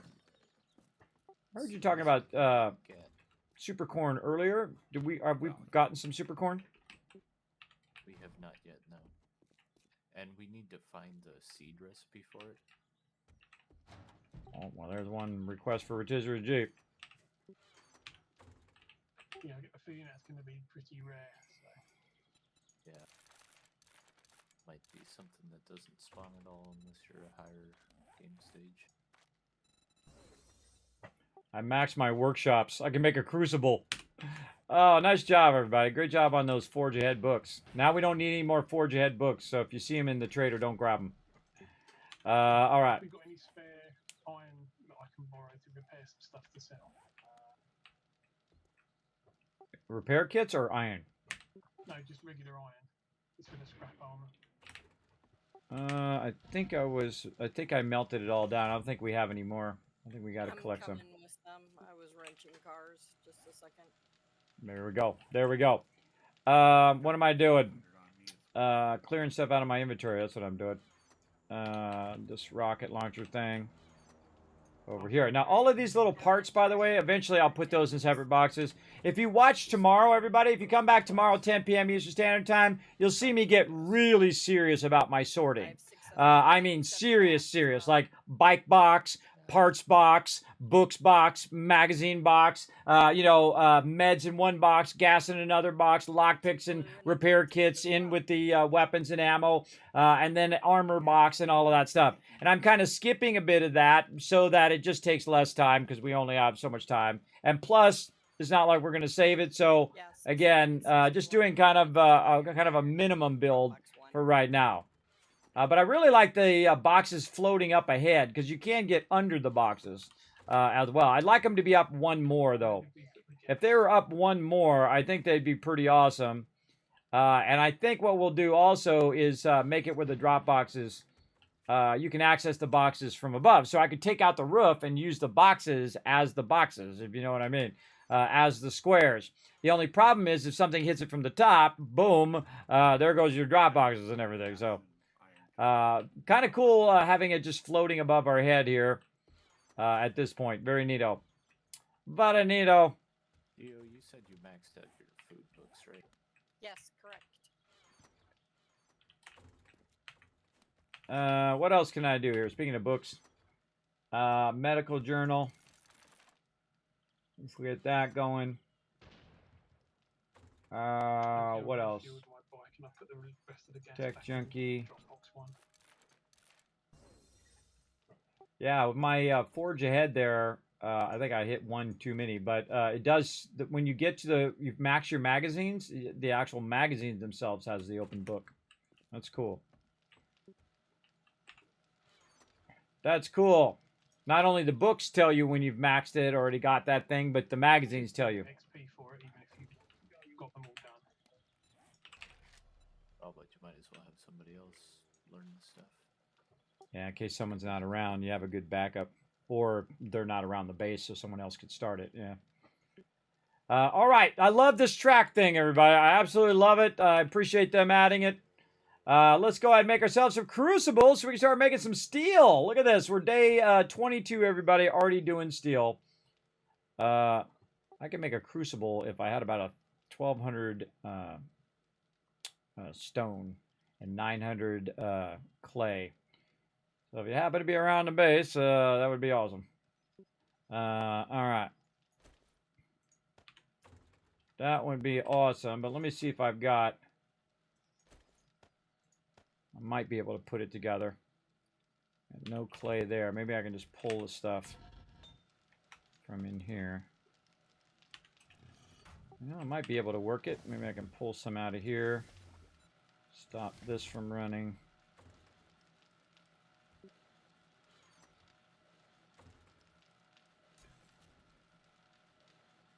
Hmm.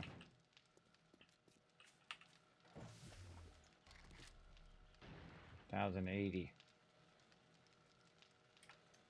Not enough.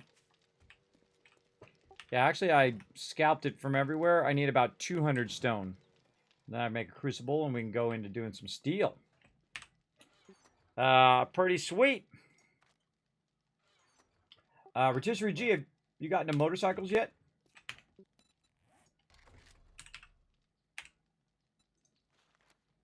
believe he has. Yeah, Um, on I tier like- 3, so I can do motorcycles and stacks of gas cans. Stacks of gas and probably steel, right? No, just stacks of gas. But it needs a chemistry station, of course.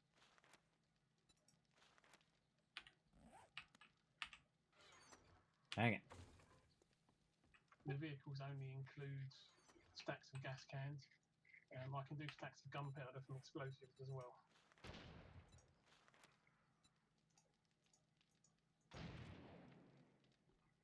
I thought it used forged steel. Oh, it does. No, it does. It uses 7 forged steel. When you're making like the handlebars and stuff like that. If you look at the recipe, because if it's not locked, you can click on the little ingredient hammer and brick wall thing. And it says 37 forged steel for the chassis. Are you asking if it used forged steel? Yes, I thought it did, and I was right. Yeah, making Yeah, but making the with motorcycle uses forged steel. I mean, obviously it uses gas to drive the motorcycle, but I'm saying making the motorcycles is what I'm talking about. yes, but what you actually asked was if he could make stacks of steel. So that's why. That's not what I asked. I asked, can he make motorcycles? I think you were trying to ask that. But yes, you guys know what I'm talking about. We're trying to make motorcycles. Just fill in the blanks. On that note, the motorcycle chassis for me needs 37 forged steel. Is that the same for everybody? Yeah. That's what I see in mine too. That's a shame. I was hoping it might have reduced the amount because of the boots. Well, the nice thing is the crew is. If you go into Grease Monkey under intelligence, that's what drops down the cost of making the vehicles. Yeah, see, but I don't have them unlocked, so. So I might be doing that as well then. Yeah. So I'm doing intelligence anyway, so that's something else I can put into. Yeah, I'm at 9 intelligence right now too, but I didn't learn the thing, so maybe we'll double up on that eventually. I don't know. I'm doing too many things at the same time. I'm doing medical and all of that, so it'd be great if we can get that going. So what I need 200 stone. That's what I'm trying to get to. I need 200 stone. If I had 200 stone, I could make a crucible, and then I could start making steel. I had left my old tier 5 iron pick somewhere in the base. I don't know if anyone grabbed that. I'm using it at this moment trying to grab some stone. Okay. I'm sorry, you Thank you. need how many stone? Just 200. If anybody happen to have it on them. Right here. Oh, I put 100 in the box. Oh, thank you. Appreciate it. Swap back to one of the others. All right, maybe we get motorcycles done before we finish this playthrough. Let's go. Crucibles.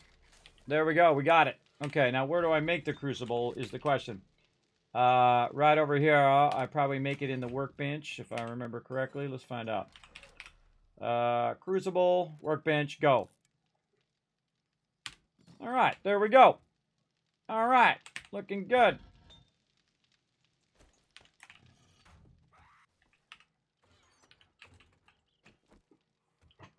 I heard a screamer somewhere. I did too, and then I heard a bang as she hit the spikes. Oh, is that what's happened? All right, nice. Yeah, I went looking for her, but she hit the spikes. Speaking of spikes, I should go out there and put some spikes down. Now, when you're not on Horde Night, everybody, one of the smart things to do is just make your inner spikes stronger, right? Your ones that are closest to your base. And what I do is I actually, because I go and rebuild and upgrade stuff and all of that, is I want them to take out the spikes. And the reason why I want them to take out the spikes is so I can upgrade the inner spikes without having to get up on a box and do all of that. So now's a good time to, repair a bunch of this and just get those inner spikes done. So any screamers that come up, and if nothing else, you're helping yourself against screamers, because screamers basically attract other mobs. Some points into salvage operations as well. Can't quite hit it.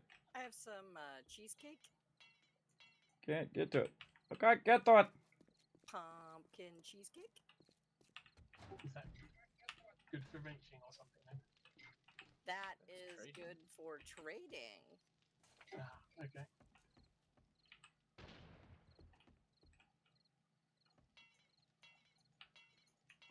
Yeah, can't get it from up here too, because those are in the way. All right. Pop down here and try it like this. I hate the hitbox on these things. So it is going to be in the trade box. I gotta, I think. Gotta aim a little lower. All right, fine. Fine, make me go and do the thing. Make me do the old climb up on the box thing.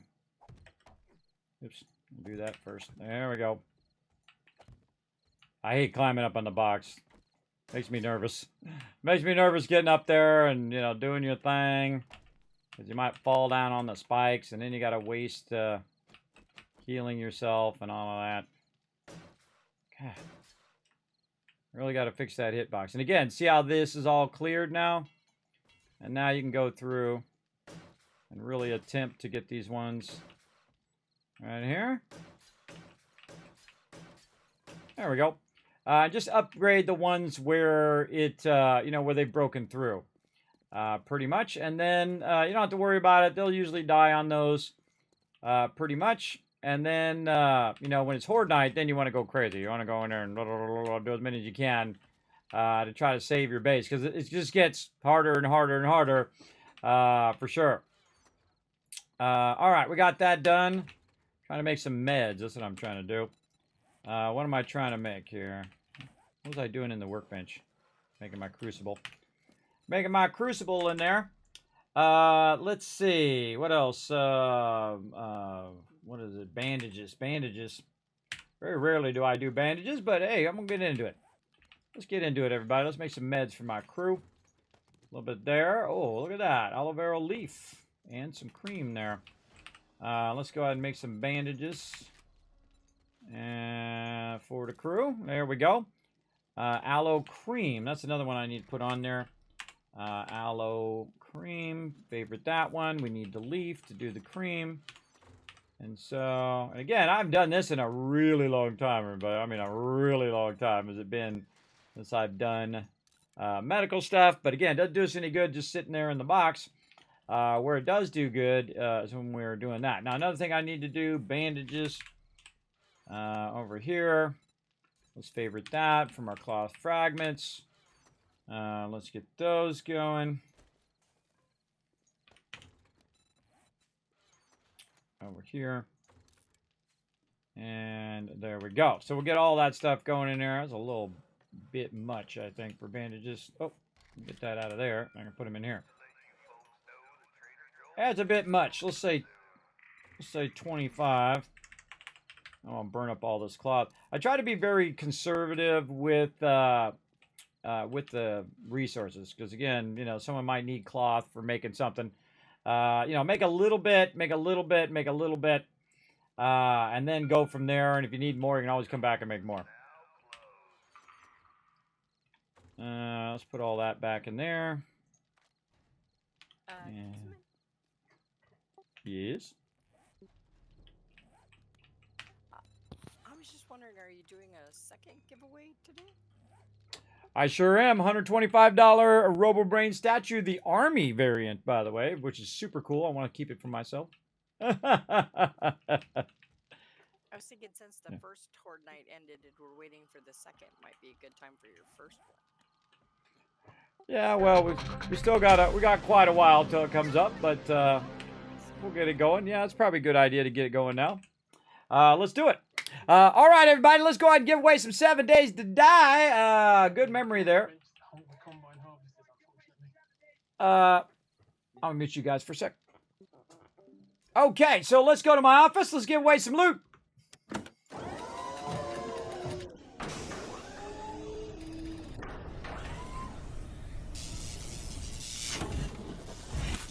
All right, someone's going to be playing Alpha 21 tomorrow because, oh, look at that timing again. Just totally by luck, everybody. It's always funny when that just happens to be going by at that second. All right, we're going to give you guys some loot. We're going to also keep Alpha 21 up so you guys can see what I'm doing. I'm just standing in the base right now. Now, again, you guys can win this game right now. Here we go in 3. You got to be present to win, or I'm going to re-roll, give it to somebody else. Please don't make me do it. I hate doing that. 3, 2, 1, boom! Boss X Coder, who said good luck to everybody else, was being nice to everybody else, and that kindness is circled back on him, because I see him right there in the chat. So, Boss X Coder, you can come join us tomorrow as we reset the server. We play ourselves some Alpha. Now, I'm officially giving you Alpha 20 for Steam, but in theory, it's going to go live tomorrow, and in theory, you might get it. So, again, if you don't get it, then don't blame me. So, here's what I'm going to do. Let's see some GGs in the chat. The more people I see put GGs in the chat, the more Kiz Cats I'm going to give to all of you for the next giveaway, which is going to be a big one big boy. I literally just gave away, I don't know, a couple thousand, $1,200, $2,000 worth of stuff. And it's a lot of that is from I buy stuff for the stream, giveaways and stuff like that. I just re-put it all back in again. And then also sometimes some of my sponsors send me stuff, and some of you send me stuff too. Some of you send, hey Kismet, I got a couple codes. You want to give it away on stream? I'm like, awesome. If you do want to do that, everybody, you can whisper me here on Twitch or on Discord and say, Kismet, here's a couple codes I happen to have laying around from whatever, and I will give them out here on stream. And I will, say on your behalf if you want to, or you can just say, you don't have to say from me, Kismet. You can just give it away anonymously, and I appreciate that big time. Now, I'm going to say hi in the chat right there. Boss X Coder, go ahead and click my name. Say, Kismet, I won the 7 Days to Die giveaway. I'm going to try to do it after this stream or early tomorrow when I get up so that you guys, we can go ahead and get your codes in there in Steam, and then, of course, be ready for when that Alpha 21 drops, and we reset our server and start again tonight, 10 p.m. Eastern Standard Time, aka Monday night at 10 p.m. Eastern Standard Time. Depending on, what time zone you're in, you might be, it might still be Sunday for you. For me, it's 2 a.m. in the morning on Monday. There you go. Finally, Alpha 21. Yes, coming tomorrow, Wally, or later today. I don't know if they have a time frame. I can go look it up for you here. Hold on a second. Let's see. I can go in and look and see if they've announced any ETA time.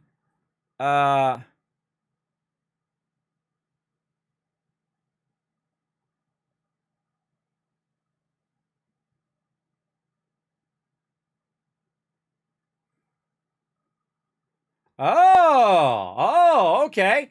What they're going to do is instead of ending the streamer event, they're going to just keep it running, and they're just going to remove the need for the password. So you guys will be able to just basically all of a sudden you'll see the experimental version. Right now you can't see it, but I'll tell you, give a little heads up on how to be ready for it. What you do is you go over and you go into your Steam. You need 7 Days to Die, so whoever, all the peeps who want it, wait for me to send you the code. Then you go ahead and you right-click on 7 Days to Die in your Steam library. Then you go to Properties, and then you'll see a little dialog, and in there will be betas. You click on betas, and then you'll choose the experimental version, and then it says something else, like experimental something.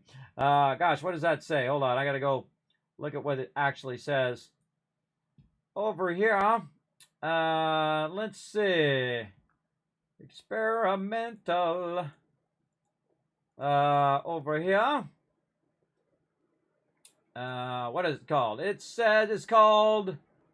I put it on my server. Let all my team know. I always can't find it when I'm looking for stuff. This is like looking for ore in game. When you're looking for the ore, you can't find it. When you're not looking for it, you're tripping over it. It is called. I guess I could just look it up on Steam, but I know I got it written down here somewhere. There we go. Latest experimental unstable build. That's what it's called. Yeah, so eventually that'll pop up sometime today on Monday. Now, they don't say specifically at what time, but I'm going to go ask them. Let's see. Actually, I'm going to search for it first because nothing more annoying than someone asking the same question that someone just answered. Let's see.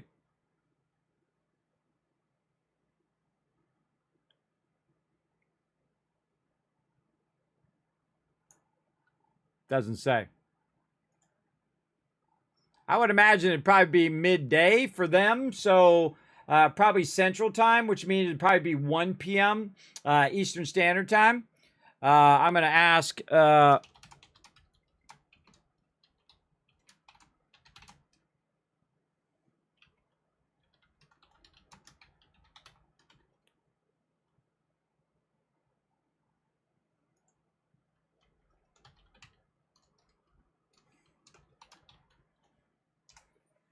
There we go. I'll ask. in there because I'm part of the streamer weekend, so I can go in and I can ask the devs directly. I feel special, everybody. I feel special. Special Kismet in the chat, giving away 7 days to die. That's what I'm doing. Do you know, for all of you who are new to my stream, that I've given over 100 copies, probably like 125 copies now, of 7 Days to Die that was not given to me by the Fun Pimps. I think I've given away probably about 15 or 20 that were actually codes that were given to me by the Fun Pimps, and all the rest of them was from me. Because I go wait, and when I see they're on sale, I go and buy a bunch of them, and then whenever we play 7 Days to Die, I give them out to all of you, because that's what I like to do. Because this game is awesome, and I think everybody should be playing it. Everybody should be playing it. Now, again, what's going to happen, everybody, is it's going to roll out probably this afternoon. So in about 12 hours from now, really about probably, if it's going to be at 1 p.m. Eastern Standard Time, whatever time it is for you in 11 hours from now. So 11 hours from now, they're going to just remove the password, and then it'll be available to everyone. So you'll be able to go in there, again, go into your Steam, click on 7 Days to Die, go to betas, and then you choose the unstable version. But you can't do it right now because obviously it's not available yet until the streamer weekend is over. All right? So don't bother to go check it now because it's not going to be worth your time because it's not going to be there. But that's what they're going to do later today. So just be watching for it. Now, we got a big old giveaway to do. Let's get that started as well, and then I'll have Saltbot come up and tell you guys all about it. So congrats to Bosco Xcoder. Let me give you guys a bunch of Kids Cats. 1,000, 2,000, 3,000, 4,000, 5,000 cats, and one to grow on. Right there for the next giveaway, and this is going to be a big boy. This is going to be a good one. And again, I'll send it to you no matter where you are in the world. I've sent stuff to Australia. I've sent stuff all over the world, everybody. As long as it'll let me send it there. I have send stuff. Sometimes it costs me more to ship it to you than actually to buy the item. I've done that many times, but if I say I'm going to do it, everybody, if I say I'm going to send it to you, I do. That's just the way I am. I'm old school in that way. And I think the coolest thing, even though it costs me more to send it to you, is the moment in which you see it show up at your door, right? When you see it show up at your door, you're like, oh my God, it's so awesome. That's the moment I live for. Let's go, everybody. All right, this one is going to be, let me get it over here so you guys can see it one more time and decide whether you want to blast your caps on it. Here it is right here, the Robo Brain statue. This is a military variant, so even a cooler one than the normal one. It is still in the box, has not been opened. I will be doing an unboxing on it first before I send it to you. So we'll probably, when will we do that? Maybe tomorrow. I'll open up both this one and the Rex one so you guys can see it here on stream. And maybe if you don't win it, you might want to just go buy it anyway because big love to Bethesda Gear for sending it over here. So make sure to support my sponsors, everybody. Go over there. Just buy it for yourself if you don't win it because I think it's totally worth it. It's really, really nicely done. But we'll take it out of the box and show it to you tomorrow as well. Before I send those out. Now, again, if you do win it, know that I will be sending that stuff out in July because I'm going to be doing my One Last Wave project. If you'd like to help support that, you're like, Kismet, man, I really had lots of fun tonight. I learned a bunch of stuff. You can donate to the stream to help toward that one last project. The best way to help support the stream is using your bits or doing direct tips with that button down below in the panels. $1 does make a difference, $2, $5, whatever you feel comfortable doing. And then, of course, use the bits. Also, you also get gift subs, but know that subs are at half the rate because Twitch takes half of that. But it does make a lot of love in the chat. So, again, if you feel free to gift subs as well. Whatever feel comfortable with, everybody. Now, remember, it's never required. You don't have to donate if you don't want to, but I greatly appreciate it. If there's any time you want to support my stream, now is the time. Now is the time, everybody. This project is a big boy. This is probably the biggest project I've ever done here in the stream. And let's hope it works out. Oh, my forge is damaged. Just realized my forge was damaged when those mobs got in my thing earlier. Little suckers. All right, let's do it. Let's do it. Hold on, I'm typing this out. Okay, it is a Robo Brain statue, the Army variant. Right here, Robo Brain statue, Army variant giveaway. I gotta type all this stuff out, everybody. I gotta type it all out. Let's do it. And go. All right, we're off and running. There we go. Now, I'm going to have my buddy Saltbot come up. I got to go back to my other screen. I'm going to tell you all about how to be part of the giveaways. Let's go.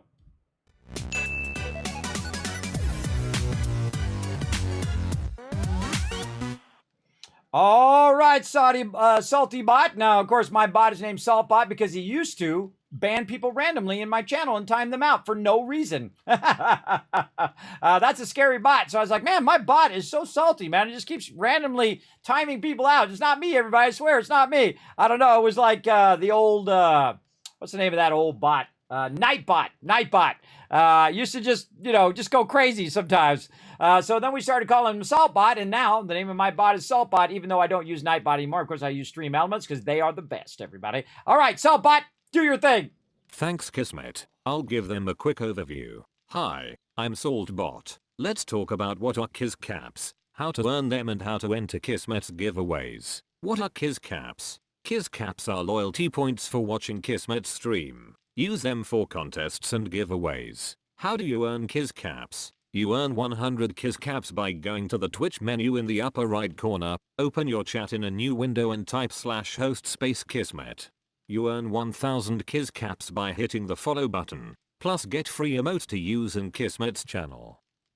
Work together with your fellow Teamwork Tycoons in chat. Type !RT, then click the last link. Hit the like and retweet buttons and everyone gets 1000 Kiz Caps for every 5 retweets. For those of you who want to go above and beyond, you can donate to the stream. The more you donate, the bigger bag of Kiz Caps you get. Plus you can subscribe using your Twitch Prime or choose one of the 3 levels of sub support for 5000 Kiz Caps. This also unlocks all the awesome Kismet emotes, holiday emotes and animated emotes. Plus while you are lurking in chat, you're earning 3 times the Kiz Caps and have 3 times the chance to win giveaways. How to enter Kismet's giveaway? First type !loot in the chat to see how many Kiz Caps you have. For every 10 Kiz Caps you can buy 1 ticket. Here are several ways to put in tickets for the giveaway. Type !ticket space max to enter as many tickets as you can. This can only be done upon first entering the giveaway. Or type !ticket space 1. Everyone gets a free ticket and a chance to win. To increase your chance to win, you can buy more tickets like 10, 1000, up to 10,000 tickets. This is a promotion from Kismet and his supporters. Twitch does not sponsor or endorse broadcaster promotions and is not responsible for them. Thank you for being an amazing part of the stream and good luck. Back to you, Kismet. Happy streaming. I love the part where he just goes like this at the end. I animated all of that, but I wish I had more time. I'd really animate it all out, but I can be doing that or I could be streaming, everybody. You have to make your choices. I was standing here and I was basically starving to death, just standing in the base, standing right in front of the food and water, which is always a funny thing. All right, let me make sure I can hear my crew. Can't hear him. 24th today. It's There we go. At 3,000th. Turn them back on. There's no way I entered that many. What did you make 3,000 of? No, on your Kiz Caps. Like yesterday, I entered I entered the giveaway yesterday afternoon, the later one, the one for the Rex, and used the 10,000, and I was rank 124. Today I'm ranked 3,000 and have 6 Kiz Caps. Whoa, weird.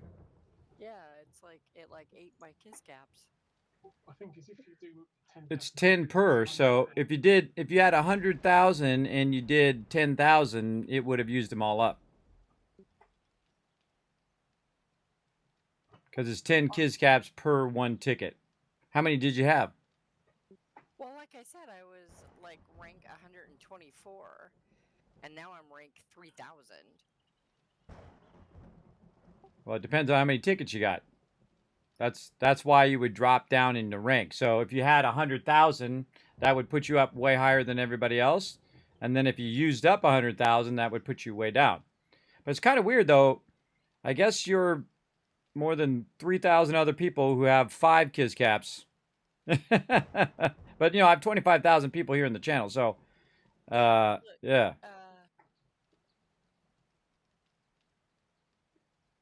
Roughly. And there's 5,000. Was ranked number 20th on the leaderboard, and I mean he's got like a load of Kiz Caps, so. Yeah, the thing would it'd be is how to know how many kids caps you had last time when you used it up. Again, Weird. because it'd be like 100,000. That is weird though, because you're in the stream all the time. Yeah, that's what I'm saying. Is it's not possible. Something is weird. Something went wacky. Yeah, I'd have to know how many was there before, and then what it Yeah, did I in don't between. remember. Yeah. I A wonder if lot it more than 6. would show below the stream in the thing down here. Ah, it's loading. Yeah, I mean, I used 100,000 when I maxed mine. I went from 18 to 17, or 1.8 million to 1.7 million. Yeah, so there's no way I should be at 3,000.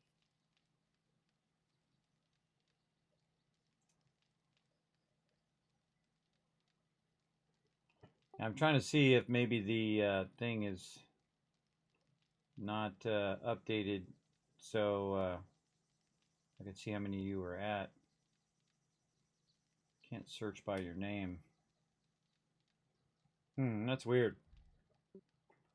Did you change your name on Twitch or anything? No, uh-uh.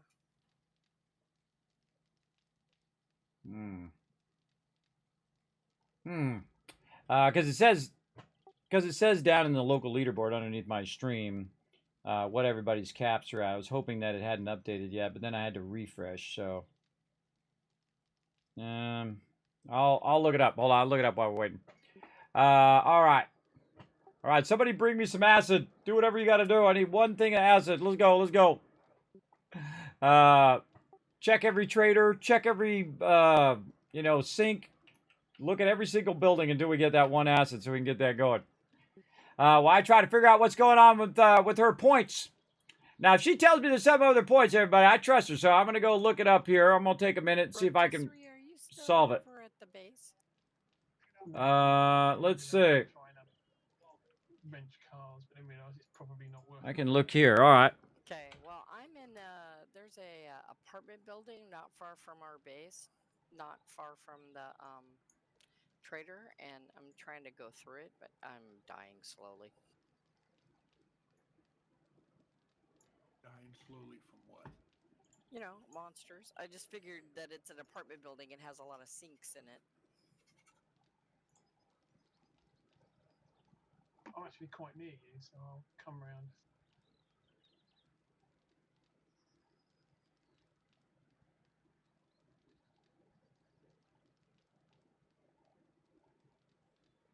Yeah, I'll buzz the people over at Stream Elements and see if they can check it.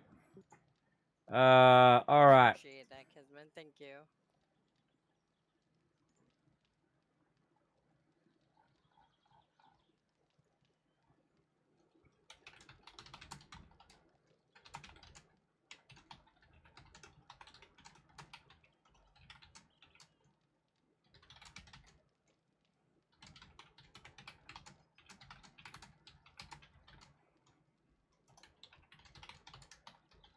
Well, I think I hear ya. Yeah, I'm getting chased by a nurse, but not in a nice way.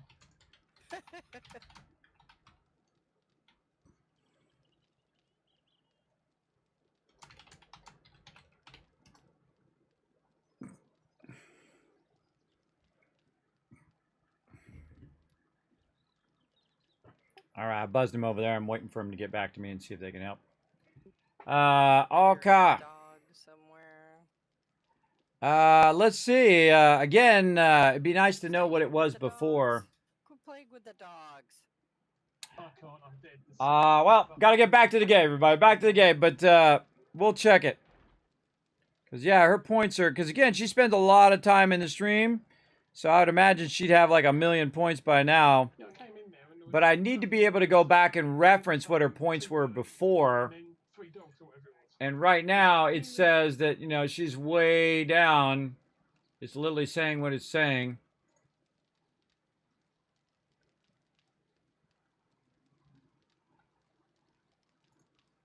Yeah, I got another technical problem I have to solve.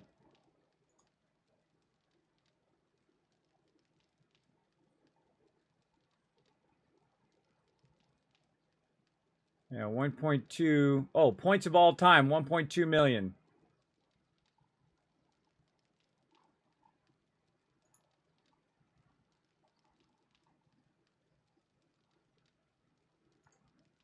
But I don't know where she was at. I hate to have to solve technical problems because it's cutting away into my game time here. But I do what I gotta do.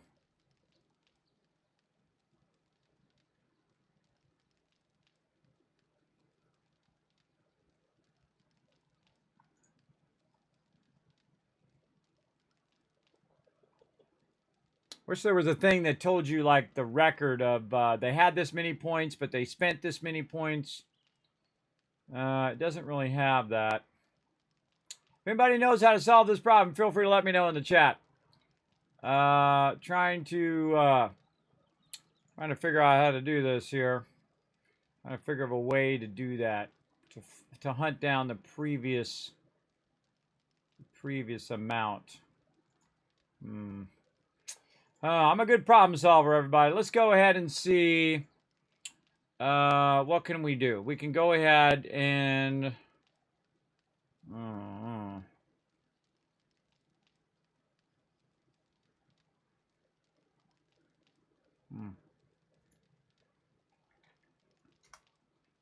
Oh wait, they got back to me.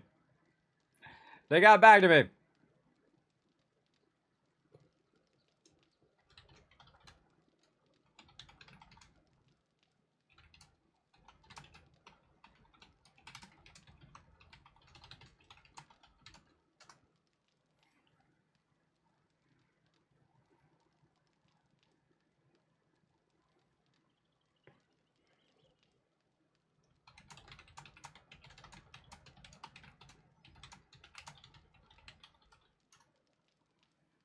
I'm hearing zombies still.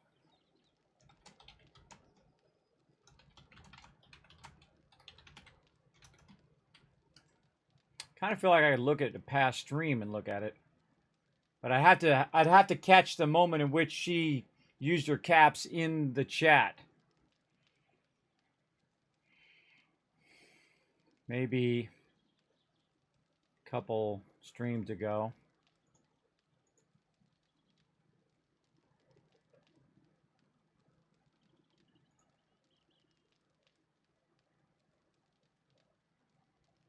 Because it does record the chat. If I back up.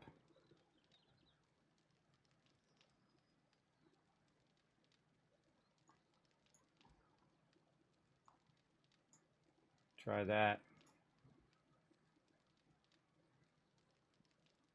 Yeah, I'd have to catch it in the moment in which she was doing a giveaway.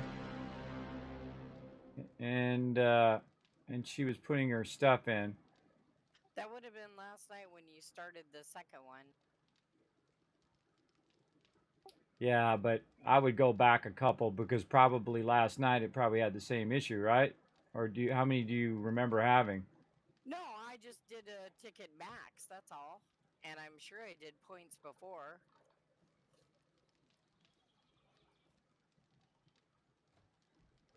Yeah, they're checking it now. Yeah, I'm looking at past VODs now. See if I can find it.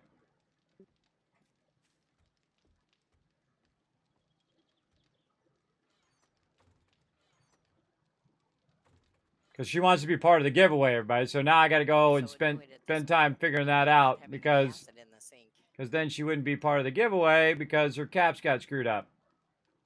So sorry, everybody. Let me go ahead and solve this first, and then we'll get into it. I bought like just a few tickets. Can I give you points just so you can enter the competition? Well, I did. I entered it, but it only gave me like 6,000 tickets. Yeah, you can, as a sub, you can give kids caps to other peeps. So, you know, if you have 1 million and you want to give her 100,000, that would allow her to max out her kids caps in there. But you got to remember that she already did 6,000, so you'd have to do 4,000 or 399 on top of that. So that's the advantage of being a sub. You can do solids for other peeps. I'm gonna die. That Ro just gave AMZ 100,000. There's a lot of things on the roof there, Ro.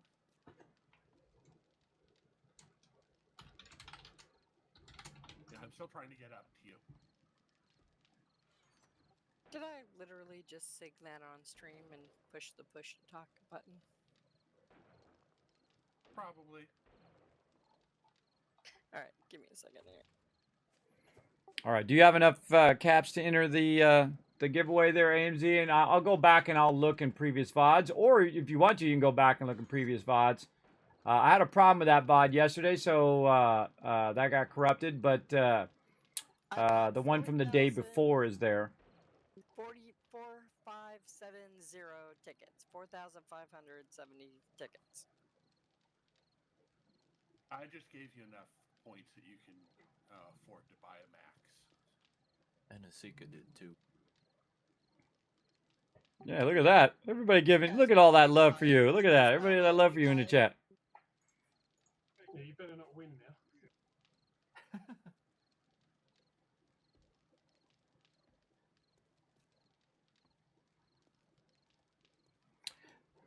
I've cleared everything out on the roof. And what's the max ticket? 10,000. So that'd be 100,000 total.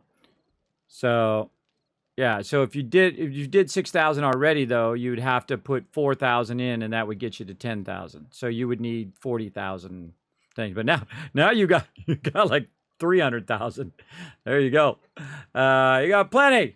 You got plenty to do. See, those are so cool, man. I'm gonna give everybody some caps because my peeps are so generous. There you go. You guys get some caps too.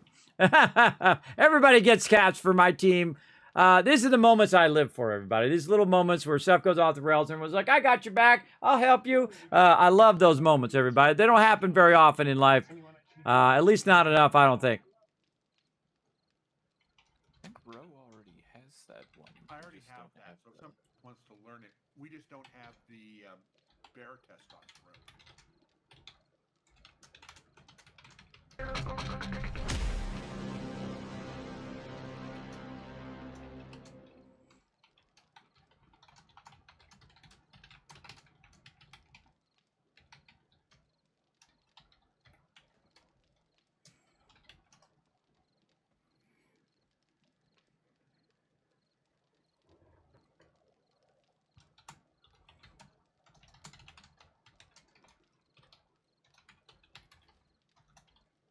Well, just gonna start breaking into people's houses until they give up their asses. Exactly. All right. I asked him over there, and he said that he said the only way to know is to go back and look in a previous VOD to see what it was. So you're welcome to check it. AMZ, if you see what it was in a previous one, tell me the timestamp for it, and I'll go back and copy it and paste it and just give you those caps back. This way I have your exact amount of caps, so I don't, don't shortchange you from your caps. I don't see it in there, sadly. Did you entered a giveaway previously too, like a day or two before that? Yeah. No, I'm just hoping I luck upon it here in the side of the chat. But it does remember the chat. It does remember the chat in my VODs, and that stuff stays up there for about 6 months, and then Twitch auto deletes it unless I save it. I'm not seeing it. I'm not seeing it, sadly.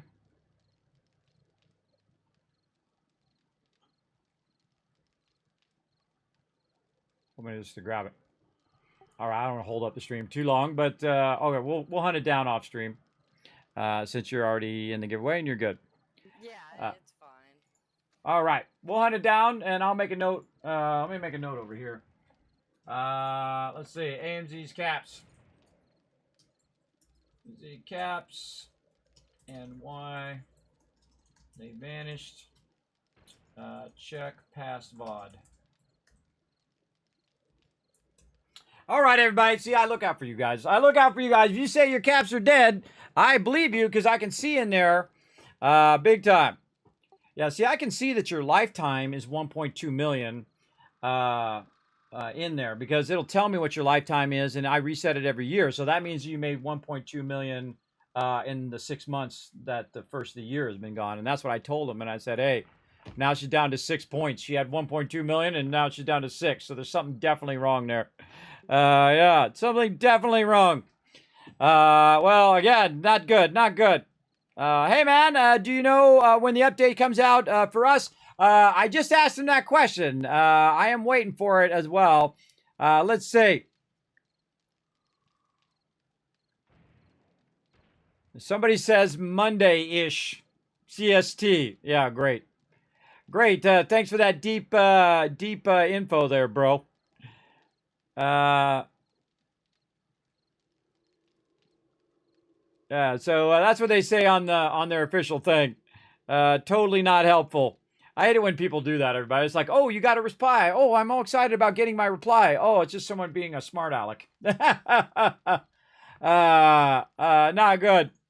Or maybe they said that. Maybe they said it was just going to be Monday-ish. I don't know. I don't know. That doesn't help us, does it? It certainly doesn't. All right. Yeah, that's all right. I'm from Australia. It's Monday for you. Yeah, it's Monday for me too. I'm in Eastern Standard Time. Here in the U.S., I'm at 2 a.m. for me. So I would guess, like they rolled it out for the streamers, they usually roll it out about noon Central Time. So let's say noon would be 3 hours ago. So let's say 7, 8, 9 hours from now, roughly, would be my guess. I don't know for sure because they're not telling me. But that would be my guess that it is because they haven't really announced when they are. They haven't said anything on the server, and I'm part of the streamer weekend, so I can go in and I can see all the current info.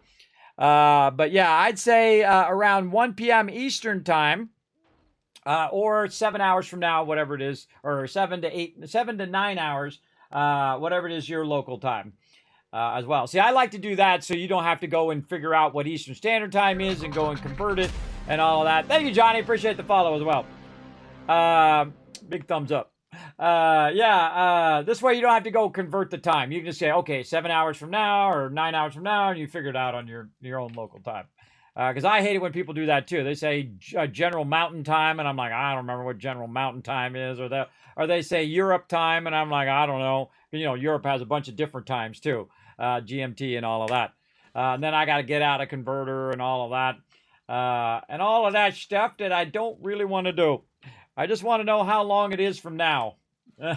Just like everybody else in the world. All right, I got to get back to work here. We're closing in on the next Horde night. This is a really rainy spot over here, too, in the forest. Really rainy at this particular forest. Some forests are really rainy, and some of them never rain at all. I've found in the past. What am I trying to do? I'm trying to make bandages. There we go. And I'm trying to put this crucible in here. Yeah, so I can now switch from doing this to doing steel now. Yeah, baby. Favorite that one for sure. I can do 5-hole steel. Let's see if we got some raw iron in here somewhere. Oh, yeah, big fat stack of it. All right, everybody, going to steel now. We're going to get that rocking. Now, see how I have 1,300 clay in here? I don't need to put clay in here anymore. What I need to do now, because we're running out of time, is melt down as much iron as fast as I can. Now, right now, I've got an anvil in here, but the iron is not going to melt down pretty fast. So what I need to do is change my mission over here and pull the advanced bellows here. Or I can make one myself, actually. I think I'm at that level now. Yes, I am. All right, let's make an advanced bellows for both of those. Oh, somebody's in my box right now.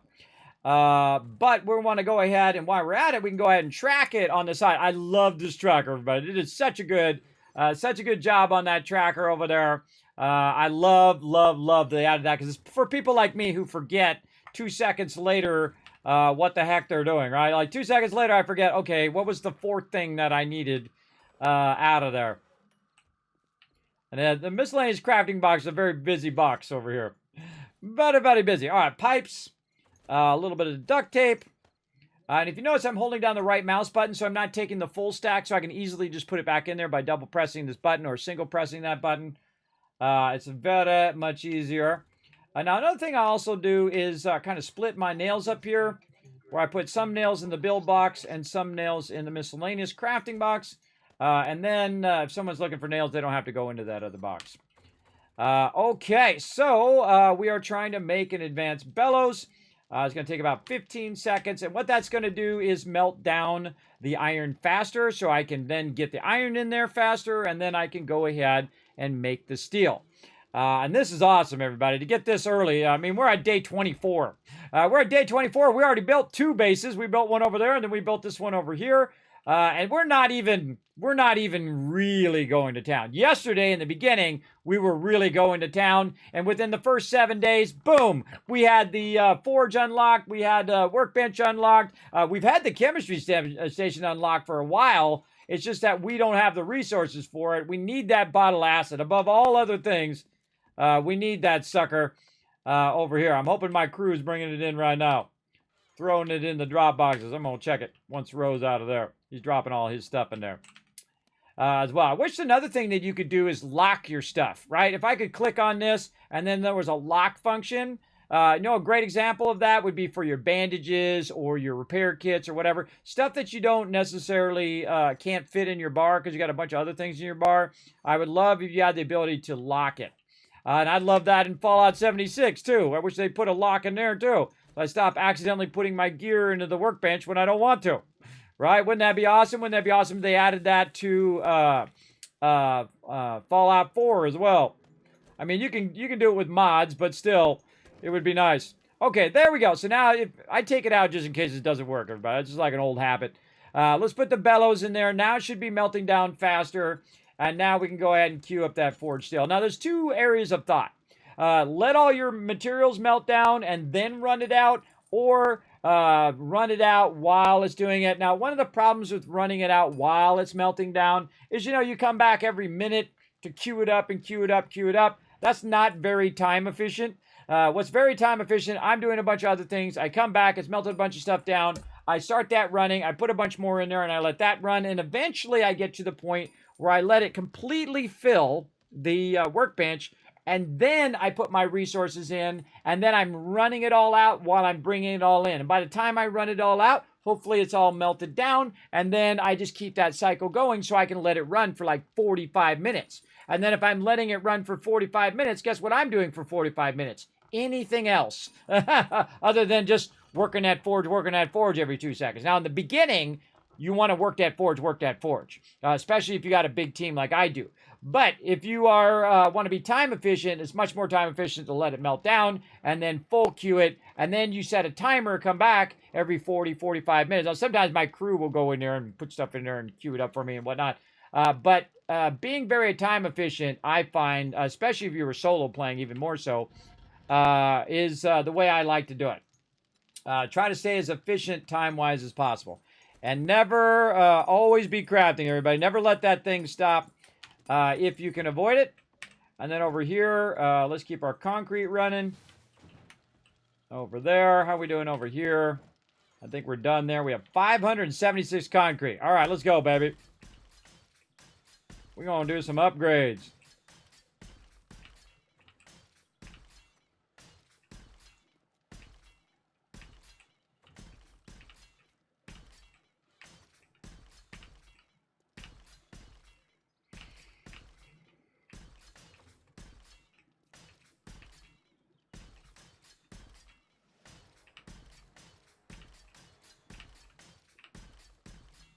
So first work on the middle, then work on the bottom. There we go. And then work on the 3rd row up. Most of the time, you can just leave the top part as wood, everybody. That's fine if you're hurting for resources. Oh God, this would be awesome. We got it done the first try. Yes, look at this. Okay. Oh, so close. The last 2. The last 2 is where I ran out. Ah, the heartbreaker there, everybody. Heartbreaker. Right in those last 2. That's always the way it goes. Maybe I'll get enough in here. Yeah, I got enough in here. Let's go. And there we go. Now, you also want to save some for Horde Nights. In just case they start to break through, you can repair it as well. So there we go. All right, base ready to rock for day 28 there. I got the first 3 levels going. Now, sometimes, by the way, everybody, when we're doing exceptionally good and you start getting into the 75 game stage or 100s game stage, you start getting the bombers. And the bombers can easily get through that concrete for sure. Now, the next thing I would do if I had a ton of concrete and a ton of resources and a ton of wood and all of that is what I would do, or a ton of stone, is I would start to double line the kill box like I have over here. Where I have 2 poles, one on the outside, one on the inside, basically to make it, instead of 5,000, make it 10,000. So if the bombers do come up, they'll only be able to break out of the outside usually and not break the inside. And then I could try to put some more blocks down, try to kill that guy, and then, you know, block it in if I have to. If they start to breach, everybody, you want to have pre-prepared blocks, not these blocks, but blocks like cobblestone or even cement that you can just, you know, fight them back, kill them out of that hole, and then boom, put a concrete block down without having to put down a wood block and then upgrade it. And don't do that during Horde Night. No. You want to have a cement block that you can just boom. And if you have to cement block in the whole entire wall and do whatever you got to do to keep them from flooding into your base, that's what you got to do. And that's why I typically keep the finished blocks when I'm on Horde Night. But when I'm not on Horde Night, then I just use these blocks, because you put these down, you're going to say, oh, well, I don't want those there, and you just pick them back up again. And that's the true genius of this game, by the way, I think, is the way that you have this kind of choose to do building, and then you say, well, wait a minute, I want to have, you know, this platform here that's running across here like this. I can take this out. And you can just kind of plan it all out ahead of time. And then you fill it in with wood, or you cobblestone, cement, and then, of course, steel on top of that as the final thing. Now, steel is very, you know, production heavy. That takes a long time because you need a massive amount of clay and iron. And that's where our collectors come in. They come in and they get that going. Now, right now, still Polypop reward, Unforgiven. I see that. Parts now if you wanted to make a better one. Hydrate. Now, big time, what we're looking for is just one more thing of acid. And if we get it, someone's probably going to tell me, Kismet, I got it. But still no. Okay, I'm going on a trade around to see if I can find this acid again. Still no. Man, that acid is a thing we really need to get going. There's an anvil right there, too. I can use that if I don't already have it. Now, by the way, I would have way more forges by now. I'm purposely not doing all of that because I know that this playthrough, we're just going to play tonight, and then we're going to reset the server tomorrow when it goes public. Now, remember, that's when you guys can come and join us. Now, again, I do ask that you be awesome. That means that you are great at working together. You're a great communicator with what you're doing and whatnot. You don't just come in and start moving my base around. You start moving stuff around in my boxes. You start telling my people what they should be doing. Don't do that. Don't act like a know-it-all, because no one likes that. Nobody likes it when you say, I'm better than you, and let me show you how to do it. You're doing it wrong. Don't do that. Don't do that. Nobody likes it. Just giving you a heads up. Best thing to do is get in, say, hey, everybody, I'm here.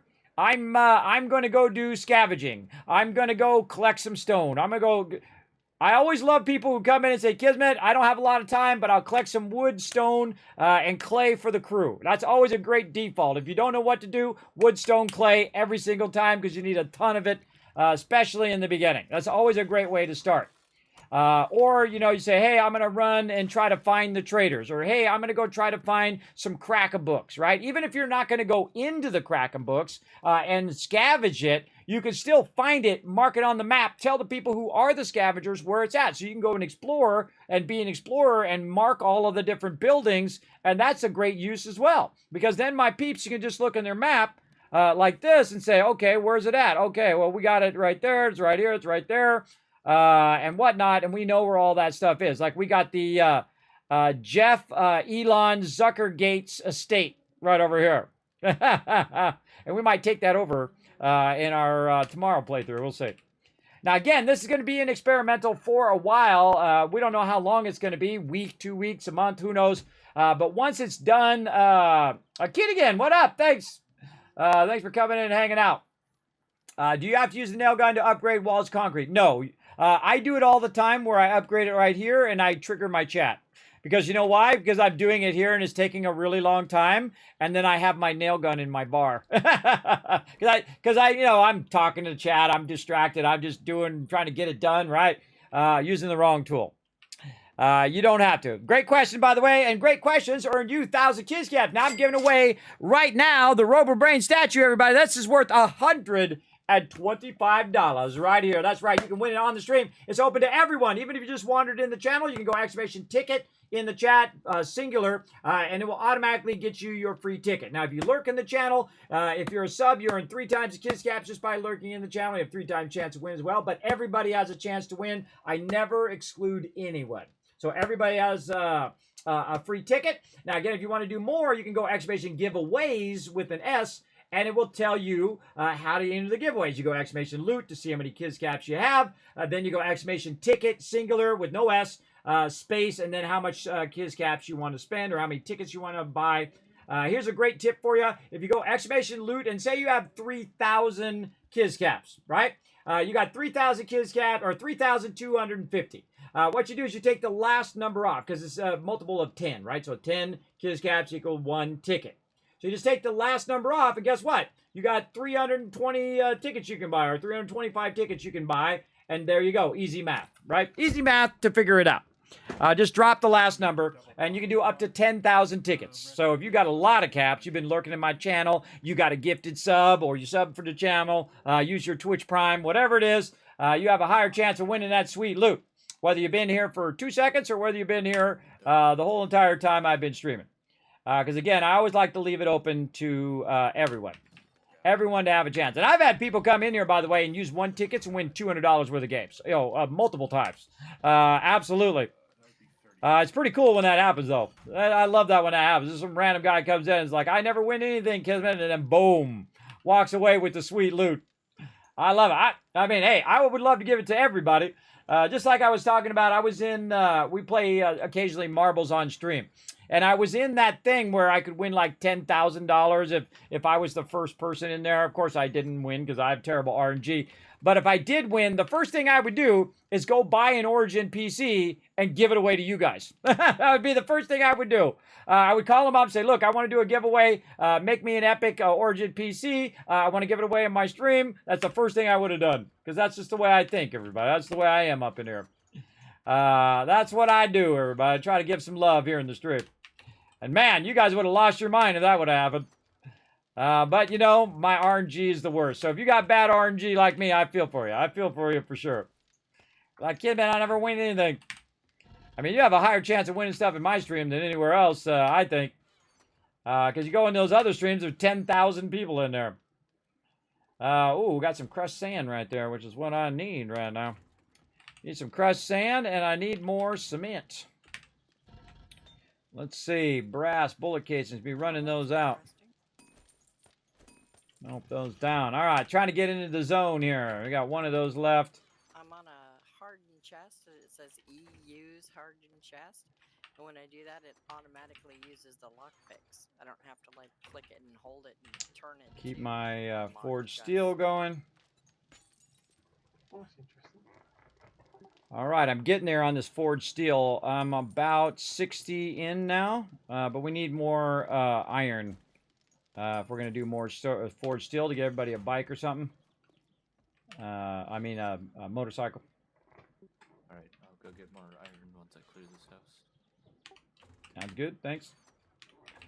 All right. Let's see, what are we doing? Anvil. Do we already have an anvil in there? Yes. We have an anvil in there. All right, we already got it in there, so we'll put that in there. Put this stuff back in the miscellaneous crafting box. Again, I love the double button, and it just takes all that stuff that can stack in the stuff in here and just puts it in there. Awesome. I really want to separate all this stuff right now, everybody. I'm really holding back. I want to put this under parts. I want to put this under, bike box. I want to put this under, oh, this actually I can take out. That's raw ammo. I really want to take that stuff out of there. Big time.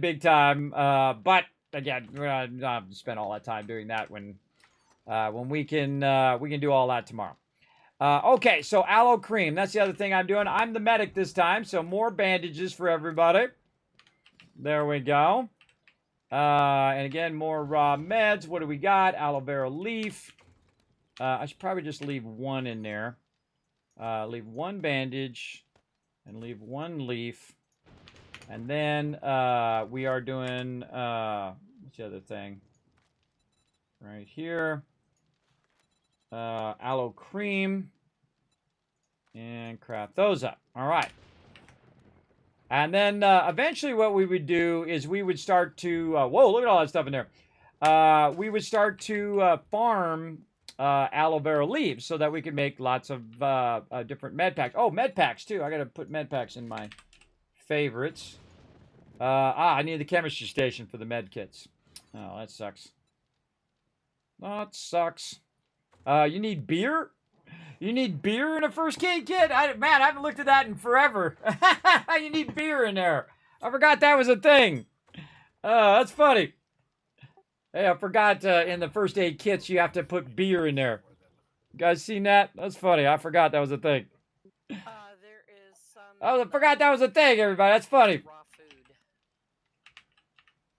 That's too funny. I can't make it anyways at the chemistry station, but I just think that was funny. I totally forgot that was a thing. I forgot it was a thing, everybody. Too funny, too funny. All right, let's keep going. We gotta. Oh, there's a stun baton. Oh, why is our glue not going there? Probably no glue in there, huh? It's part of the cheesecake. Over here. No Drop box. Cheesecake? I'm sus. Yeah, I like me some cheesecake. Nope, wrong one. This one. There we go. All right. Now, again, this is my job, everybody. What I do is I sort all the sweet loot. Oh, my God. There's tons of it in here. Tons of it. Get this stuff sorted. Miscellaneous crafting is my favorite because it just does most of it right in there. And then over here, double press. Boom. In it goes. Raw ammo. In it goes. Iron. Sometimes I don't even look at what the loot is. I just go down the boxes and do this. Double press the middle button here. I wish there was a command key for that. Like, you know, Shift R or something. That would be awesome. That would be a great addition. And again, just stack it, stack it, stack it. Down the way. And then over here, meds. Stack those meds in there. Trade. Stack that in there along with that. This over here. That in there. Oh, and with the arrows. Whoa, that's getting full. Hold on now. Oh, he's in the box. Alan's in that box. When that box started getting full, I'm like, we need a new box. Cement. Miscellaneous crafting. Why is that not going in there? Get in there. There we go. Same thing here. See, this is starting to trigger me because it's starting to get full. So not liking it. Not liking it. I do have an extra box somewhere. I think right here. Let's just name this one bike parts because I can't handle it anymore. Bike. This is kind of in an awkward spot too, so I don't really like that. But again, just roll with it for now. All right, take all these things out of here. Right here. And then we'll take all these out. Well, everyone can have at least one of them, and a couple people can have two at this point. There's 6 more in the box. Better idea. I'll let you guys fight to the death over them.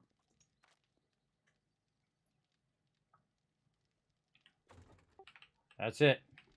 It's a wet noodle throwdown. Wet noodle throwdown. What they call that? Fight with wet noodles, or you fight with a feather duster. That's an old school thing from my day, everybody. I forget where that came from too. Long time ago.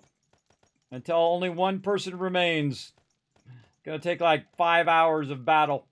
Okay, so this is gonna be bike. Raw bike. Raw bike box and parts. There we go. So I took all the raw bike stuff and put it over here. I moved all the raw bike and parts kind of in the middle box where the cement mixer is. Kind of by Dropbox 5. because somebody's going to be looking for that. And so now I tell them, now look at that nice clean box there. Now we're looking good. This is ammo, by the way. That doesn't belong in there. This is a bike part. Let's see what else we got in here. Now, some of the stuff you also use for making bikes. But now you can see that we've slimmed that down. Not as much visual clutter as well. And now we're going to go ahead and move these over here to the ammo box. Or raw ammo box over here. Raw bike parts over there. GG's. Now it's looking good. And you'll see me do that to a much more extent next time. Tomorrow, 10 p.m. Eastern Standard Time. Today, we're just trying to get our stuff fired up. Now I need. Let's track that. Get ourselves some stone. Just leave a little bit in there. Sand out of there. Let's get this clay out of there. If you notice, I'm really cutting deep there in that stuff. That's so I can keep my forges going over here for right now. Can't do forge steel, forge iron, but at least I can have that melting down in there. I feel like I'm getting stuff going on. You can also turn your forges off. That works as well.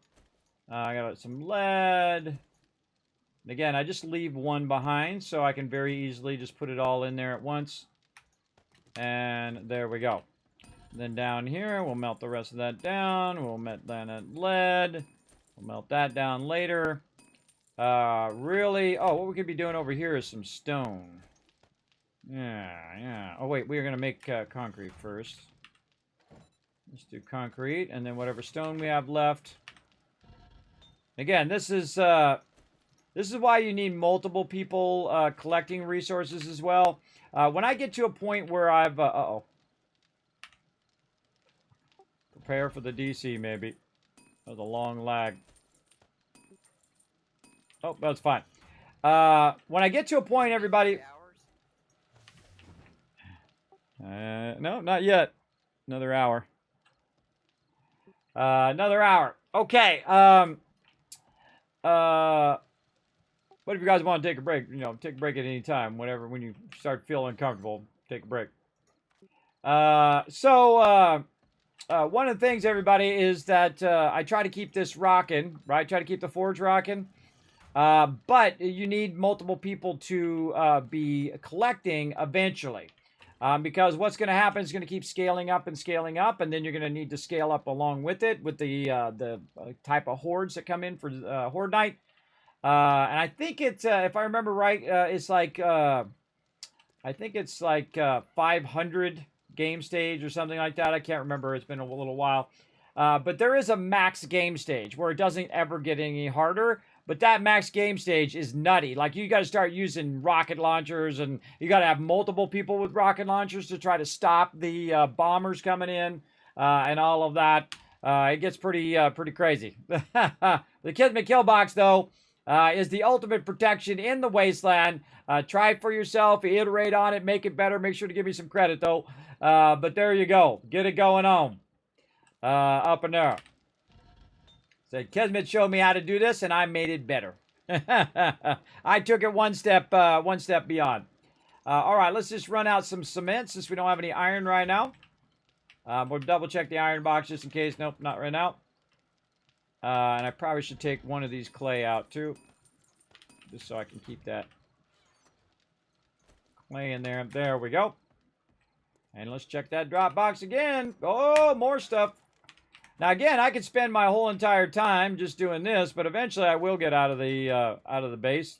Doesn't happen very often. Last time I got out of the base, it caused the whole server to crash. Let's see, machine gunner. I can use that one. Let's see what I can use in here. Medical journal. Oh, and there we go. Ooh, I maxed my medical journal too. See, the cool thing is, yeah, I can do first aid kits now. Awesome. Awesome. Let's do it. Med kits. First aid kit. Oh, look at these cool shotguns. What do we need? We need the chemistry station. I need the chemistry station. Oh, I need the chemistry station. I need one more acid. Such a struggle. Okay, this is too much stuff in here. Oh, clothing double pocket mod. Oh, let's get some of these. Let's get those going on. Let's use those up. Let's see. Modify. Oh, wait. Oh, no. These are clothing double pocket mod, not armor. Over here. Yeah. Like that. Very nice. And then here, modified. You gotta, fix up my wife beater there. Oh, got a puffy coat, too. Modify, complete. And then, where my puffy coat? There we go. And then we'll modify this one. We'll take this back. Oh, God, we got no room. Yeah, there we go. Take that out.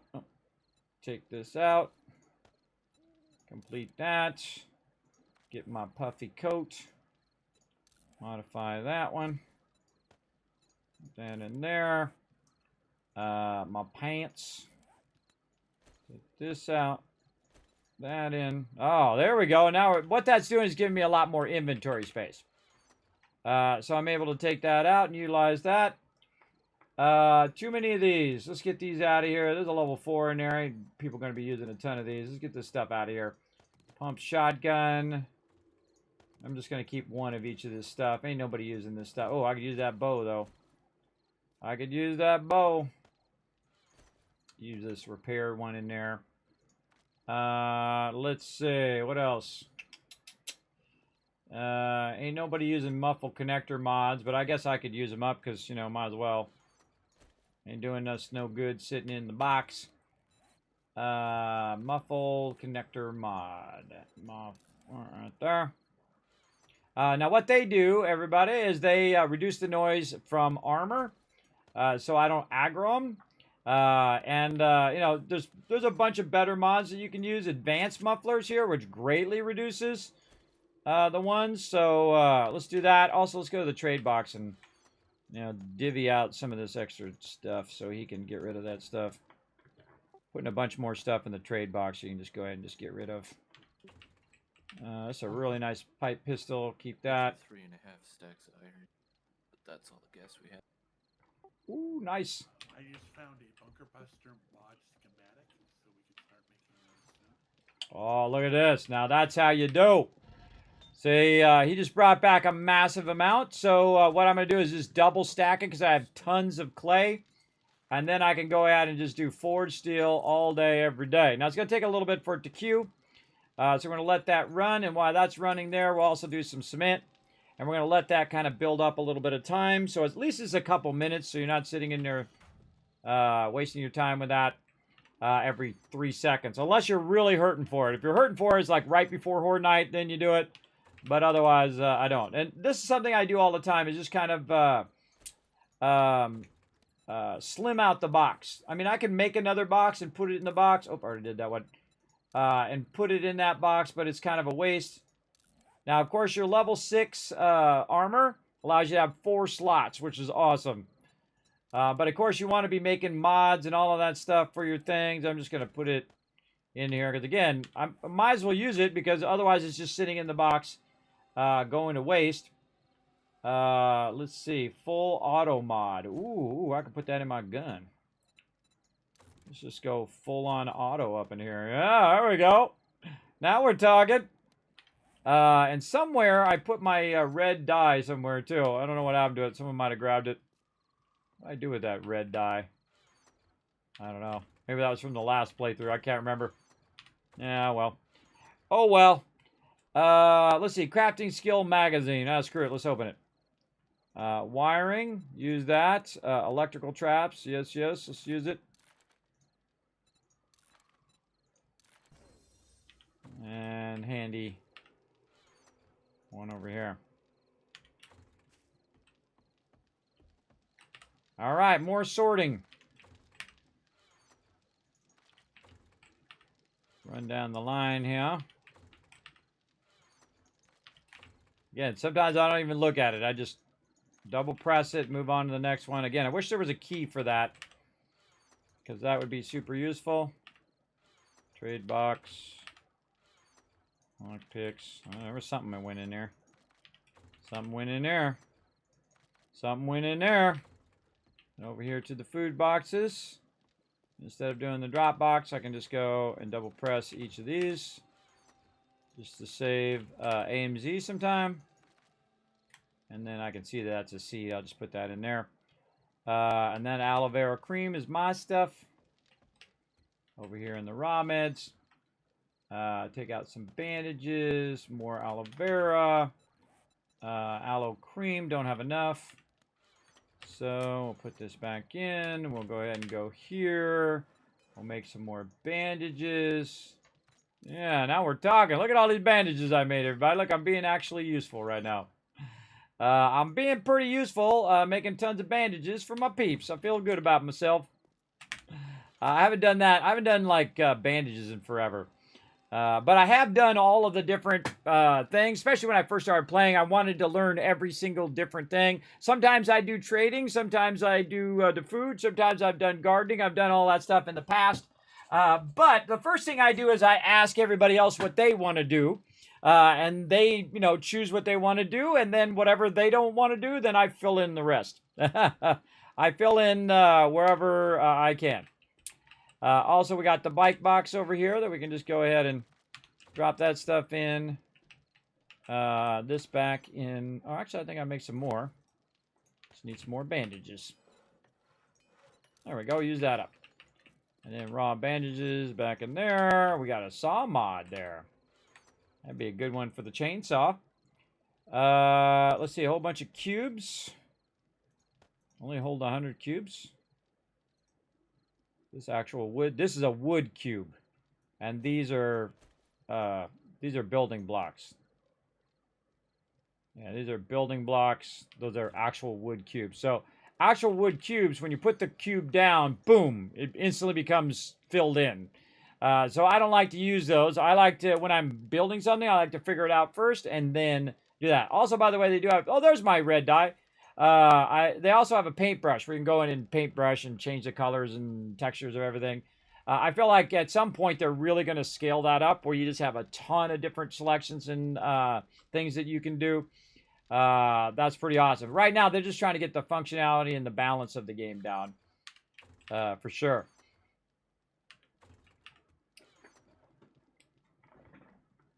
This is one of those crazy playthroughs where we're just not finding that one thing that we need. Not finding the one thing. Not good. Are they muted? They're getting real. It seems to be everything but that one bottle of acid.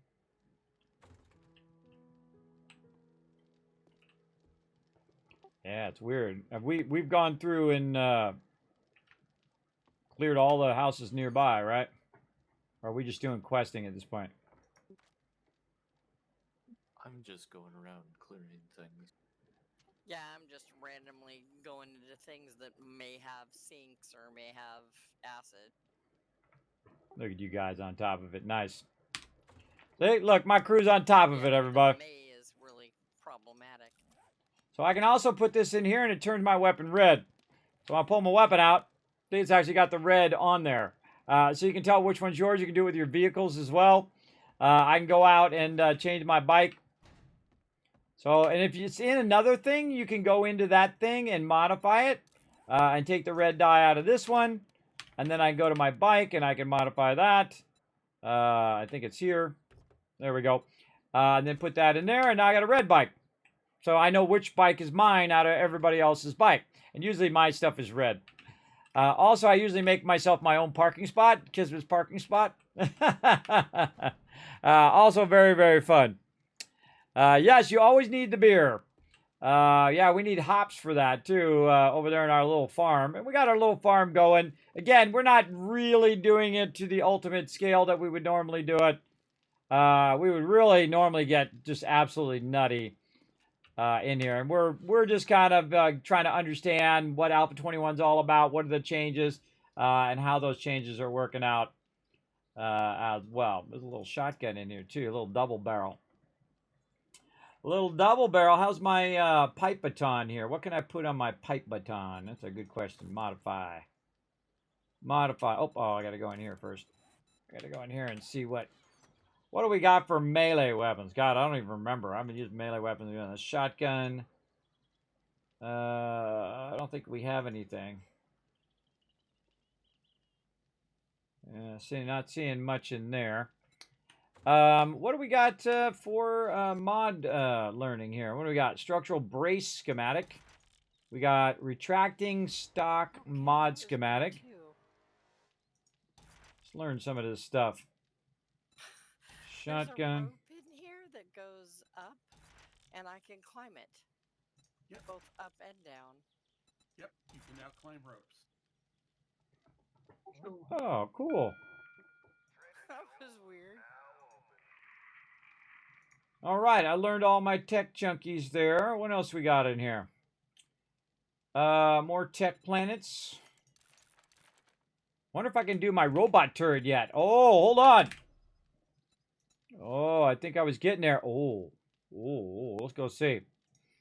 Let's go check. Let's see. Robotics.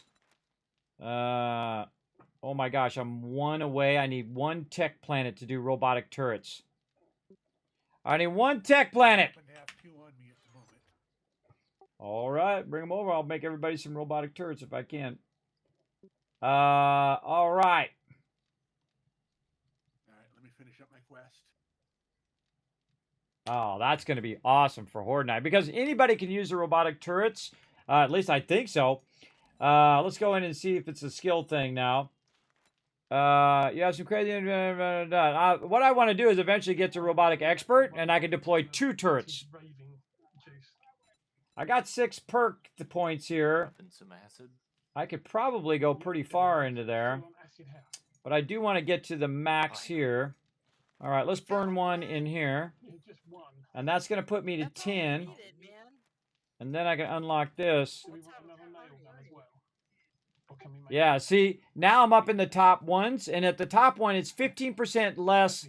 All forage recipes cost 15% less, so now I'm using less resources, so my team doesn't have to get as much resources, and then I can craft forge steel at electrical devices at 25% less. So right now, I'm just absolutely getting a massive amount of reduction in the forged steel production. That's what I was trying to do, so that it takes less of my team's time and we can produce more. Pretty awesome. What up, Abs? What up, Roars? Thanks for coming in and hanging out. Appreciate ya. Kids was in here doing medical stuff. I know, right? Pretty rare that I'm doing medical stuff. You see, I spend most of my time in the base, everybody. Most of my time in the base because sometimes somebody's gotta. Somebody's gotta keep the home fires burning. My team also helps out a lot in the base as well. But this is what I like to do. This is like my jam of all the things that I like to do. Hanging out in the base and making the base well organized. Because this is what I do in real life, everybody. I'm a production person. And a production person knows, especially if you're the one doing the schedule and everything, is that the more efficient you make it for everybody else in the production line, the easier it is for everyone. If I make it super easy for people to find the thing they need, oh, they need some gas, okay, boom, get the gas, fill up their vehicle, and they're out of there. It's more efficient for the whole group. If they can find their food, their water, they can find it nice and easy. You don't have to wander around and say, hey, Kismet, where's the thing at, right? And so I'm always thinking, okay, also I'm thinking of walk time. How long does it take them to walk from out there in here to get the loot that they need and then get back outside of the base, right? That's another one. That's really good. Sometimes I'll put the drop boxes actually in the wall. And then on Horde Night, I actually will put like a door in front of it to block it so that it doesn't get damaged. Sometimes I do that as well. I usually like them to be up one more, though, at least 4 up, just in case things go horribly wrong. They've also got tunnels underneath them with vaults in them. All the ones I've seen have, anyway. Woohoo! Making some robotic turrets. Let's go. Told you.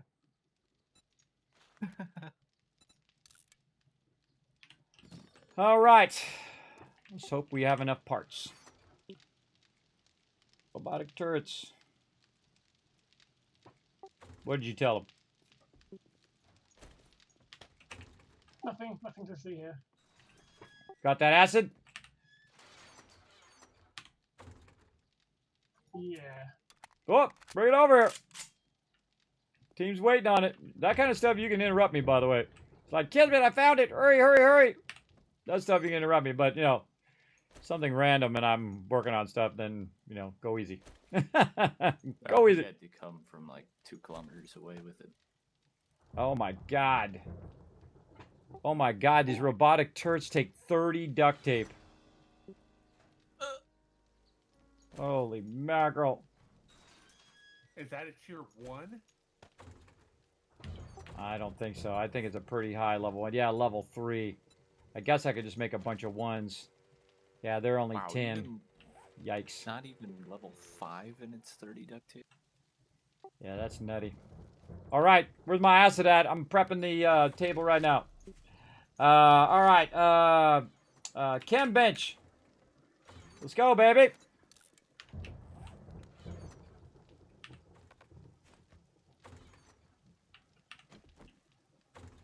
It's in the miscellaneous crafting with the rest of them. Okay. Oh, I need a beaker.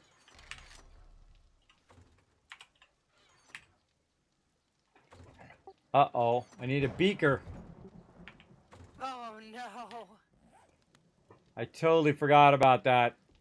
Okay, I'm writing that down for next time. All right. Beaker. I have not seen one. I don't have any on any of the fires. Maybe we'll get lucky and maybe it'll be at the trader or one of the traders. Okay, man, I feel like we're way behind on this one too. Way behind, but that's okay. We're just, you know, we're testing it out. Cooking pots. Need to make some of those. Those I know I can make. Cooking pots in the forge, clay and iron. I have some. I have 2 of those. Oh, I went and grabbed it out of the food drop. I didn't see him in there. I have 1.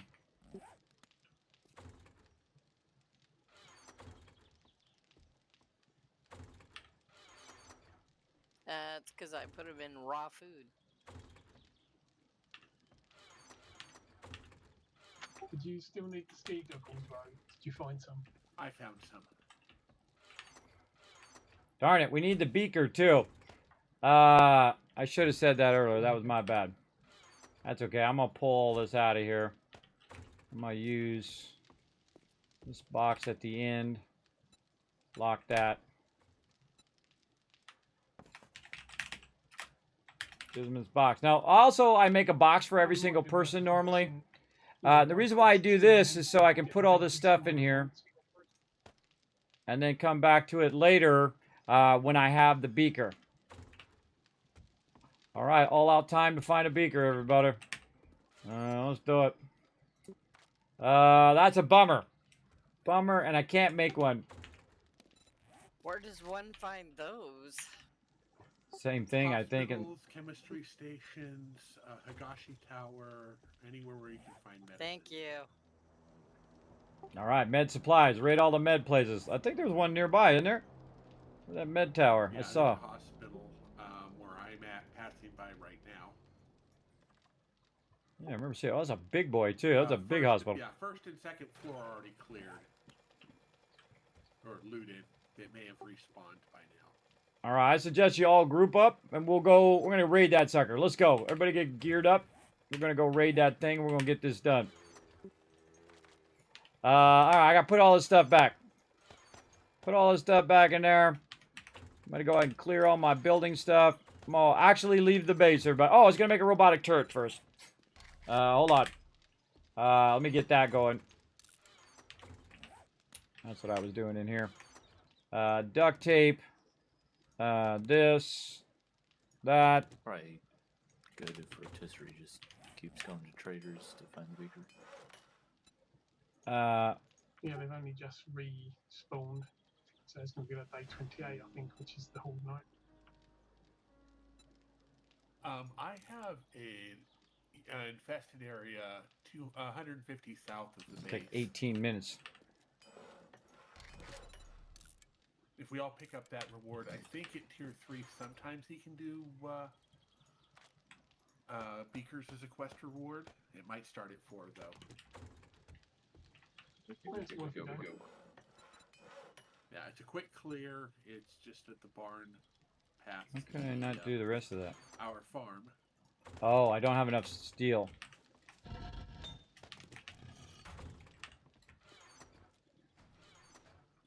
Okay. What's the plan? We can clear this quick and then go for medical buildings. Yeah, because the medical building is the opposite side, same distance from base, basically. So the infestation on the way. Yeah. Well, we'd have to go past the base to get to the hospital, but we can do that next. And if we all get a reward, that's 5 chances for Beakers to show up. I'm queuing up some robotic turrets while we're gone, so give me a few seconds here to finish these queue, and then I'll be ready. Peeps, we got 5. All right, I can get 1 for each person. That would be better awesome. Than level 2 wooden Dang it, bows not enough. Yet. Not enough. Yeah, if we have More glue.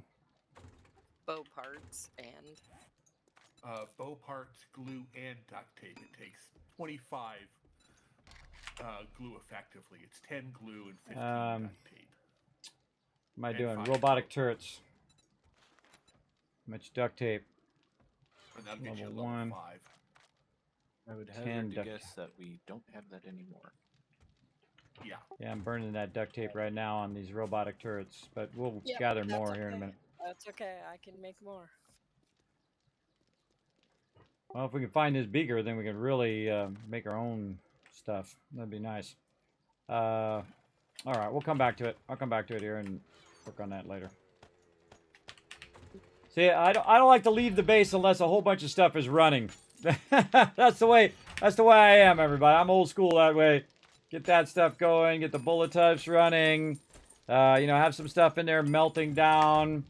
Top these out over here. And that's why it's hard for me to leave the base.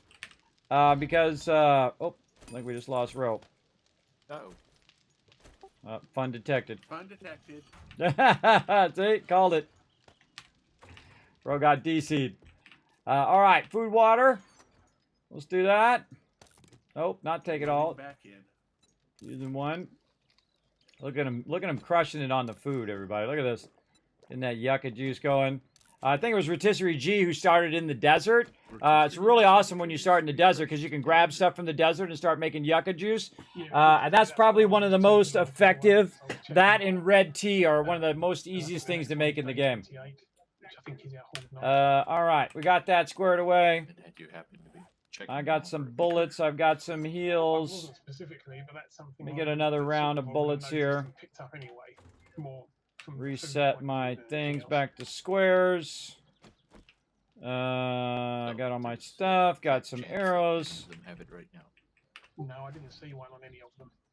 I mean, that's the kind of thing that I would like, advanced bellows and stuff like that I would look for, just generally more than anything else. I am back in. We're just waiting on you, Kismet. Okay, I'm looking for which one it is. Rose, right? Rose, the one we're going to? Yeah, just Yeah. 150 south. Rotisserie, I dropped a mod next to you. I don't know if you'd like it on your rifle or not. I like to mark it so I can find it, but my team's over there, so I can just follow them. If you don't, I can put it on my bow. Yeah, it's a tripod. Check out my fancy red bicycle. Fancy. If you, I've got a laser sight on my one at the moment, which you can use on your bow if you have, or crossbow if you haven't got one. It's not a crossbow, it's just a wooden bow. Ah, okay. I had a level 5 wooden bow earlier. I put it in the box. Infestation.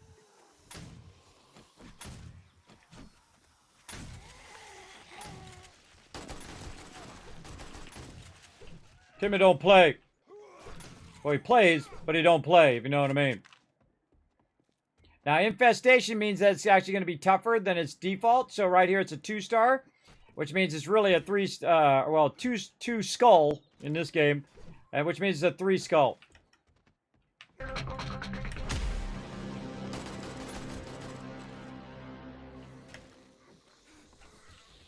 This game is like a big puzzle, everybody.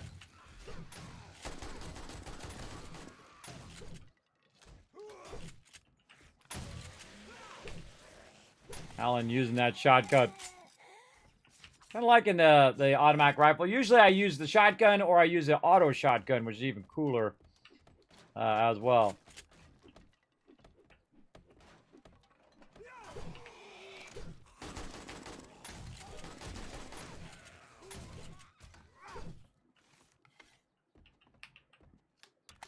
Then I got a light on the end of my weapon too.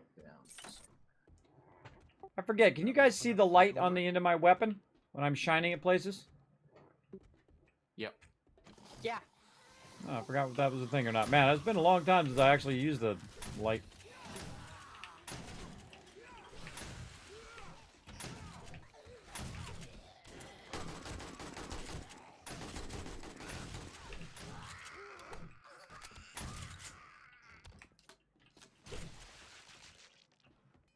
There is the loot for people to pick up. Where?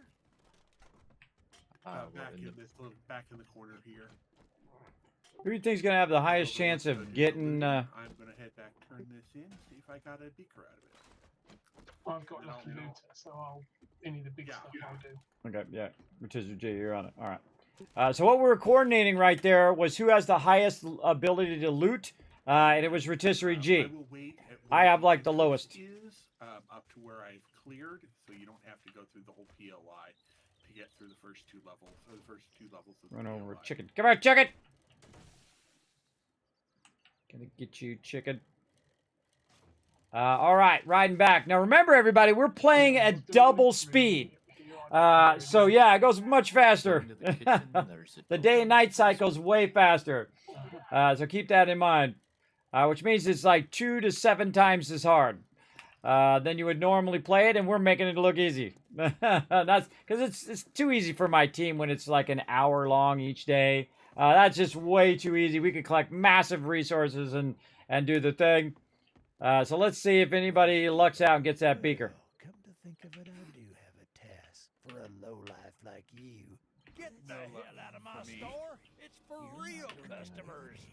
You're working with What do we got? For sale. you could Idiot reward, like sucker. you. Damn, this is all I can spare. Nope. I tried. Do you have any jobs? Nope. Got any special jobs? Open trade routes. Oh, he's got a tier 2 open trade routes for me. That's a new one. Just the job for us. Well, good luck. By the looks of it. Yeah, that means you completed all of the tier 1 stuff. Yeah, I have cool. I have maxed out harvesting tools, tools digest. Should I get mini bike parts? Is that how you guys made your mini bikes? Or should I get a nail gun? Oh, neither. You got anything better? You got a box you can open or something like that? Farm bundle, food bundle, that's it. Melee Oh. mods. Which farm bundle is it? Is it a 0 Two. 3?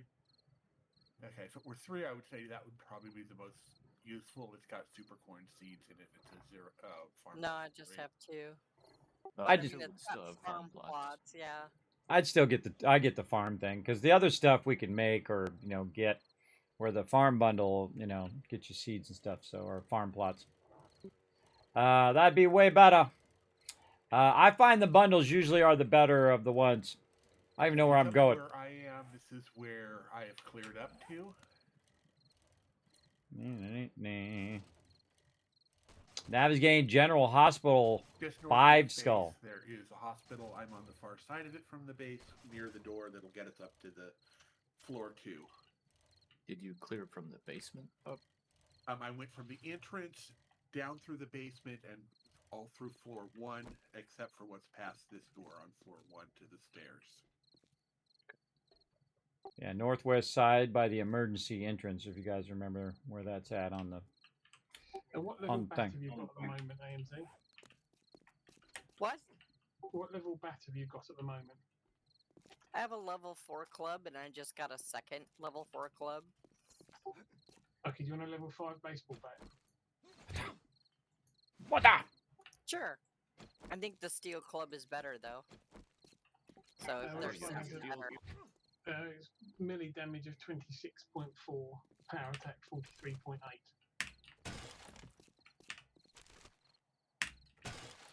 Grab some random loot while I'm waiting. On steel ones at the moment. Yeah, I got steel ones. Hang on.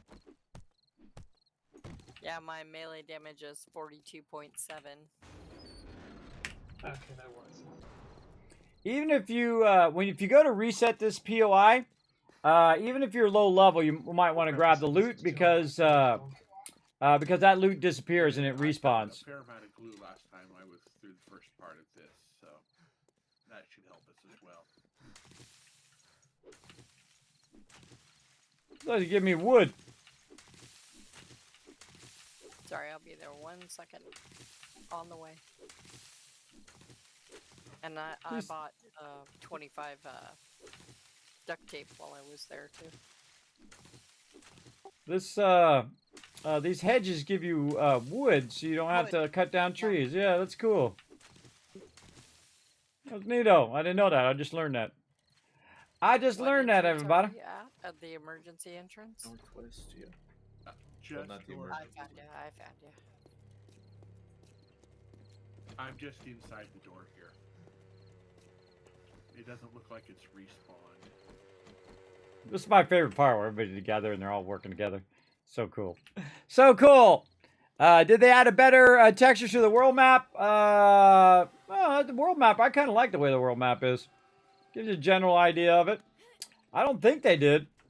They probably did a while ago. Smoke that guy.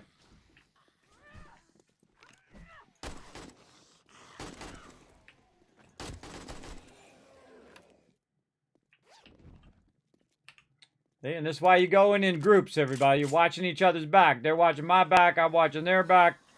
Because what happens, mobs come from behind a lot. You see me put my back against the wall?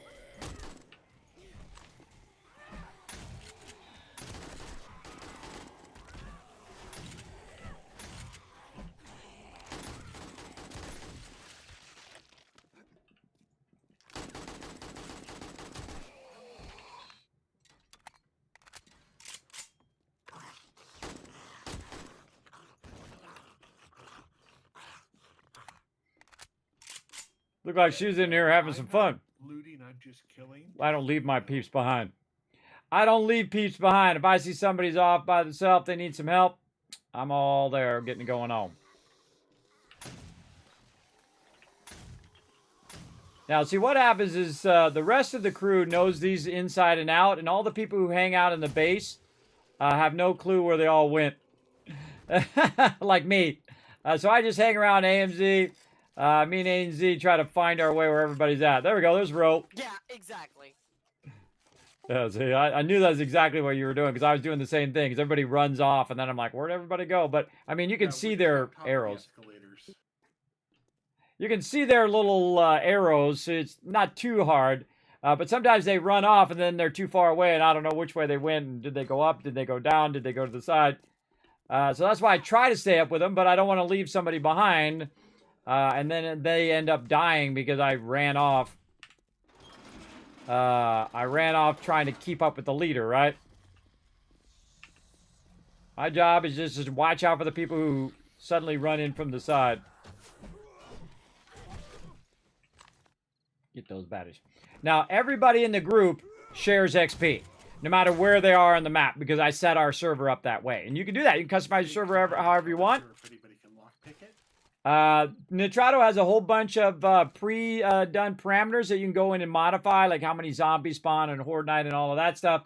But another thing you can do is actually go into the code of the game. You can actually go into the code and actually change it in there. The one lockpick, so we'll see. I do the same. When I play Call of Duty, my friends always my marker to go to. Yeah, exactly. That was my one lockpick.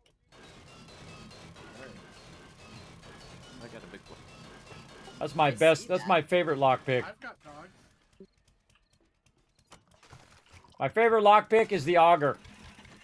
And then, see, look, he opens it up, and then Rotisserie Jew has better looting. He comes back and he loots it. Nice. That was a tough dog.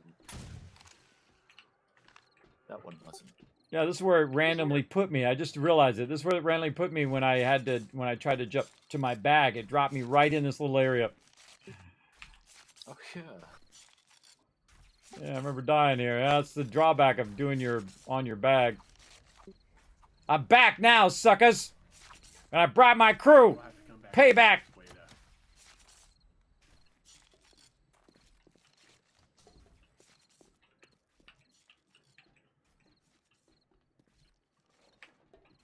Ran through the metal fence on this far side where Ro went, following him.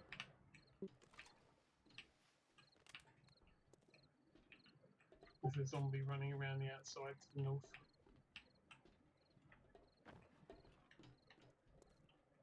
Pretty spooky with the light, isn't it? Pretty spooky! Together we will survive. Well, some of us will. Probably not me. I try to stay moving as well. This way, when you're moving...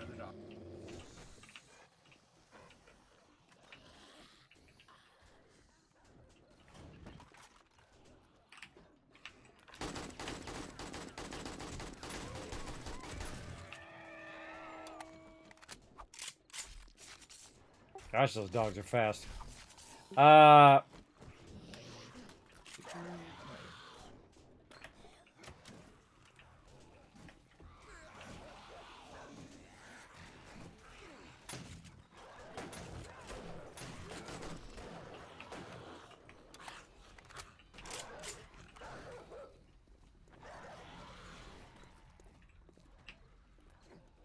If you stay moving, then people can walk through you. But if you stop... Top of the escalator, we got a bunch of guys trying to break down a door, including a dog. Thought I heard it somewhere.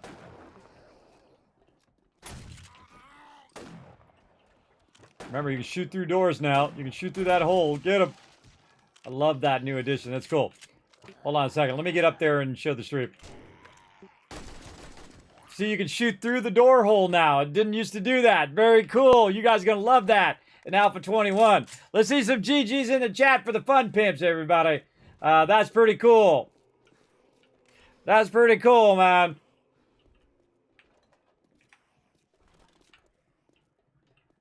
They did a good job on this, everybody. You guys are going to have a great time. And we're just barely scratching the surface here, everybody. That knocked me off the edge, so we had to circle around because I jumped off the edge to get away from them. We weren't To supposed keep to them go from- into the courtyard. Yeah, so yeah, I did that just so they wouldn't go into the building and cause us massive trouble. Hey, if you want to come over here and just use some blocks to get up. Oh, you're already up here. You're right there. He's already up here.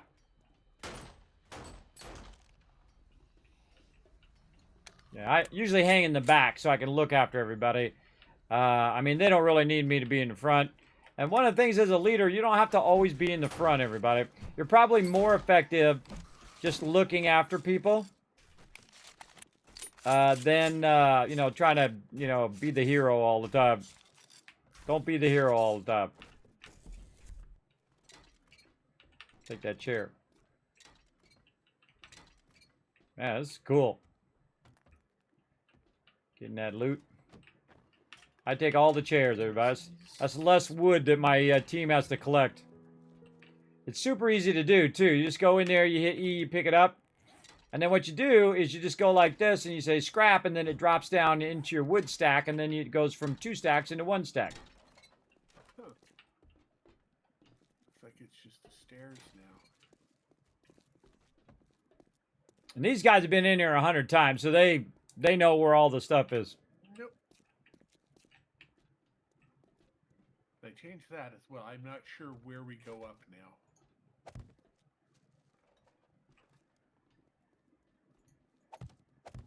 Oh, this is weird.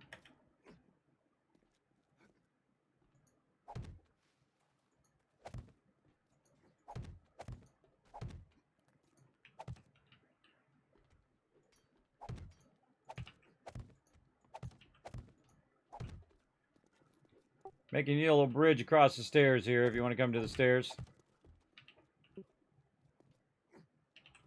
This is what builders do, everybody. They build. They build. That's what they do. Oh my God, it's like 5,000. We need Mr. Augerman over here. No, it's not. It's just difficult to target the spikes. That's all. Oh, I see. I see. Yeah, I was hitting the concrete. All right, we're good. All right, see? I was actually effective at something, everybody. I built a little land bridge there. That's what builders do. Oh.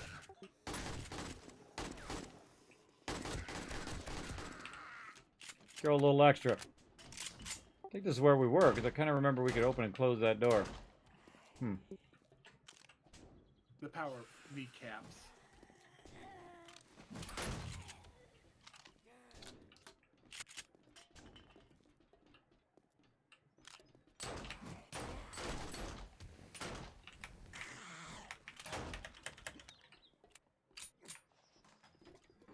I didn't actually mean to jump down there. I meant to just jump up on top.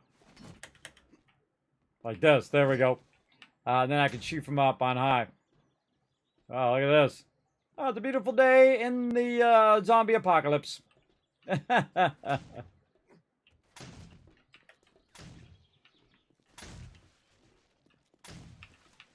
time to reload while you're going up the stairs. Peek around the corners, everybody. Don't just go running in. Especially, imagine you doing this solo. Man, doing this solo as a infested. Forget about it.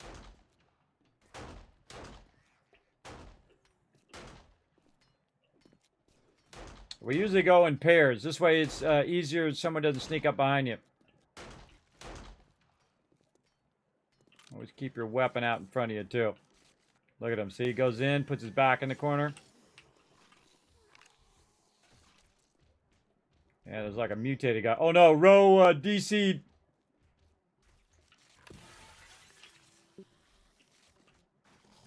Got a bunch of friends coming in from surgery side over here. And I had fun detected. I saw you DC, and there's a bunch of them falling from the ceiling right now.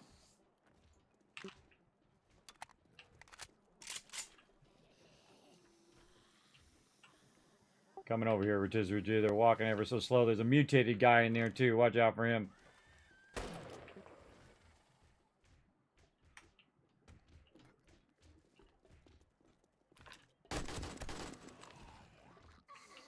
Not one. One what? There's one back corner, southwest corner in the back room. There's one in there. Oh, he's out.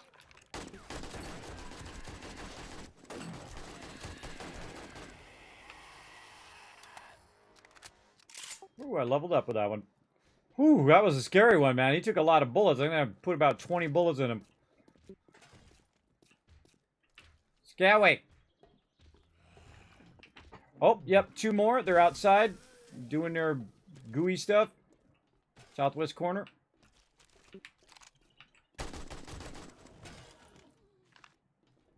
Well, we've got another bottle of acid. Yay. New invite? Whoa, whoa, behind me, behind me.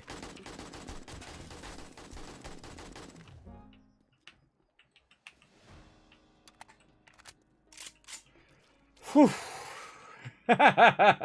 Very scary, everybody. Scary. Of course, we're doing it at nighttime. Hey, rotisserie. Or it's dark. I got these over here. I'll stand here, Alan, if you want to wander. Rotisserie? Oh, yeah, I'm just going around the outside. You able to find your way to us, AMZ? Yeah, we're all right here. I don't see her. Oh, I'll there just mark- she is. I see her now. Yeah. Just making sure you're not being left behind. I know how that feels. Sometimes they leave me behind, everybody. I'm the leader. Oh, I've got 2 more bottles of acid, so there we go. I've got 150 shotgun shells if you want them too. Oh, yes, please. I'm down to only about 50. The second we get a beaker, I'm bailing out, so. What about these cabinets? In these above.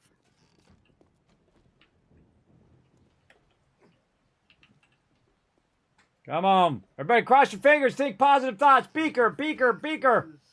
Been changed somewhere. Yeah, they added more spitters. Yeah, it's pretty scary.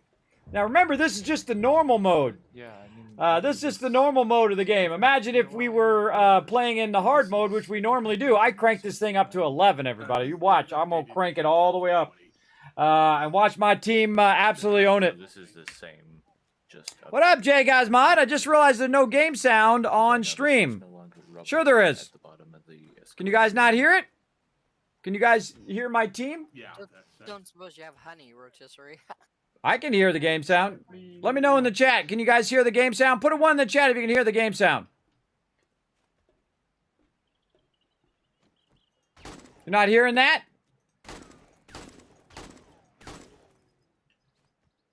You can hear the game and the team. Because the game and the team are coming from the same audio. Now you do? Oh, you probably just can't hear it because they were talking. That's probably why you couldn't hear it. Because the audio is in the same track because I'm using Discord on the same one I'm using my gaming machine on. Normally I use it on my other machine, but I moved it to this machine so you guys would know what game I'm in. As well as I moved it off that machine because that machine, my streaming PC is doing 100 other things right now. Big time. All right. I've got some regular 762 if you need it, kids. Sure, if you got some, I'll take it.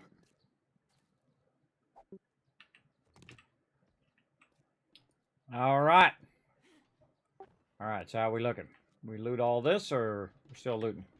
I think we're done. Well, maybe at the box at the end we'll get it. Thinking positive. Thinking positive. Trying to find a beaker, everybody. Can't find it. We should have been looking for that from the very beginning of the game.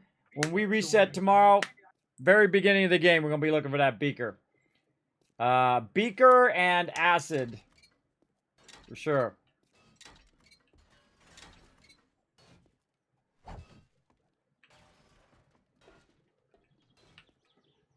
Oh, you wrenched the sink. Ah, smart.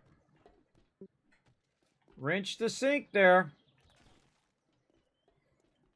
Now, after a while, what you do when you loot... The beakers are pretty much loot rather than from wrenching or scavenging. What you do after a while is you learn what gives you what resources, like what gives you steel, what gives you whatever. And then, of course, you need to watch for the super rare stuff, which is like acid and beakers in this case. And sometimes you get it right at the very beginning of the game. And then sometimes it's like now we're day 26 and we don't have a beaker, so we can't make a chemistry station.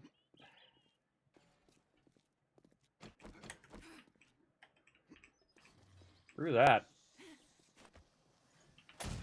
Screw that, everybody. Make me a little walkway. I don't have to run all the way back again. Make me a nice little walkway there.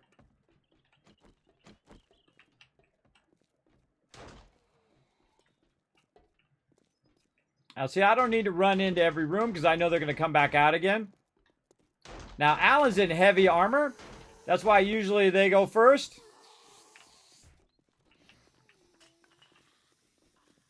Check over here to the side.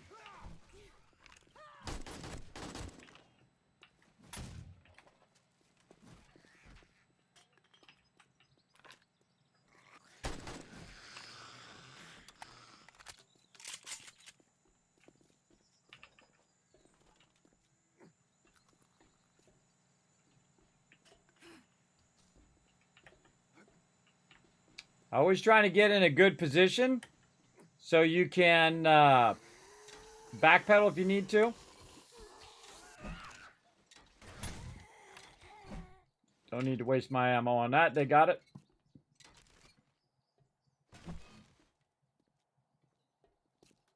Look at this, everybody. Look at this gigantic city. We found it on the first try. I actually spawned right next to it. It's a tier 5 city. It's massive. This is a randomly generated world, by the way. We just happened to find it.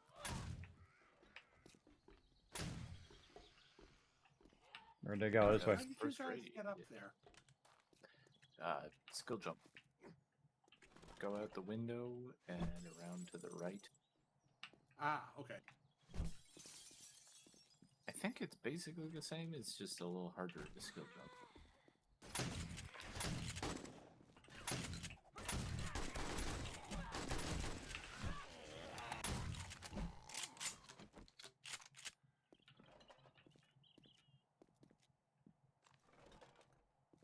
Here's some medical supplies for Tisserine. Okay.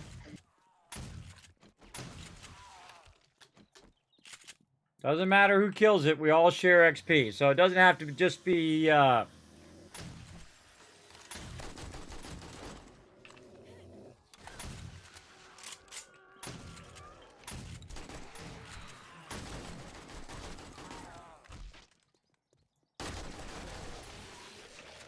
got to it and started to reload.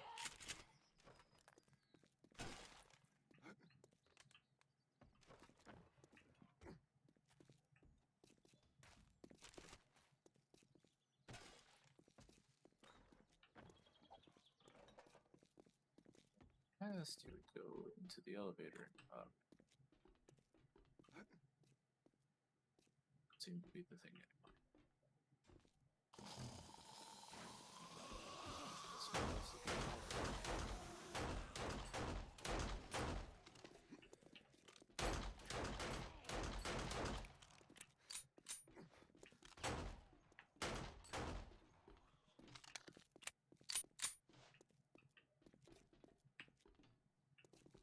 Rotisserie janitor's card.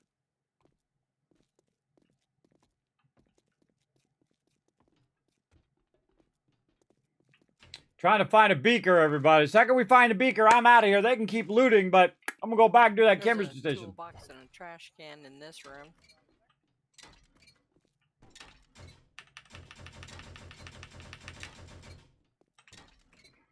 Just having fun.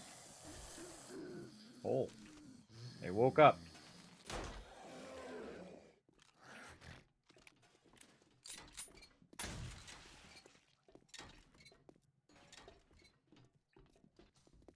If we don't find one, it might be worth asking the guy at the fun pimps if there's an issue with the drop rate or something. Actually, I'll ask him right now and see. I mean, you've been this, like you said earlier, this is something you would have noticed in the traders all along. Yeah, I mean, I'm not specifically looking for it as an item, but it's something it is on the general list. I asked him. We'll see.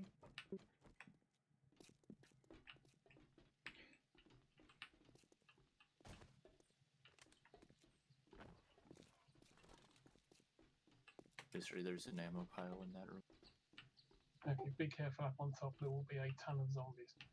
And a lot of them will probably be irradiated. Oh, bro, you're a little on your own, boy. And birds. Just drag him down. Drag him down. Everybody jump down. Oh, and my gun's broken at that exact moment. Bird.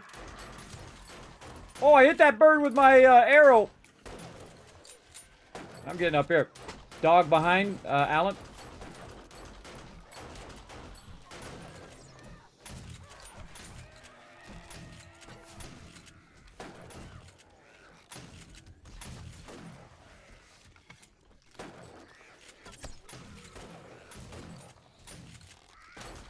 At the moment my gun broke, everybody. No repair kit. We will have vengeance for AMZ. I've got a repair kit, kids.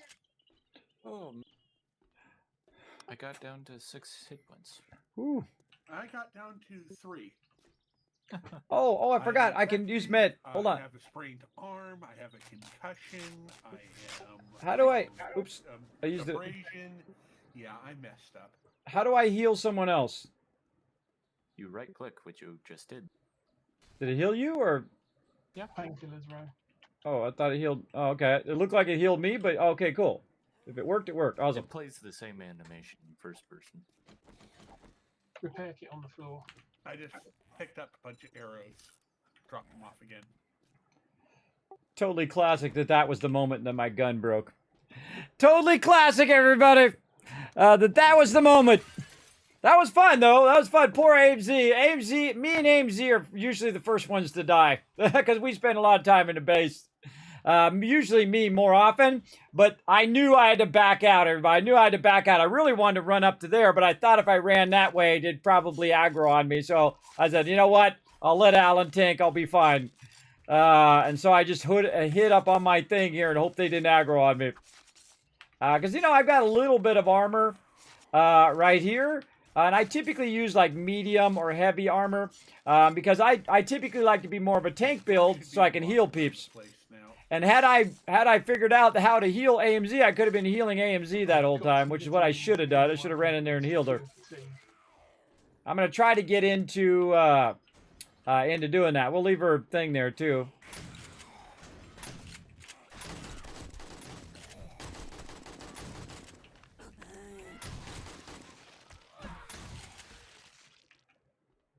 There you go. I'm through. There we go. Nice shortcut. Thank you. We never pick up someone else's I was bag. Until they stunned me, then I was screwed. I was like, oh man. I thought of it afterwards, right when you died. I was like, oh man, I should have used my healing on you. Dang it. I thought of it afterwards.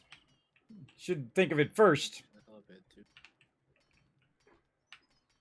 All right, we up top now? Where we at? Stop hitting it, please.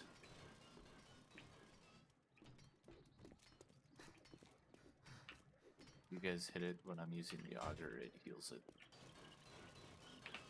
Okay.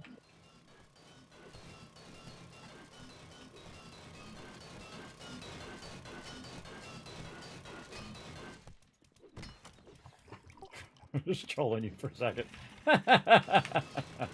I just did a couple hits with my stone. It actually didn't go up, by the way, everybody. I was watching it to see if it would go up. It didn't go up because I happened to hit it in the alternate. It's kind of like when you ever see those people who are putting in railroad spikes and then one guy hits it and the next guy hits it and the next guy hits it like this, then it works. But if everybody's hitting it at the same time, it actually makes it go up, which is funny. It actually goes in the wrong direction. And we've done that before, which is pretty funny. I'm actually full up, so if anyone wants to put some books and stuff in there. Well, I've got plenty of room.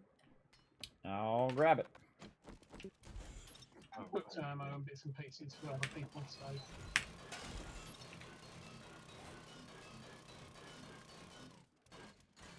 Oh, another AK in there. Nice. And there's a safe open over there as well.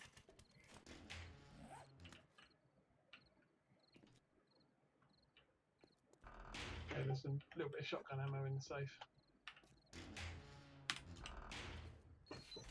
I was leaving there. Alan, you can grab it. Or you want me to grab it? All right, grab Oh, it. leave what in there? I'll grab it. It's shotgun ammo. I grabbed it. Oh. Always take out the pictures, everybody. Sometimes there's stuff behind those pictures.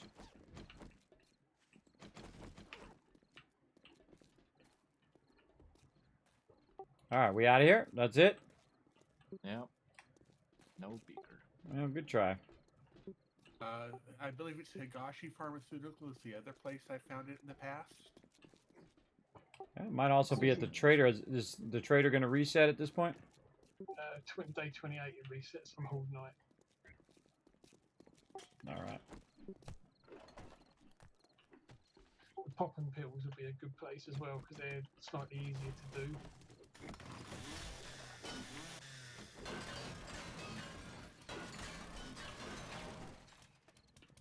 That's a great thing about the auger. Oops. Threw my gun What I down. will do is, at the night on day 27, I'll head down to the farthest trader and get there overnight, and then I can check them all and run back.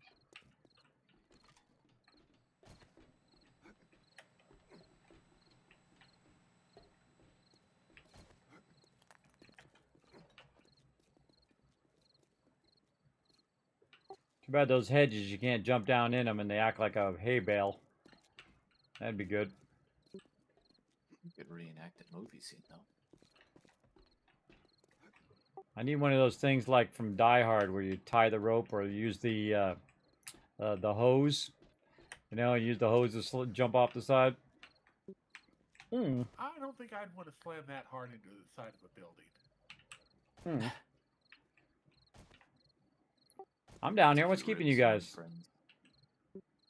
friends. I did my parkour on the side.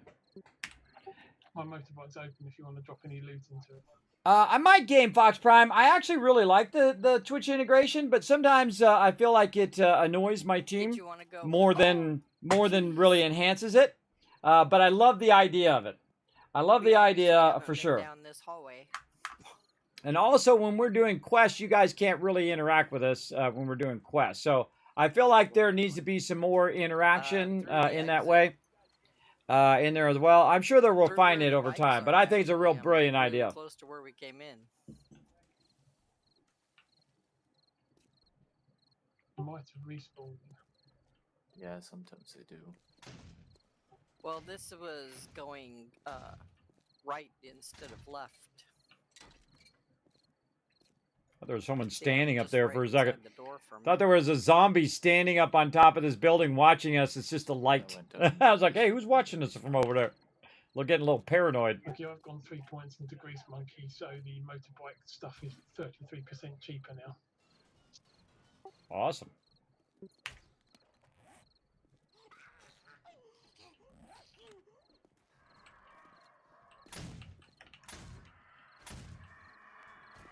Behind you, Alan.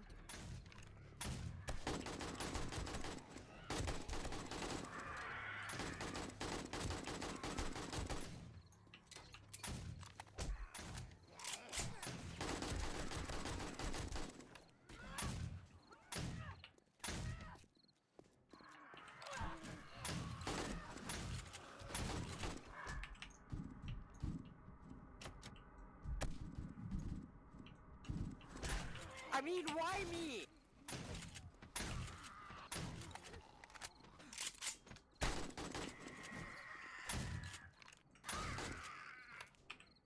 Best thing, don't panic.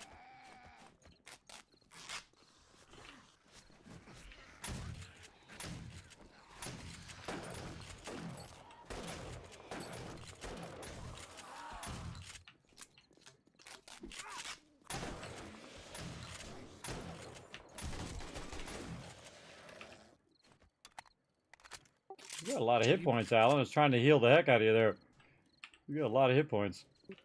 There we go. You gotta remember it applies over time. Oh, right. Yeah. Well, you're going to get healed all the way up because I just burned a couple of them on you. Well, you hit me halfway up. I was getting hit a lot. Healed the heck out of him there, but I saw his health getting really low, and I actually saved somebody tonight. Feel pretty good, or maybe, I don't know. Painkillers and splints and vitamins if you need any. Surprisingly, I didn't get critted. Just lost a lot of hit points. I got an abrasion and a concussion.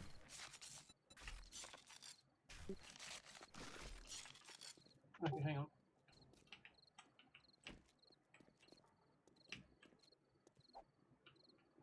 That'll do the concussion.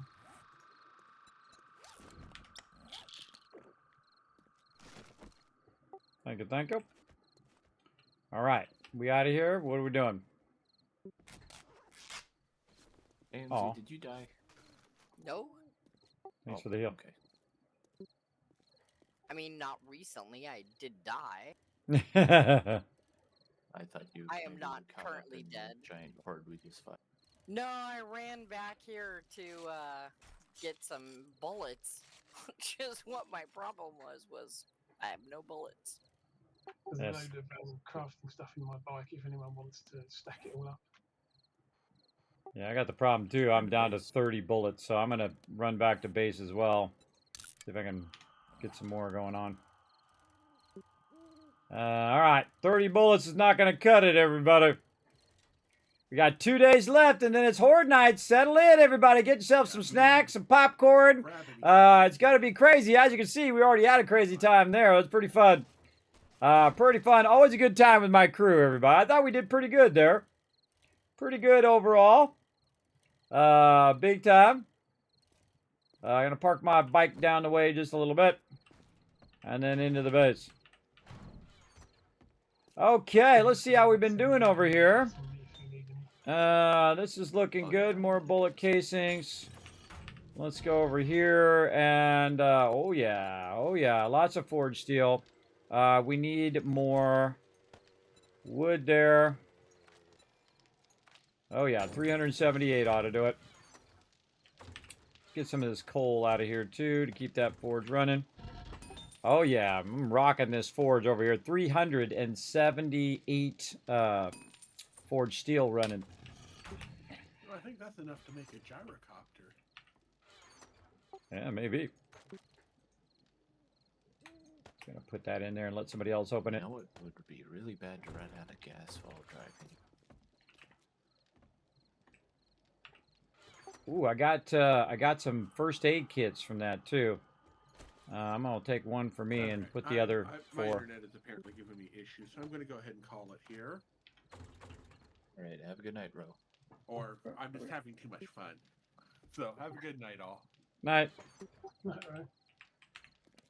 All right. Let's go check these robotic turrets.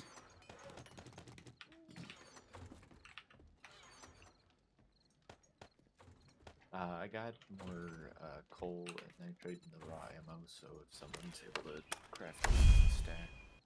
Or no, that takes a convention, doesn't it? Dang, I need the lead. Well, we can still make more gunpowder. They made robotic turret ammo lead now instead of being iron. Oh, that's a rough one. Well, if we had gas, it'd be not that bad.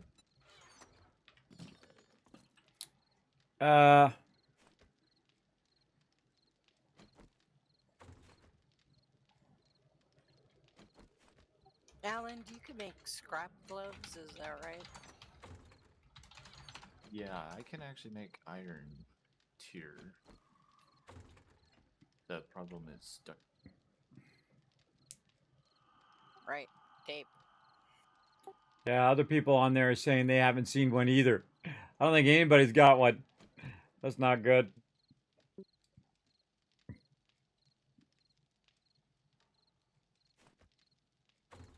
All right, well, that's how it goes. With the drop rate.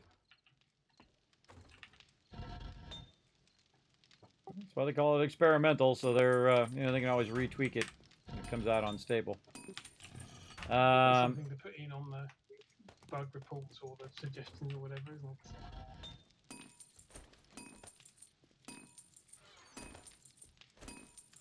Get in there melting down. That's some nice bullets. Keep going. We got more gunpowder. We can make more bullets. I got a little bit.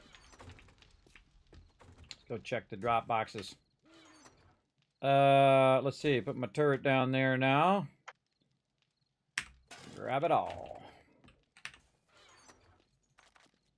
Oh, that's getting full. Too many bows. Bows out of there. More ammo in here. Grab 2 stacks. That going. What else we We got? can make gunpowder, but it's just twice the cost, that's all, without the chemistry station. Well, it's 1 to 1, right? Well, it's 1 of 1 in a chemistry station and 2 and 2 outside of it. And obviously the stack is cheaper.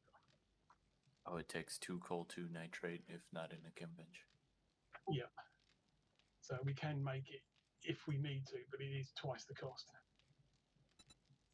Yeah, well, there again. If we had gas, no problem. Do you need some gas? Yeah, I'm out. Use the last that I had in the building. Let's add that to the list. Let's add that to the list to wrench cars in the beginning.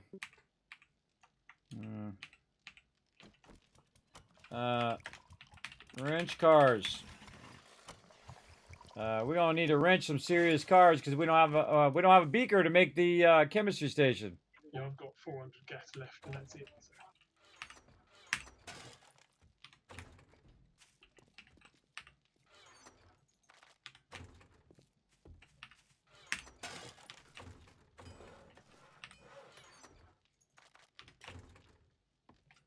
So. So, how much lead do we need for the robotic turret ammo? What in there? It's 3 per bullet. That's pretty hefty, I think. Well, I can go and grab some. We could use buckshot. We can combine it with buckshot and use robotic turret shells instead of ammo, which is more, I think that's more shotgun shells.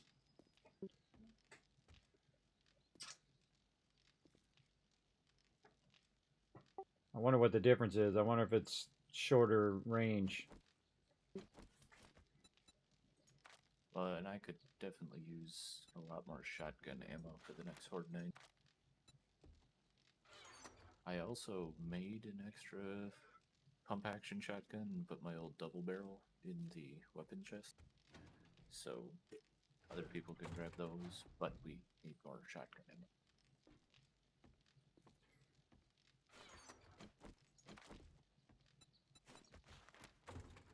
AMZ, what armor pieces are you missing? I feel like it would be a waste to make the I shotgun. have a padded hood and padded gloves that are level 3 each, and then my So you leg like heavy armor is instead? 4th. At this point, yeah, because I'm using a melee weapon because of the strength bonus. Okay. I wish it showed you what you had and compared what you have on versus what you can get. That would be very useful.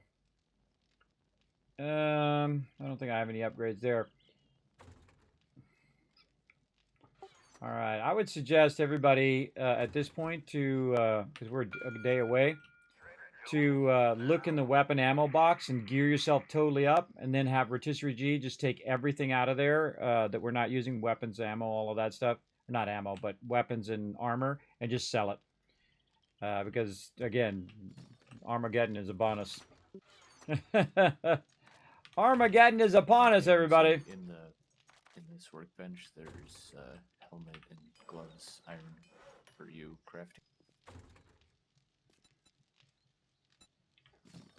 Oh, cool. Okey-doke. Okay, how All much? right, I have 15 glue.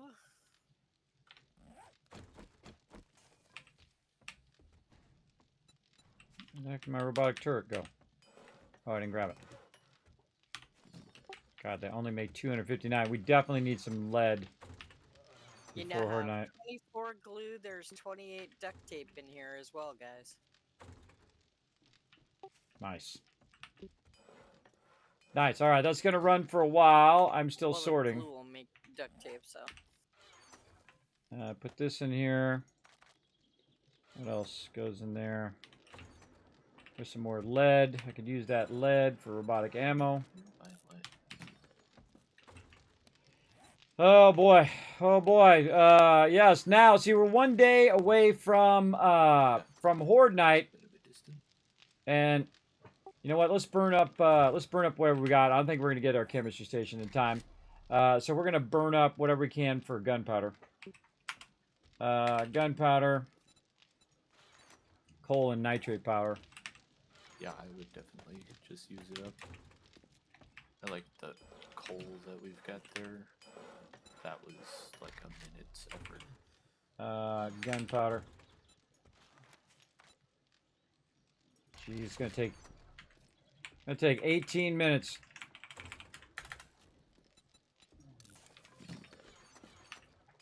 All right, I'm gonna queue it up across both workbenches because that's gonna take 18 minutes. So that's gonna be, you know, it'll be Horde Night by the time that's done. So let's let that run, and then we'll turn it right around and make a bunch of ammo, whatever we can make from it.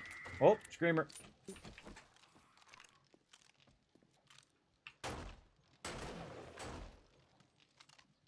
think she's dead. She's armless, definitely.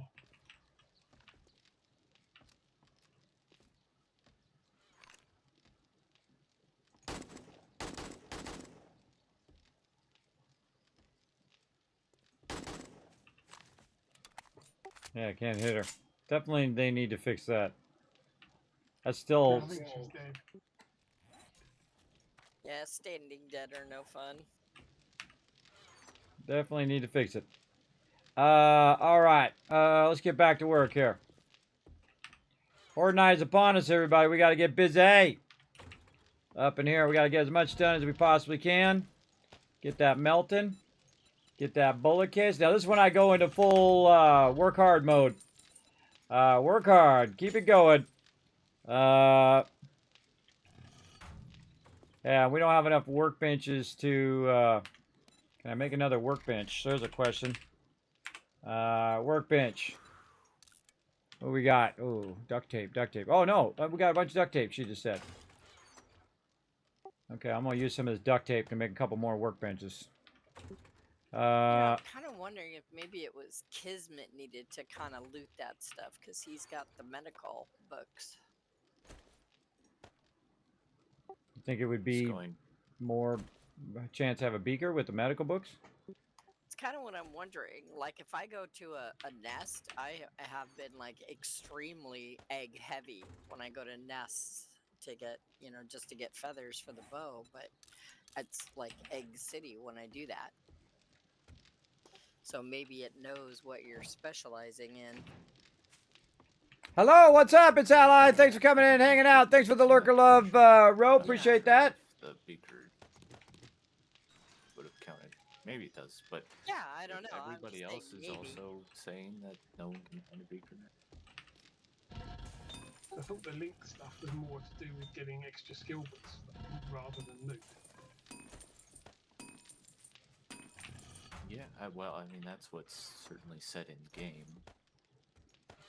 But as Dio was just saying, anecdotally, she gets a lot more eggs from nests. Whereas I am lucky if I get one egg. Okay, there's now 39 glue, and there are almost 3 full stacks of cloth. So we should have duct tape if you guys need to make stuff. All right, did everybody grab all the stuff they need out of here? It's time to clean house of this stuff. I'm gonna just grab. Oh, there's a pipe pistol in there. Everybody wants. I'm gonna get rid of these pipe weapons. I don't think we need any more pipe weapons, right? Anybody else using 9mm for Horde Night? I think it was just row. Get rid of all this So stuff. just Screw it. me then. Oh, crazy. Some repair kits out of there too. How much ammo have you got down there for it? For the 9mm? Yeah. 600, 900, about 1,000 rounds. And you'll probably be almost good then. Yeah, I think it'll be alright. Screw that light. All right, dropping a bunch of stuff in the trade box. Let's just get rid of it all. Okay. All right. Let's see. Nice pump shotgun in there. Got some 9mm there. This is gonna be iffy at best. Let's wear those. And then nice heavy armor here. Yeah, burn all these dukes too on buying ammo for Horde Night. I don't think we're not going to find anything else that we really need, I think. So let's just burn the dukes. Drop box. Let's go here.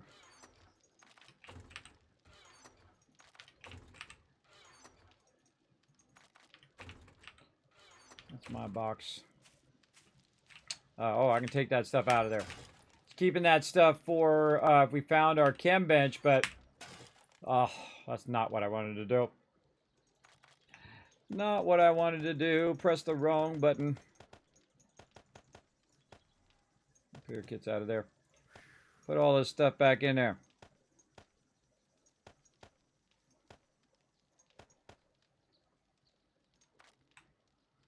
Pressing the correct buttons Man, helps. the rain is just always right now.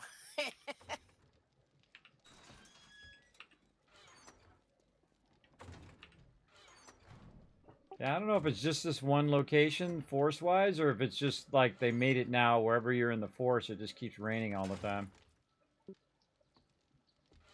I don't know. How are we doing on time? All right, it's not too bad. Not too bad. We're not gonna stay up till 8 o'clock in the morning, everybody. We're not doing that again. We got about another 30 minutes. Then we're gonna give away some loot. So if you just wandered into my channel, guess what? How'd you like to win a $125 Fallout awesome thing from the mighty people at Bethesda Gear right here, the RoboBrain statue. You can win this tonight. You can actually enter it right now. Go exclamation ticket singular in the chat. You can also put more Kiss Caps in there if you want. You can go ahead and go exclamation ticket space 110 up to 10,000 tickets. If you have enough of it, you can go exclamation loot to see how many Kiss Caps you got. And enter the giveaway. It's open to everyone, by the way, so feel free to enter away as well. All right, I'm putting down some more workbenches.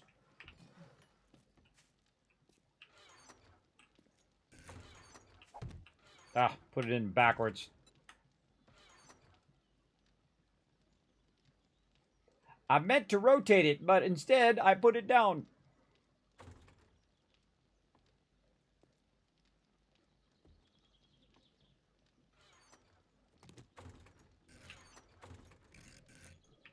There we go.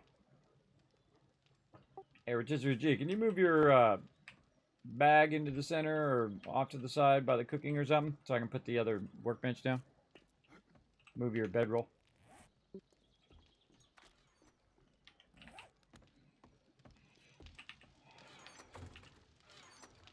Ah, ton of lead in there. Go over here. Robotic turret ammo. Hey, Kismet. Yes.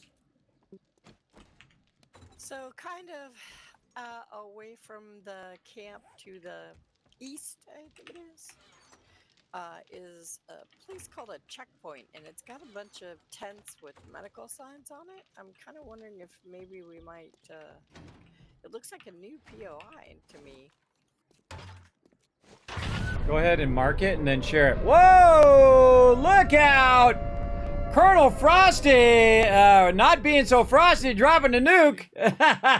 Very nice. Welcome, everybody. Welcome to the stream. My name is Kismet. Come on in, hang out with us. I appreciate the Frost Nation Army arriving in my channel. Welcome, welcome. I'm just kidding around. Thanks for coming in, showing that love. Appreciate it big time. Right over here. Let me go ahead and give you a shout out.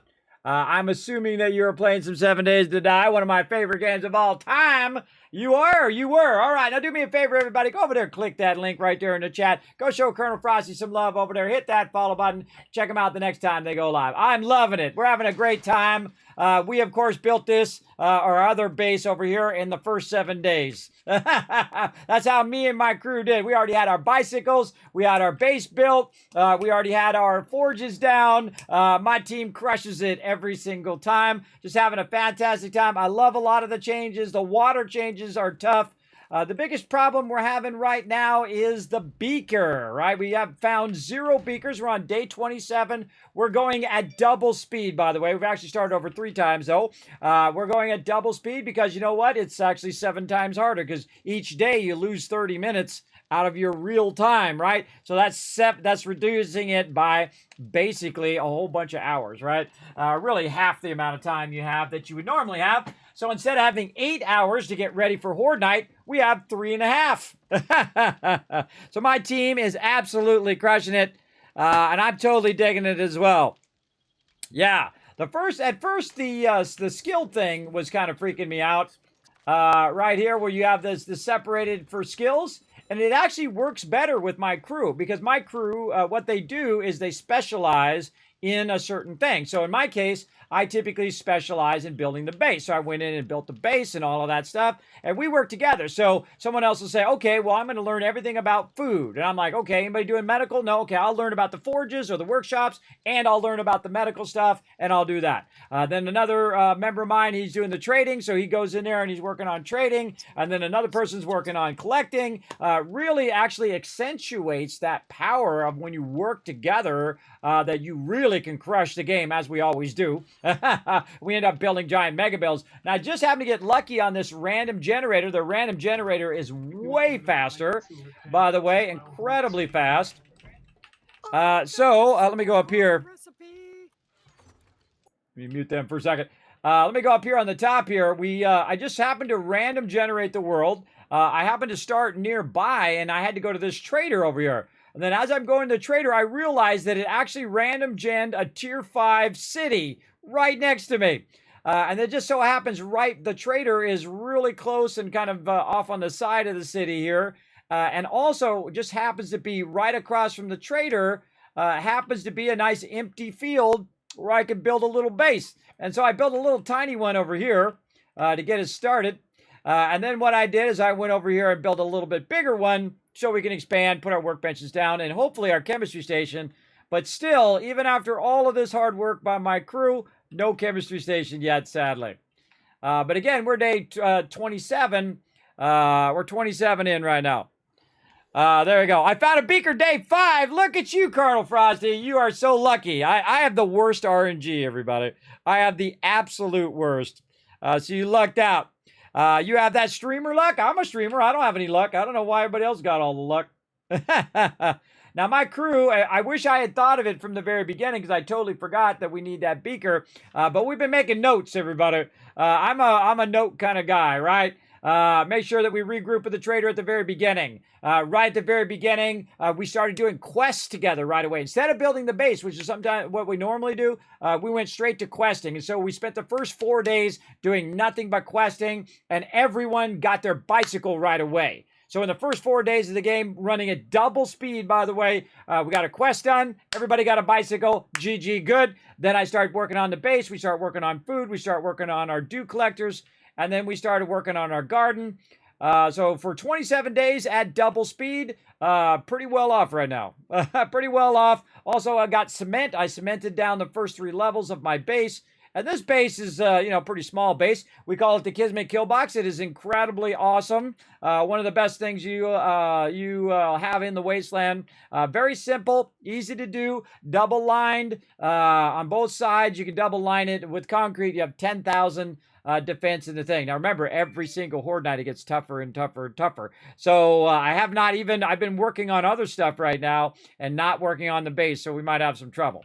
Now, another thing I need to work on is working on robotic ammo right now. So I made robotic turrets for everybody, so they're going to go ahead and get that rocking. And hopefully we can make as much robotic turret as possible. Also making some gunpowder. Now, see how this one's done? That one's done. I'm going to stop this one's at 1,100. I'm going to cut it in half. Let's say 550. And do that side there, and then just queue up the rest of it over here. And now it's going to be 5 minutes instead of 10 minutes. Because time does matter in this game. Matters big time. Big time, big time. Now over here, I'm trying to make a bit more cement so I can turn it into concrete. So we got that rocking. We also got double forges going. We got one forge for our bullets and our stone, and another forge over here.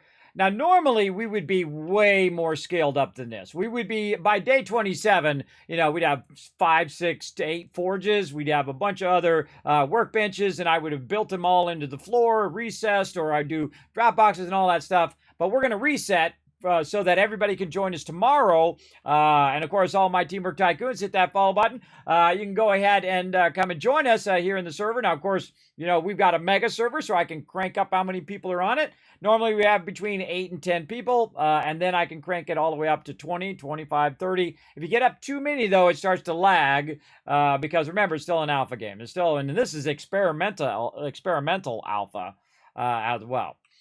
So good to keep that in mind. All right, another workbench. Let's get that rocking. Let me turn my sound back on so I can hear my crew. There we go. Another workbench down. What are we doing over here? Making bullets. All right, we'll leave that as is. Repair kits, so I've got a couple on me, so we'll have enough for 2 each then.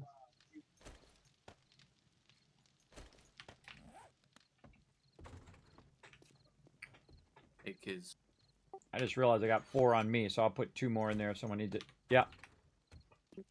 you want to know what's really crazy about this run? What's that? Dio just found the super corn seed recipe, so we've literally got everything but the beaker. Ah, awesome. By the way, we already have the auger and the chainsaw. Auger and the chainsaw already rocking. It's actually running pretty well. This time around, the Fun Pips put in some work. They did. I think that it's very smart of them to push it to the middle of July or middle of June, as opposed to try to push it out at the end of May. I know that I forget what his name is, the other guy other than Mad Mole. I just know Mad Mole, everybody, the Joel guy. I forget the other guy's name. I apologize. We love you. I'm terrible with names anyway. I forget people's names who come in and press it in the chat. So don't feel bad. So they did a good job delaying it and then making it. It's been pretty stable. We've had a few server restarts, but it usually does it like every 3 hours, trying to remind us to take a break, which actually we need to take one here in a minute before we do Horde Night as well. We're going to do a break before Horde Night too, everybody, just a heads up. Okay. There's 10 repair kits in there now. For people, I've got enough on me. Okay. Just so we can run to the traders. I will do, yeah. I'll head out about midnight or so, and that should get me down. What to could the I be furthest queuing up? away 762 ammo. That's what I should be queuing. All right. I don't have enough bullets. Queuing up the 762, everybody. Now, my job, I typically run the base. I'm the leader of my crew. And what I do is I kind of micromanage all of the loot, and I build the bases. And my team then decides what they want to do, whatever they like to do most. So maybe they do the gardening, maybe they do the food, maybe they do the exploring or trading or whatever. Or they do a combination of those things, depending on how many people we have on the server at any given time. And sometimes it's good to have overlap. So if someone doesn't show up that Saturday, then we'll be just fine. Oh, spikes. That's what I was trying to think of. Spikes. All right, how many spikes we got? Do I need to make more? I have 127 queued in my inventory, and I'm placing some down right now. All right, awesome. And then I'll save. I don't know why I'm saving this wood, because it doesn't matter, but let's go. I'm not saving this wood for nothing. What can we use it for? Trying to think what we could use this wood for. Just put it back in the box for now. Deal with it later. What I really want to do is make bullets. And, again, normally we'd go really heavy on lead and iron and all of that. You could make those shutters. Oh, yeah. Make some wood shutters. Make them over here in the workbench. There's 31 spike traps in the building boxes. Yeah, I don't know how you're gonna get them up, but... Oh, right. Well, we put the shutters on the inside. You could make a stand for your turrets. Oh, right. Yeah, turret stand. I forgot. Oh, I could actually use the cobblestone for that. Hold on. Yeah, turret stands. This is one of my more genius ideas, everybody. The turret stand. Right over here, what we do is we go ahead and use the circular one here, the 1 millimeter. And then I'll put it right here in the corner, and then basically put these like this. And normally I put them more economically. But I will put the turret stands in such a place where you can go ahead and set them down, but the people in the front still have enough room to move around, like this. And then what you do is you take your turret, you just set it right there, and then it's right at the perfect angle for shooting the mobs when they show up. Very, very cool. Part of our Kismet kill box here. And feel free to, try out your own awesome horde-based design. Now, this is actually a combo design. Normally, or sometimes, we build the bases separate. We build a production base in one area, and then we build the horde base in separate. And then sometimes we combine it like we are right now. Now, remember, if you just came into my stream, everybody, guess what? You have a chance to win a $125 right here, RoboBrain statue. That's right. I'm giving this away after we do Horde Night right here. So if you want to be part of it, go exclamation giveaways in the chat to learn how to be part of the giveaways. Everybody gets a free ticket, so you go exclamation ticket. Make sure you hit the follow button so you have a chance to win. And remember to not use plural. Just ticket. Okay? Now, if you want to buy more tickets, you go exclamation ticket space 1, 10, 100, up to 10,000. You're like, Kismet, how do I know how many Kiz Caps I got? What you do is you go exclamation loot in the chat to see how many you got, and I'll start you off with a bunch right there. Just like that. You can go ahead and go exclamation loot, see how many you got. And what you do is you just take the Kiz Caps and you drop the last number, right? Drop the last number, and say you got 3,000 Kiz Caps. You drop the last number, you can buy 300 tickets. So exclamation ticket space 300. Easy peasy, right? Easy peasy. And there you go. Mini bike is spewing out lots of smoke from the back of it. That can go really wrong. Oh, absolutely. Yes.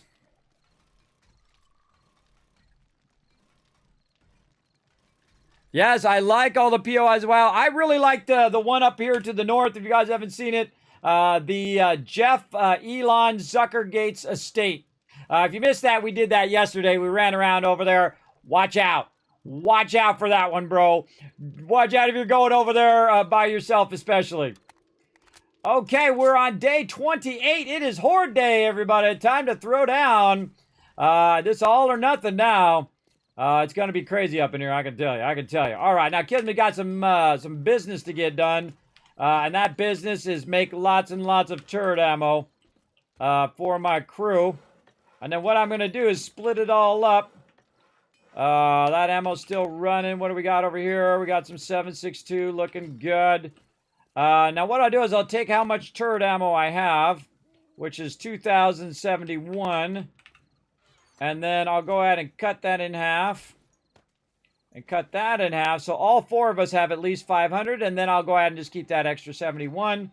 And then everybody can grab a turret. And everybody can put their turret down to try to defend it. Now, also, we have the ability to go up on the ceiling here. And we've got our dew collectors. Watch out when you play Alpha 21, everybody. If you haven't played it yet, if you haven't been part of the streamer weekend, obviously go straight to this right away. Get that dew collector going, because you cannot take your water jars and run over here. Oh, look, got some mushrooms. You can't run over there to the pond like you could in the past, because that would have been amazing. That was a great spot for the pond. And just get water and then boil it. You have to actually either get it on drops, which is a great way to do it, buy it from the vendors, buy it from the trader, or you got to use your dew collectors. Now, I don't have anywhere enough as much, right?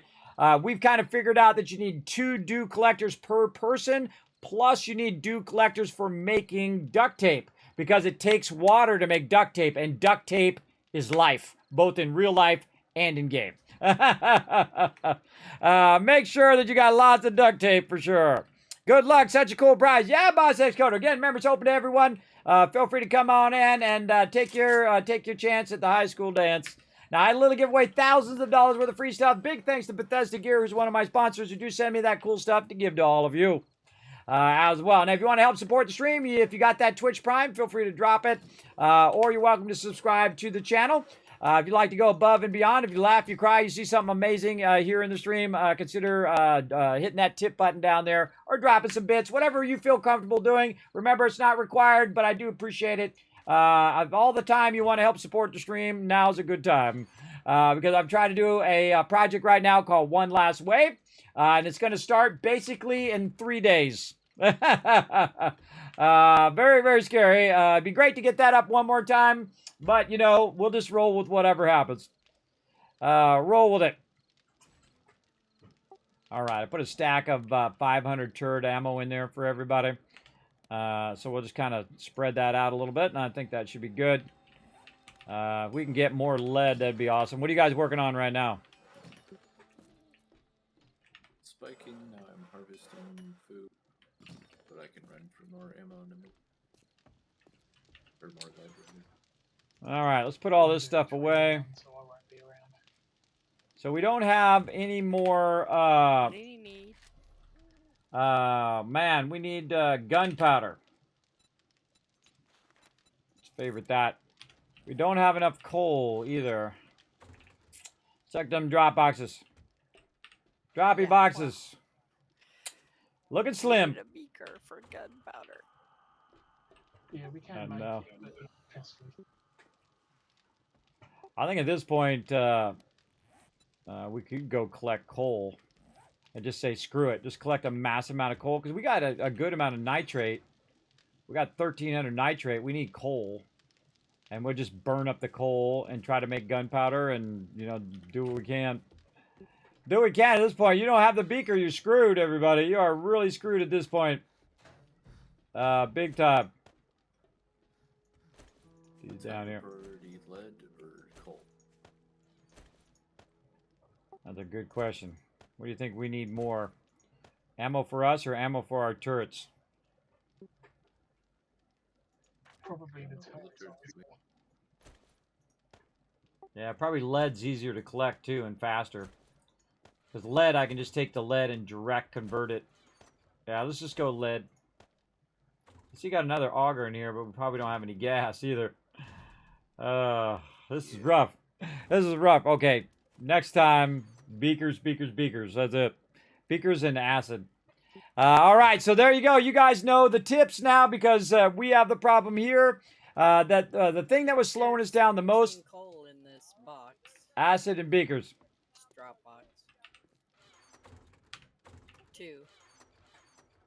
Oh, and the second drop box. Oh, a bunch of stuff in there. All right, I'll sort that out.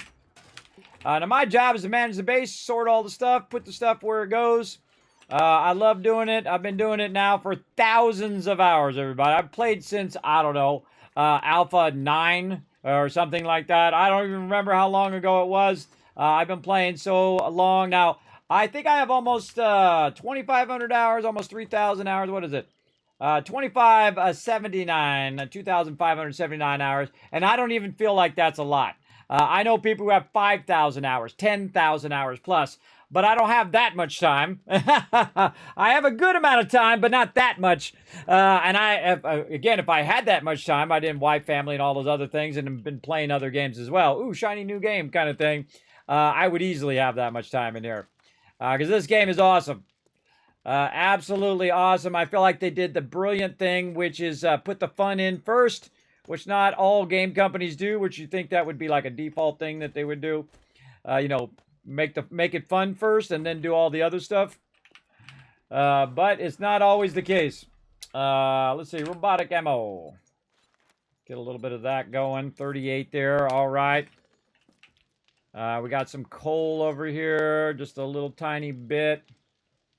And get some nitrate. Oh, we got some extra. I mean, we might as well squeeze every bullet out of it, right? We ain't saving it for a rainy day. This is our Armageddon right here. So what we're gonna do is just go ahead and make every little bit of everything we can, and again, try our best. Molotov cocktails. Let's put those away. All right, one more day of Trader Joel's, and then Horde Day or Horde Night. Now what I'm gonna do is run across here and just double click, drop all that stuff in there. Uh-oh, fun detected. Oh, okay, good. I thought it was a fun detected moment. Every now and again, everybody, we have a fun detected moment, which means the server disconnects us from the game. It's happened a few times. I think we're doing okay for right now. All right. Now, again, I have my own separate server. Now, if you want to get an awesome server, everybody, go to the best. Nitrato is simply the best. I've been a partner with them for a long time. Our servers are rock solid. Even the experimental version, I feel like, is super rock solid on there. We usually go for like 3 hours, and then, you know, the server might restart itself, and then we're right back at it for another 3. Actually, we've been going for 4 hours now, and just rock solid, looking good. So go ahead and click on that link. Go over there, use my name, Kismet, get 10% off. You're like, Kismet, what do you get? I already got my servers, I'm good. You go get a discount. That's what I'm here to do. Hook you guys up with loot, hook you guys up with discount. Also some free stuff as well, which we're going to give away. Now, of course, if you wanted to win the game, I've given over 100 copies of 7 Days to Die here on the stream out of my pocket. That's how much I love this game. When I see it's on sale, I'll go in from time to time and just buy a bunch of them and then give them out here on stream. So again, I put every penny right back into the stream in the form of giveaways and other fun stuff like that, because that's what I like to do. Right over there. And again, remember, everybody has a chance to win here in the stream. Now, before I do the giveaway, I'm going to have Saltbot come up and tell you all about it in deeper detail as well. Nom nom cookie. I'll eat eventually. I'm waiting until the end of Horde Night, and then I'll burn up that food. What else could I be doing right now? So I'm trying to think of what I could be doing that would help my crew. I mean, we have forged steel. I don't think we're going to be making any motorcycles, so screw it. I'm going to use some forged steel. All right. Screw it. Nothing in the first trade, but I picked up some more 762.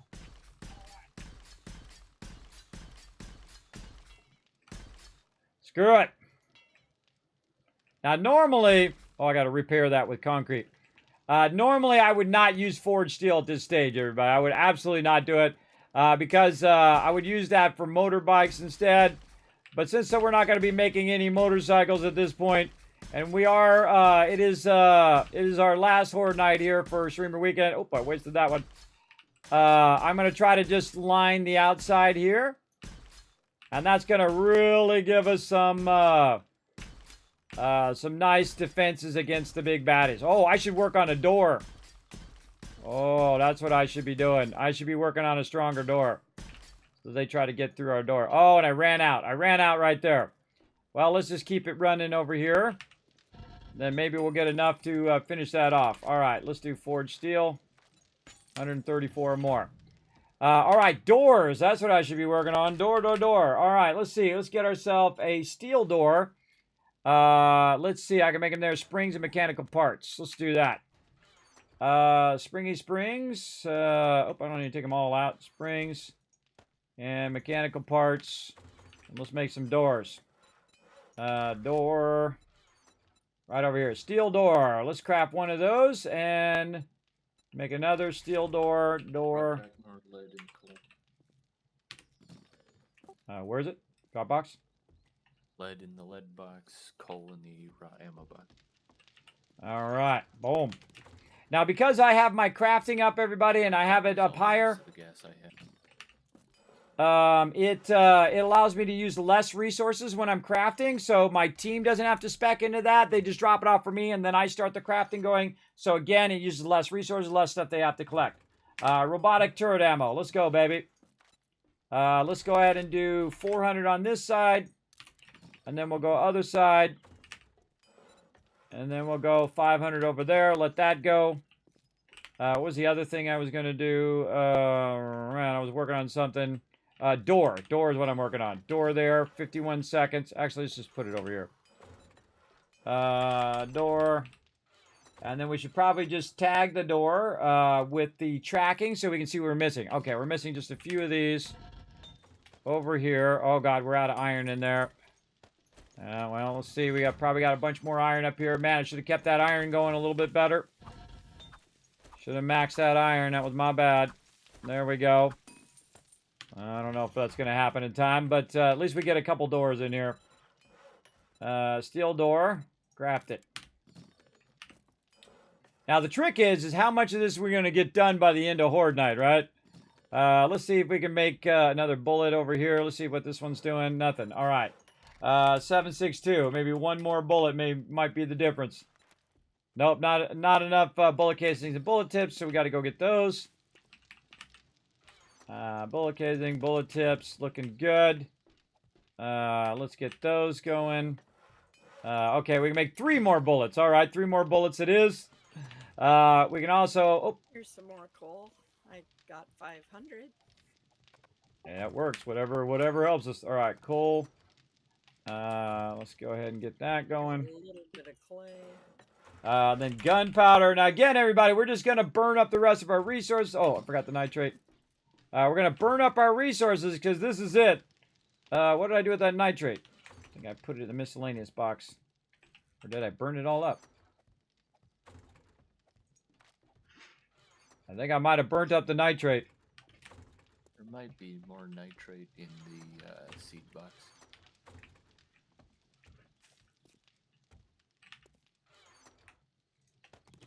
There sure is. Using it up. Thanks. All right. Gunpowder. Go, baby. Oh, that's not too bad. That's 20 minutes. That's going to take too long. How many was that? That was 681. So 300 right there. Let's get that going. That's just going to take 2 minutes. 1 minute. 20 seconds. Gunpowder over here. All right, let's do the rest on this side. This is the advantage of multiple workbenches because, again, we're going at double speed. So each day is 30 minutes long. So that means it's 1/2 of the time that you normally have. So instead of having 7 hours of real life time, you have 3.5 hours to do the same thing you normally would do in 7 hours. So it's way harder, everybody. Way, way harder. And crazy and fun, though.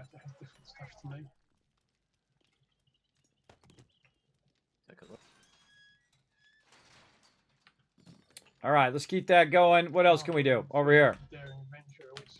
More upgrades. But I don't know whether it's just higher level stuff rather than different things. No beaker. Oh, so close. So in the old one, it used to be the secret stash would be the one that changed. But obviously, there's no secret stash now. But it just says I get better items. That's some impressive progress since I last dropped by. You got the things rolling now.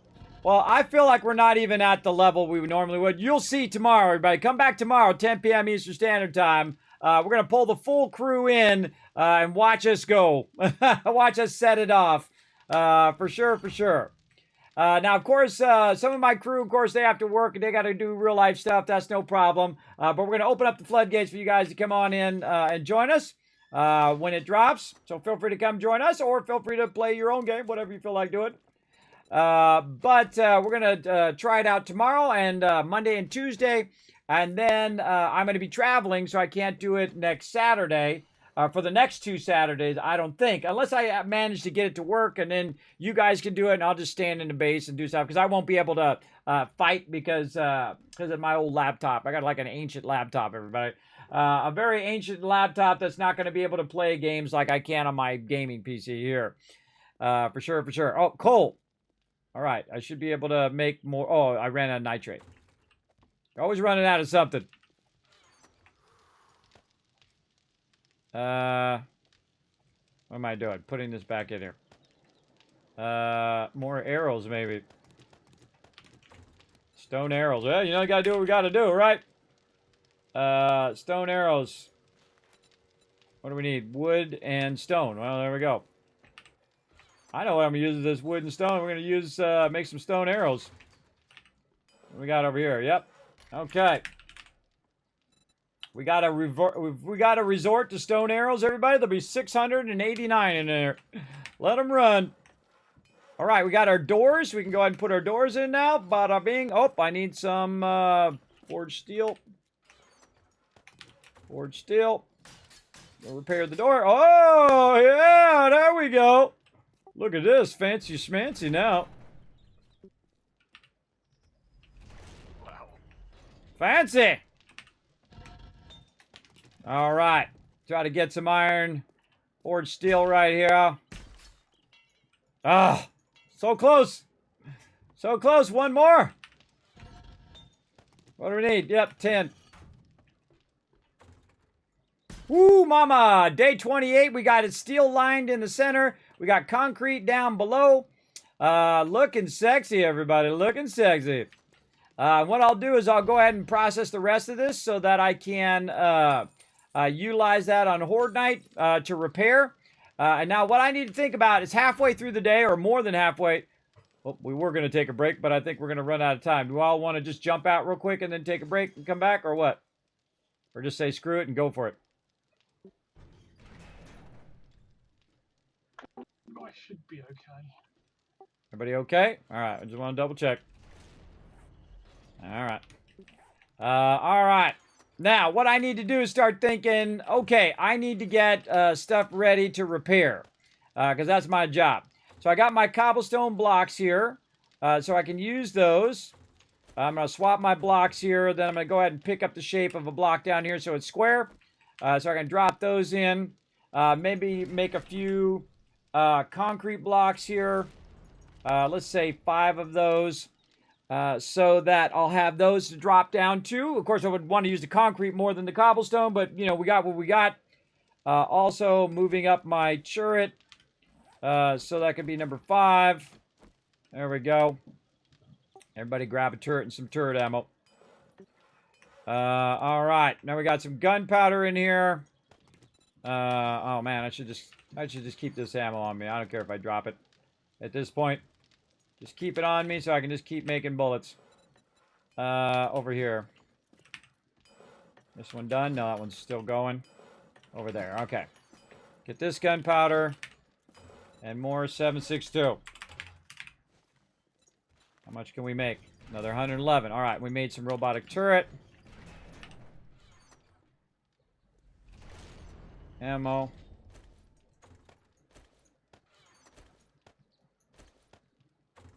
All right, more robotic turret ammo in there for everyone.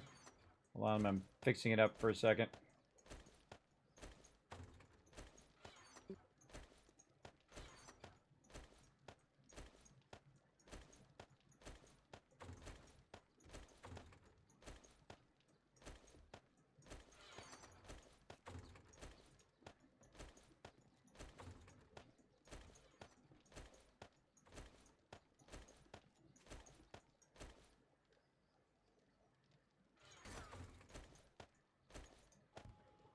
See that little trick? Okay,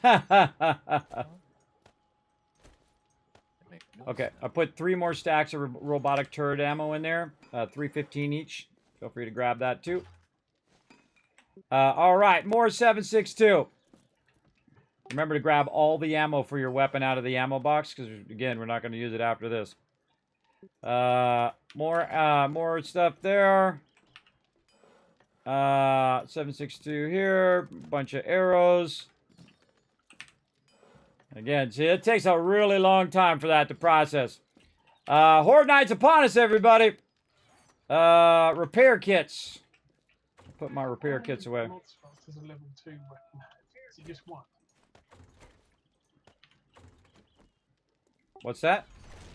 How many mod slots does a level 2 weapon have? It should have just one because it starts to offset. Okay. Let's see. Barrel extender mod. Modify. Barrel extender. Speaking of mods. Alright, everybody got a turret? Everybody got their ammo? Remember, everybody can use turrets, so grab them out of there. Let's do it. Are they in the weapons box? I haven't got a turret yet. Yeah, it's in the weapon box, and below the weapons box is the turret ammo for it. So grab a stack.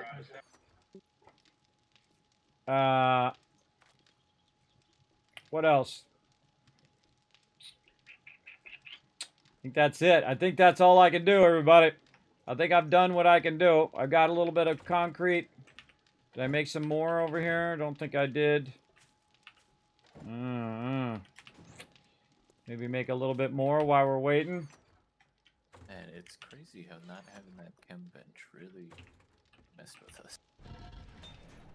Yeah, well, now we know.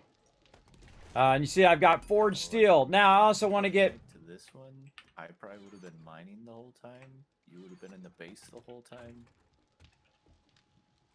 Yeah, well, I think that thing at the very beginning was brilliant, that we went out and did the questing first, because then everybody had a vehicle right at the very beginning, and that really accelerated people's ability to do quests and stuff.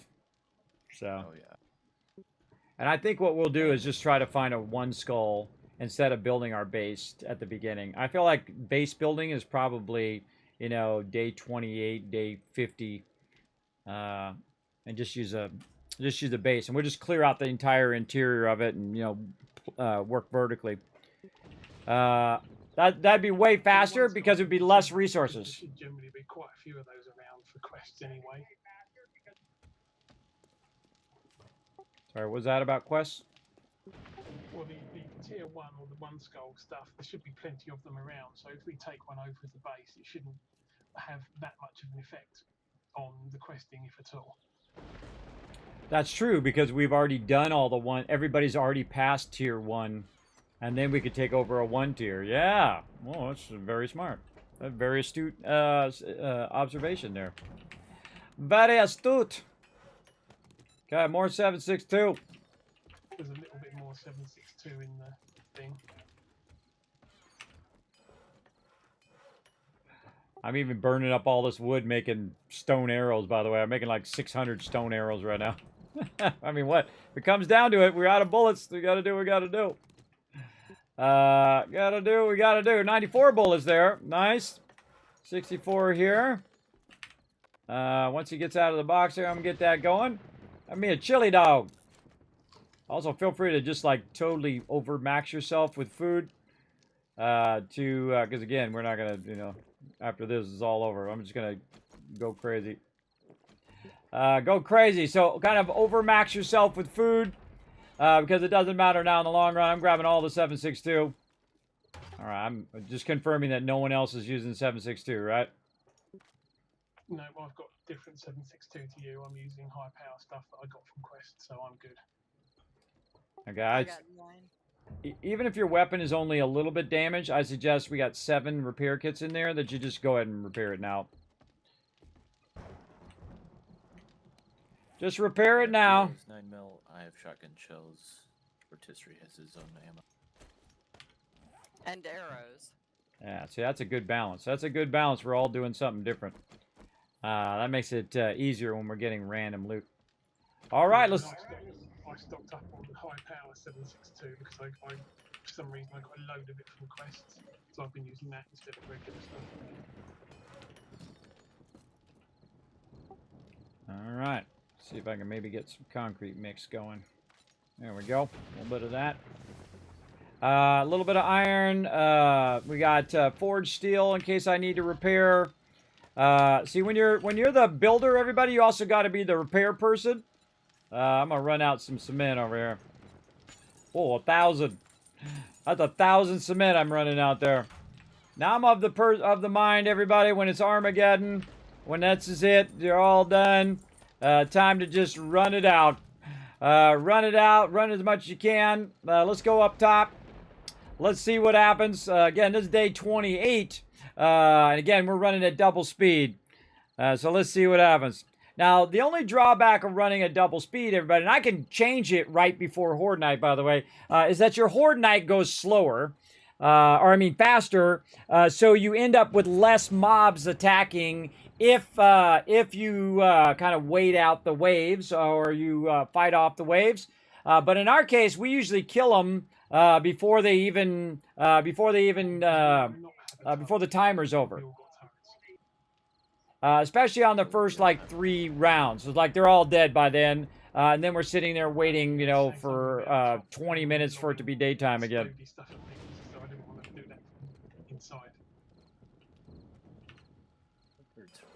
Look at that. There's 3 water in the dew collectors. I'm gonna drink it. For that too. For no reason other than the fact I can. Drinky drink. Alright, here we go. Alright. Oh, I forgot. We usually do the north, south, east, west thing. Well, I don't have it ready, everybody. We'll do it another time. In fact, I'll just give you the caps for it ahead of time. How about that? I'll just give you the caps anyway. Oh, my bike! No! No! I don't want to lose my precious bike!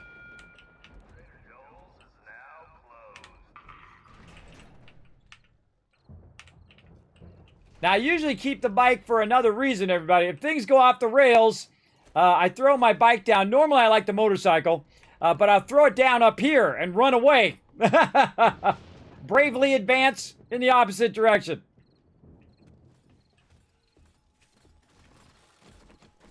All right, here they come. We're going to go and put our turrets down.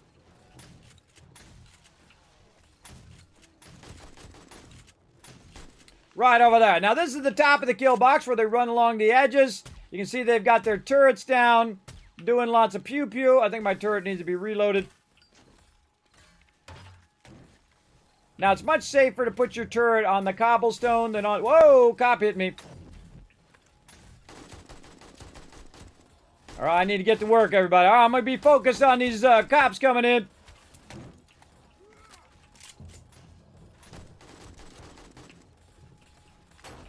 Now, another thing I'm going to do is I'm going to go down in below so you guys can see it from like a first-person perspective. You can see the AMZs down here as well. We got our turrets lined up.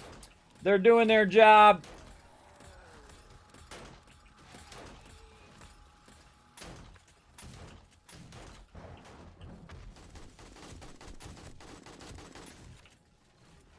Now, I don't waste ammo on these normal peeps until they get close in. Whoa.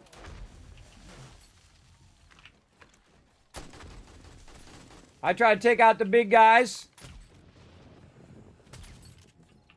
And you can see the Kismet kill box is highly effective, everybody. Very effective. You can also use melee if you want. Birds on you.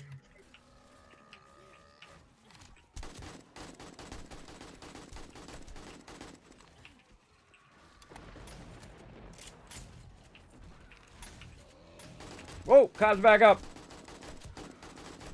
That's a feral cop. All right, let's check our game stage. What are we at? 66. I don't know. We might see a bomber.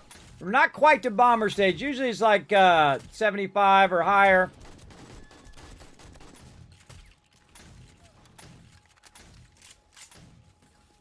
All right, reload my turret. We got a little bit of a break here. I'm going to put mine more in the center.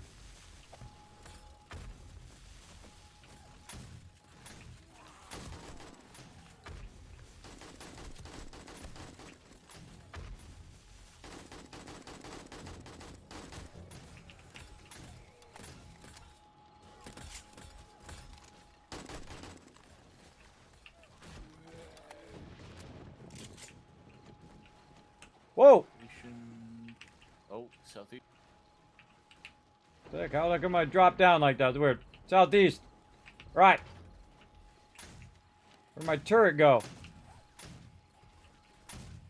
Oh no, I think my turret got destroyed. Or disappeared or something. Some weird glitch there. Yeah, it glitched through the ground. Oh, that sucks. Lost my turret! Can you get it? No, I gotta cut through the floor. No time for that right now. Do that later.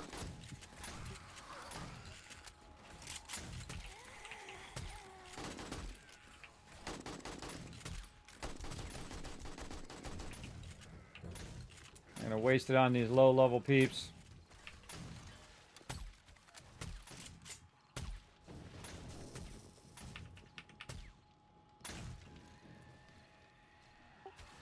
Yeah, Alan, if you got a second, if you got the chainsaw, you can come down here real quick and maybe get my turret back for me.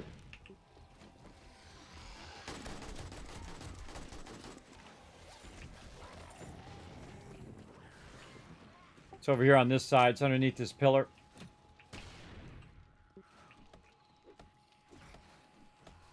Oh, I thought you had the chainsaw. I do. Wait, I don't have any gas. I got it. That worked perfect. Thanks. Reload. All right, there we go. We saved the turret. Turrets are expensive, everybody. You don't want to lose your turrets. God, this game is fun. You guys gonna get to play this later today, Monday. No specific time yet. But you guys are gonna get to play some Alpha 21. You get in here and kill your old zombies. Build yourself a Kismet kill box and get it rocking.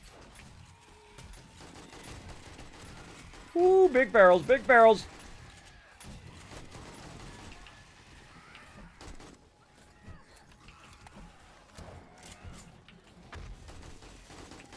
Look out, cop.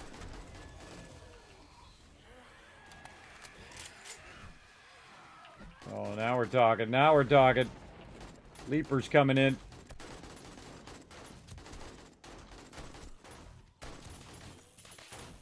Oh, gotta repair my weapon.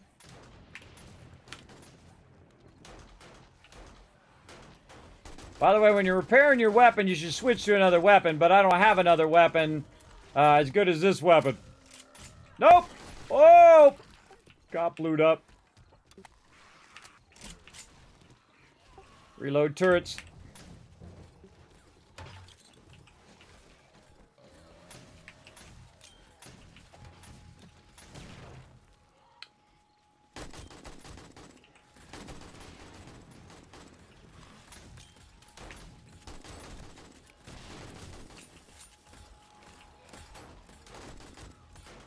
I always try to take out the ranged mobs first, which are the cops. And then these guys right here, which cut through your... Oh, that guy's already dead.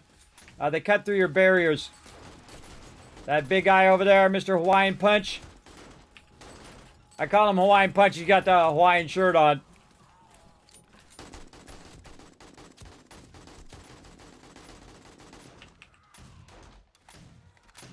God, these turrets run out of ammo fast. Man, these turrets run out of ammo much faster, I think. Feels like it anyway.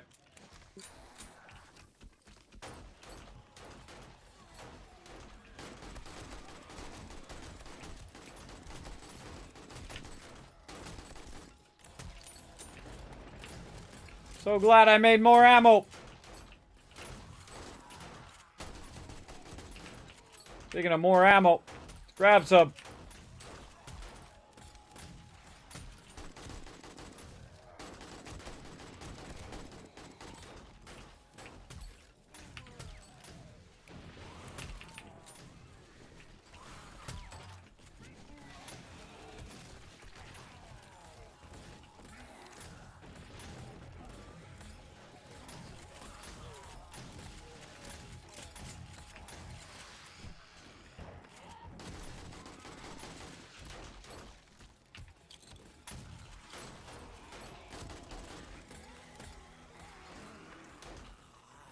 There it is. Wow. Did we do the second wave? I don't think so.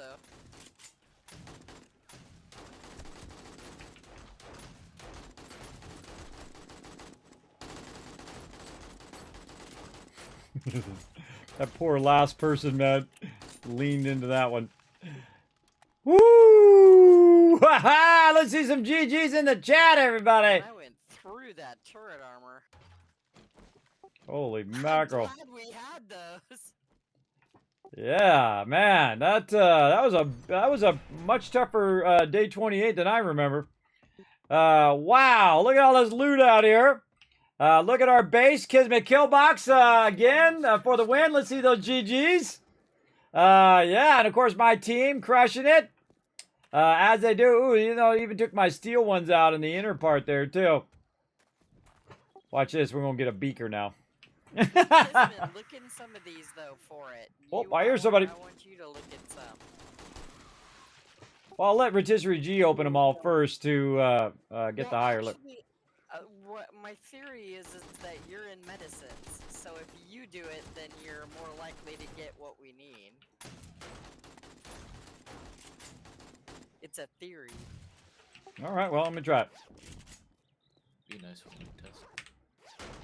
Well, I have not opened a nest that did not have an egg in it yet. Since we Ammo. started speaking in Since we cookies. started talking about it, yeah. Getting a lot of food and ammo. Try the blue one round here, kids. Against the wall. Got a book and some meds on that one.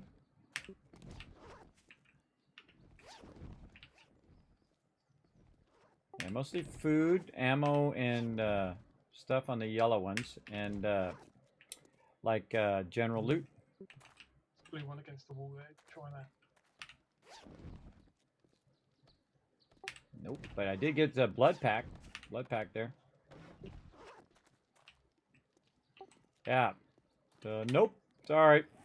Well, it was, like I said, it was a theory.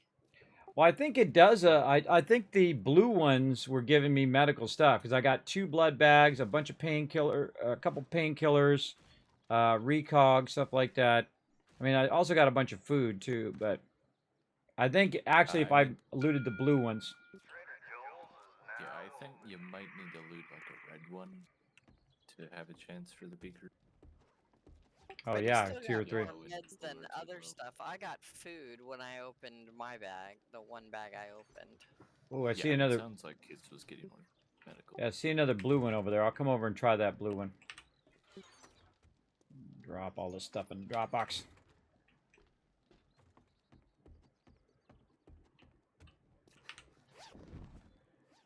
Oh, my drop boxes are. Oh, it's from the cops. The cops spit. Yeah, definitely getting medical from the blue Damn ones. Well, maybe we should have had you loot the stuff in the hospital when we Yeah. Oh, actually, I got medical from the yellow ones too. Oh yeah, no, I'm getting it from the yellow ones too now. The shutters still stand. Yeah, Some good shutters for the win. I'm just gonna make the whole base out of shutters. I think. Just make the whole base out of The shutters. reason I didn't take them down was because we were short on gas all the time. Yeah, without the chem station, it's a huge disadvantage. And we don't have any. Do we find any chem stations? Can we find working chem stations now, or did they take that out? There's no working anything. We should be able to buy them from the traders, though. They will sell them because they sell cement mixers and workbenches. All right, I'm gonna go check the trader now and see if I see a either the chem station or the beaker. Let's go. Let's go. Now he's already checked it, but I'm gonna just go look because I feel like it. Let's see. All right, first thing, beaker.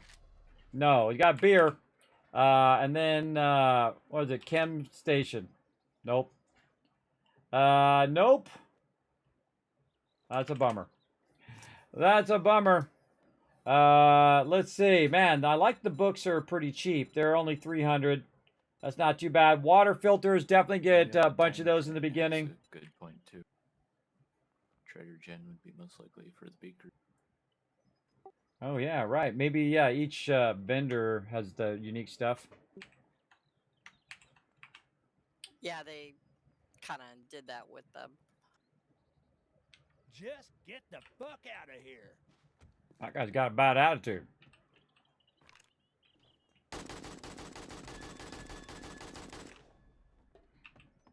Oh, you didn't see nothing. You didn't see nothing. True, they have different inventory per trader, exactly.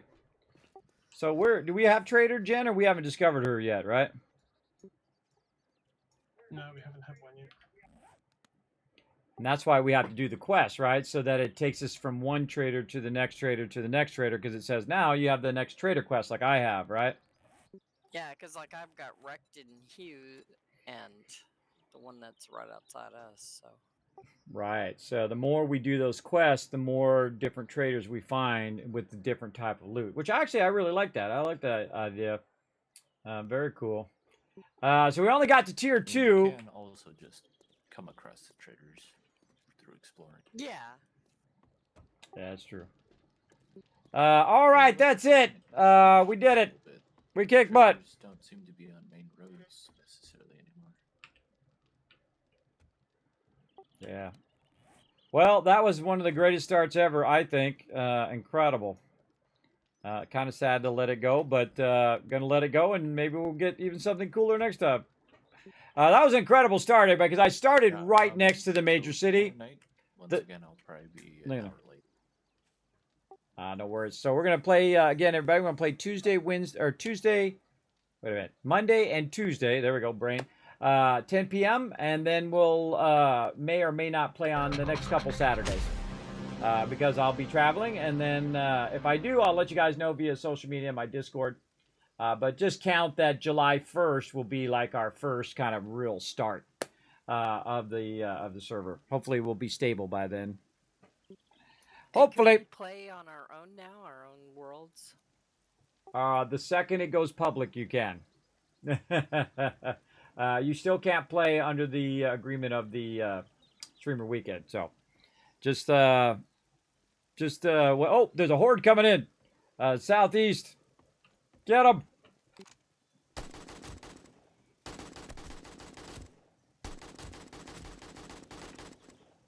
Get them suckers.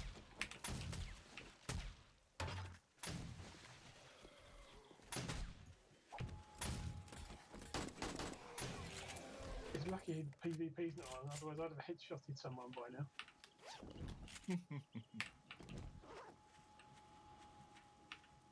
Just hoping I get that beaker right here at the end of it. On the back of their scrap That would be such the heartbreaker to get it right there at the end. Hey, we got the beaker right at the last mob.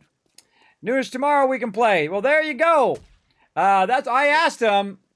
I found 3 beakers in 23-day in game. The sound of Wow. Yeah, I got a spark off of your head as well. Somebody said they Sounds found like 3 beakers in the first 23 days. Wow. Lucky. wow. And I suppose they found no acid then. I know, right? Trader Jen thing, though. I mean, I know you mentioned about Trader Jen. She's kind of the medic trader, isn't she? So maybe it's. Yeah, exactly. So maybe it's finding her. Yeah, maybe we should just do what we did that one time and just do nothing but quests in the beginning. Do some loot pulls like we did here by the trader. Those seem to be okay. And then get up to whatever tier it is to get to Jin. And then just use a random POI to stand on top of it like we did with that tanker thing we did that one time. Just stand on top of it. Do half-hour days tomorrow? Yeah, we're gonna do half-hour days tomorrow.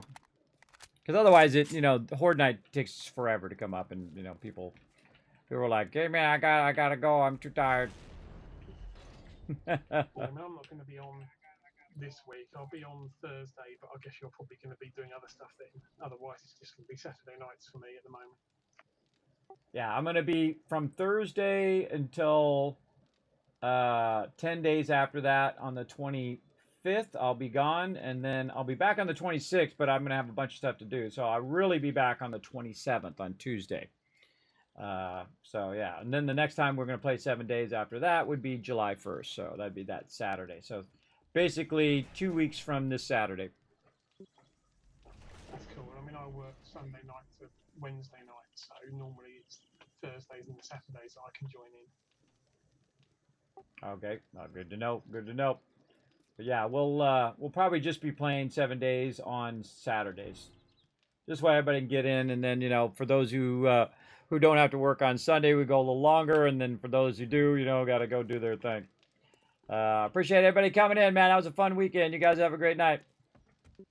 Thank you, Kismet, for having us. Thank you very much. A lot of fun. Yeah, well, you're welcome. I appreciate you guys backing me up and keeping it secret, keeping it safe, if you know what I mean. A little Lord of the Rings for you guys. Have a good night. There we go. That means I meant the password, everybody. They're keeping it secret, keeping it safe, not leaking it. Apparently, some people were leaking the password. Don't do that. Don't betray people's trust, everybody. That's not cool. That's not cool. All right, now, how would you like to win a $125 RoboBrain statue? Well, guess what? It's time to do that. Now, before I do that, though, I'm going to get everybody a chance to be part of the giveaway. So here's what we're going to do, everybody. We're going to go ahead and have Saltbot come up, tell you all about how to be part of the giveaway, and then I'm going to give it away. Here we go. Thanks, Kismet. I'll give them a quick overview. Hi, I'm Saltbot. Let's talk about what are Kiz Caps, how to earn them, and how to enter Kismet's giveaways. What are Kiz Caps? Kiz Caps are loyalty points for watching Kismet's stream. Use them for contests and giveaways. How do you earn Kiz Caps? You earn 100 Kiz Caps by going to the Twitch menu in the upper right corner, open your chat in a new window and type /host Kismet. You earn 1000 Kiz Caps by hitting the follow button, plus get free emotes to use in Kismet's channel. Work together with your fellow Teamwork Tycoons in chat. Type !RT, then click the last link. Hit the like and retweet buttons and everyone gets 1000 Kiz Caps for every 5 retweets. For those of you who want to go above and beyond, you can donate to the stream. The more you donate, the bigger bag of Kiz Caps you get. Plus you can subscribe using your Twitch Prime or choose one of the 3 levels of sub support for 5000 Kiz Caps. This also unlocks all the awesome Kismet emotes, holiday emotes and animated emotes. Plus while you are lurking in chat, you're earning 3 times the Kiz Caps and have 3 times the chance to win giveaways. How to enter Kismet's giveaway? First type !loot in the chat to see how many Kiz Caps you have. For every 10 Kiz Caps you can buy 1 ticket. Here are several ways to put in tickets for the giveaway. Type !tickets max to enter as many tickets as you can. This can only be done upon first entering the giveaway. Or type !ticket1. Everyone gets a free ticket and a chance to win. To increase your chance to win, you can buy more tickets like 10, 1000, up to 10,000 tickets. This is a promotion from Kismet and his supporters. Twitch does not sponsor or endorse broadcaster promotions and is not responsible for them. Thank you for being an amazing part of the stream and good luck. Back to you, Kismet. Happy streaming. All right, now I'll give you plenty of time to be part of the giveaway, everybody. And now it's time to give it away. Let's go.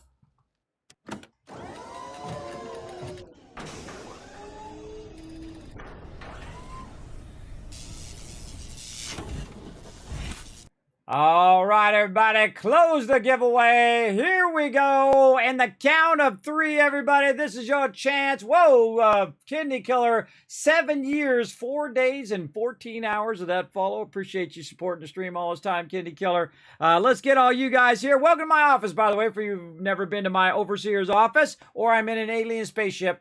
Either way, you guys do your thing. Let's go ahead and pull you guys in right over here. And we are going to give away, again, the RoboBrain statue, the Army variant with $125 Roonies. You can thank Bethesda Gear for it. In fact, once you get this going, go keep your collection going. Go buy yourself some stuff because you know what? You deserve it. Popping over there, Bethesda Gear or gear.bethesda.net. Show them some love for sponsoring the stream, everybody. We're going to go ahead and get you some love. Now, must be present to win, so don't go anywhere because if I roll somebody and they don't answer within 2 minutes in the chat, I'm going to pick somebody else. I don't want to. I want to give it to you. If you're the winner, that's what I want to do. But if you're not present, you don't win. That's how it works. All right? Now, here we go, everybody. We're going to give you a 3. We're going to give you a 2. Now, remember, you're going to have to whisper me your info. So, again, if you're part of the giveaway, you're going to have to whisper me your info. I'm going to go ahead and ship it to you. I'll ship it to you anywhere in the world. Now, if you are in the U.S., I will need your full name, not your initials, your full name, your address, so I can put it on a box, ship it to you, and then I delete all that personal info out of there. I do not keep your personal info. I'm not going to show up at your house. In fact, I don't want to know anything about it. I just want to send you some free loot. Also, if you're international, though, you will also have to include your phone number because I have to fill it out on that little international form to put your phone number on there and tell what's in the box and all that stuff and how much the value is and all of that. So you will need to do that. So that is, if you're going to be part of the giveaway, remember those are the requirements. And if you don't wish for me, I'm going to assume that you don't want it, and then I'm going to give away to somebody else, just so you know. So it's going to be on you. It's going to be on you to wish me if you're the winner, all right? All right, let's try this again. All right, 3, 2, 1. Boom! You're the winner, Subi! Ho, ho, ho, ho. Subi's doing the happy dance right now. Subi. In the chat. Now, of course, here's what you do, everybody. I got plenty more giveaways to do. Thousands of dollars worth of stuff still to give away. You put a bunch of GGs in the chat while we're waiting for Subi to say something in the chat. Now, he's got 2 minutes. 2 minutes to say something. I'm going to start my timer right over here. There we go. 2 minutes in the chat. Now, if he doesn't say something in the chat in 2 minutes, I'm going to re-roll. I don't want to. I want to give it to Subi. Subi's been in the channel a long time, everybody. We want to show him some love right over here. Look at all that love in the chat. Wow, look at it scroll. Look at it go right there. Nice. Oh, there he is. There he is. I see him. I says, I appreciate it. Thank you. You're welcome, Subi. I hope you, it makes a great addition to your collection. Right over here as well. Now, again, don't forget to hang out in the stream because I do give away a lot of killer stuff here in the stream. Hopefully, I got some new stuff coming because I've been, hitting them up, for more stuff to give out to you guys. So again, if you didn't win it, everybody, remember you can go just pop on over there, Bethesda Gear as well. Now, if you just scroll down, I'll go ahead and pull up my cam over here. If you just scroll down below my stream over here. Or I'm going to shoot randomly at the trader. How about that instead? Come on, click the thingy. Click the thingy. There we go. Make it big screen. There we go. If you just scroll down right over here, you're going to find yourself a link right over there. There we go. Bethesda Gear right there. You just click on that and go get yourself some loot because guess what? You deserve it. Maybe you get yourself a Pip-Boy. Maybe you get yourself a little Vault-Tec hat or you get something from Skyrim or something from Starfield as well. Super excited about that as well. Getting Starfield going on. Actually, I think I can zoom in on it. Let's zoom in on it so we can see it bigger. More bigger. There we go. There it is. Oh, maybe even bigger. Maybe a little too big. There we go. Yeah, Bethesda Gear right there. Go ahead and click on that link. It'll take you right over there. You can show them some love from sponsoring the channel. Now, of course, the next thing I'm looking forward to, of course, is a whole bunch of games coming out, including Starfield. coming out at the end of the year. I think it's going to be like Fallout in space, which I love. It allowed me to loot, allowed me to do death from above with my little jetpack thingy. Time's up. And all of that other fun stuff. Now, never leave the stream at the end because guess what I'm going to do? I'm going to go ahead and fill the entire chat with a bunch of loot right now. 1,000, 2,000, 3,000, 4,000, 5,000, 6,000, 7,000. That's a lot. 8,000, 9,000, 10,000 cats for that insanely awesome bunch of love there. Let me go ahead and check my retweets over here. How we looking? We're close enough. Let's give you some extra. Right over there as well. Let's go ahead and get some stuff set over there as well. So let's give you some love there. And then, of course, you made it all the way to the end of the stream. Let's give you some more love. Let's go 1,000, 2,000, 3,000, 4,000, 5,000 caps more for all of you out there. And again, I appreciate everybody coming in for the 7 Days to Die streamer weekend. I had an incredibly fun time. We played for 10 hours, then we played it for 9 hours, and tonight we played it for 8 more hours. So that was a lot of hours, everybody. Let's see, 36 hours we played it for in just a weekend. I think it was 36 hours, so 8. Let's do that math again. 18 would be 8 plus 10 would be 18, or wait, let's just do 9. So it'd be 17 plus 10, which would be 37 hours. Yeah, 37 hours in a weekend. We played some 7 Days to Die. Very, very fun. Again, tomorrow, 10 p.m. Eastern Standard Time, we'll be back playing some more 7 Days to Die. Also, during the day, and I can bring up my schedule. Let's go to the Kismet Love Train. Let's do it.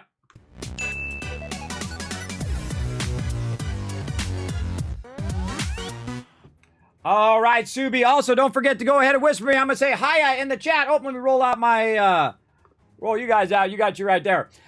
Make sure to go ahead and, let's roll that up. There we go. Make sure to go ahead and, whisper me right there. Click on my name, Subi. Say, Kismet, I won the epic, Rubber Braid statue. And I'll go ahead and send it out to you. Remember, if you're international, name, full name, not initials, full name, phone number and address, and I will send it out to you no matter where you are in the world. And of course, you're in the U.S., just going to need your full name and going to need the address. And I'll send it out to you big time. Now remember, if you've won a bunch of stuff in the past, I do not keep your information, so you have to send it to me again. Sorry, that's just the way it goes, because I don't like to keep people's info. That's not my jam. It's not my jam. I don't like to do it. I'm not going to call you. Don't worry about it. I got other things to do. I'm busy. I'm busy doing some other stuff. All right, everybody. Again, we're going to head on out of here. We're going to go ahead and get on the Kismet Love Train. And I kind of feel like we need to raid somebody today, don't we? Let's raid someone today, everybody. Let me go ahead and see if I can find one of my friends over here on the Twitch. See who else is still rocking that Alpha 21. It's been a little while since I've been raiding because Kismet gets tired. I know who to get. The one who just got me. Let's go. Let's go get him, everybody. Let's go get him. Good friend of the stream right over here. Let's go ahead and put him up on the board here. Over here. I got to press all the buttons and flip all the switches. Oh, I got to go over here. Hold on. I got to go over here and type it in on the top of the thingy. Right over here. Let's see. That's not it. Right here. There we go. Pressing the button. Man, I'm getting rusty, everybody. Getting rusty. Now, good friend of the stream, everybody. We're going to go show him some love right over here. His name, boom, QB Junkie, who rated us the other day. So we're going to go back and return the favor, show him some love. Incredibly great streamer, by the way. Again, I consider him a good friend and fellow 7 Days to Die enthusiast like me. So we're going to go show him some love and blow up his stream. Now, here's what you guys need to do. We're going to get the Kismet Love Train fired up in the chat the second I get this working. Let's get it going. Don't go nowhere, everybody. Hang around. We're going to go show some love. This is what we do up in here. I'm going to take your guys' love that you brought here into my stream. We're going to amplify it, and we're going to go blow it up in someone else's stream right now. The second I get my button ready here for the Kismet Love Train. Where is my buttons? Oh, I had to redo it. Oh, that's a bummer. Let's see. I probably have it as a command. Let's go. Exclamation Love Train. Oh, God. Love train. I can't remember what the command is. Yes, there it is. Okay, love train. Love train probably number 2. God, I'm so rusty at this. Number 3. Number 1. Oh, God. Oh, God. The horror. Okay, I have to look it up. Let's go look it up over here. In my chat bot. See, normally my mods do all this stuff. They actually made a lot of these commands, too. Let's go. Love train. All right, love train. What do we call the other stuff? Oh, we called it like follower and stuff like that. Oh, I see. I see. I see now. Yeah, right here. Love train follower. Right here. If you follow the thing, there we go. And then, of course, I could have sworn I did more of these. I did more of these. Oh, I see what I called it. All right, it's LTR right there. Love Train Raid. Love Train Raid. Number 1. Ah, look at me and my smartness. I made it much easier. Oh, if I can spell it right. Love Train number 2. I had to redo my command because my Elgato got it all screwed up. I don't know. Do I got a number 4? No. All right. There they are, everybody. Well, that took a lot of work. What you want to do, everybody, is go ahead and highlight that Love Train raid based on your subscribe level. If you're a follower, you highlight the one that's just the engine and the one after that. Great way to earn extra Kiz Caps. I'm going to show you how it's done right here. I'm going to go ahead and grab it. I'm going to copy it. I'm going to put it in my stream just so you guys can see it right there. There it is. Right down there. So you just want to copy that part, or you can just type Kismet Love Train Raid when you get there. Put a heart, put something in there to show some love. Now I'm going to go ahead and queue up the raid here. Let's do it. Right over here. There we go. Ba-bam. And we're off and running. Now you can also help out the stream, everybody, by taking a quick moment while you're raiding over there to go ahead and go to those social medias. Show some love over there as well. And of course, my schedule over here, you can see it right here. You can check this out on all my social medias over there, which is on Monday, we're going to do Fallout 4 Alpha 21 release. We're going to do Fallout 76 on Tuesday, Alpha 21, and then One Last Wave project right over there. And again, check out those social medias right over there. Help support the stream. All right, that's it for me, everybody. We're going to go ahead and roll on out of here and get this raid rocking. I hope to see you all next time, everybody. Now, remember, go over to QB Junkies stream. Put it in one time in the chat, the Kismet Love Train. I'm going to go ahead and blow you guys up with a bunch of Kiz Caps. Here we go. Woo! Mama, you guys got a ton. And that's it for me. I will see you guys tomorrow, 1 p.m. Eastern Standard Time. Bye, everybody.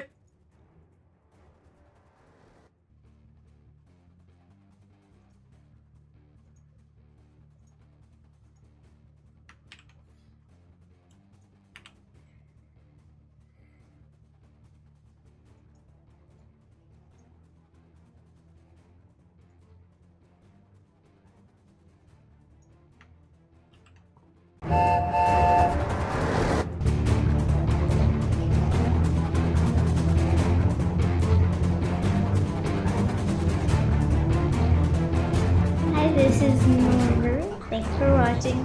Hit the subscribe button. We'll see you all next time. Bye.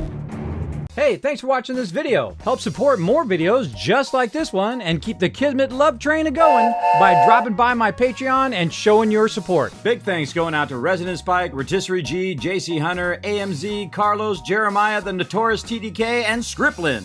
Click to watch more videos, and I'll see you next time.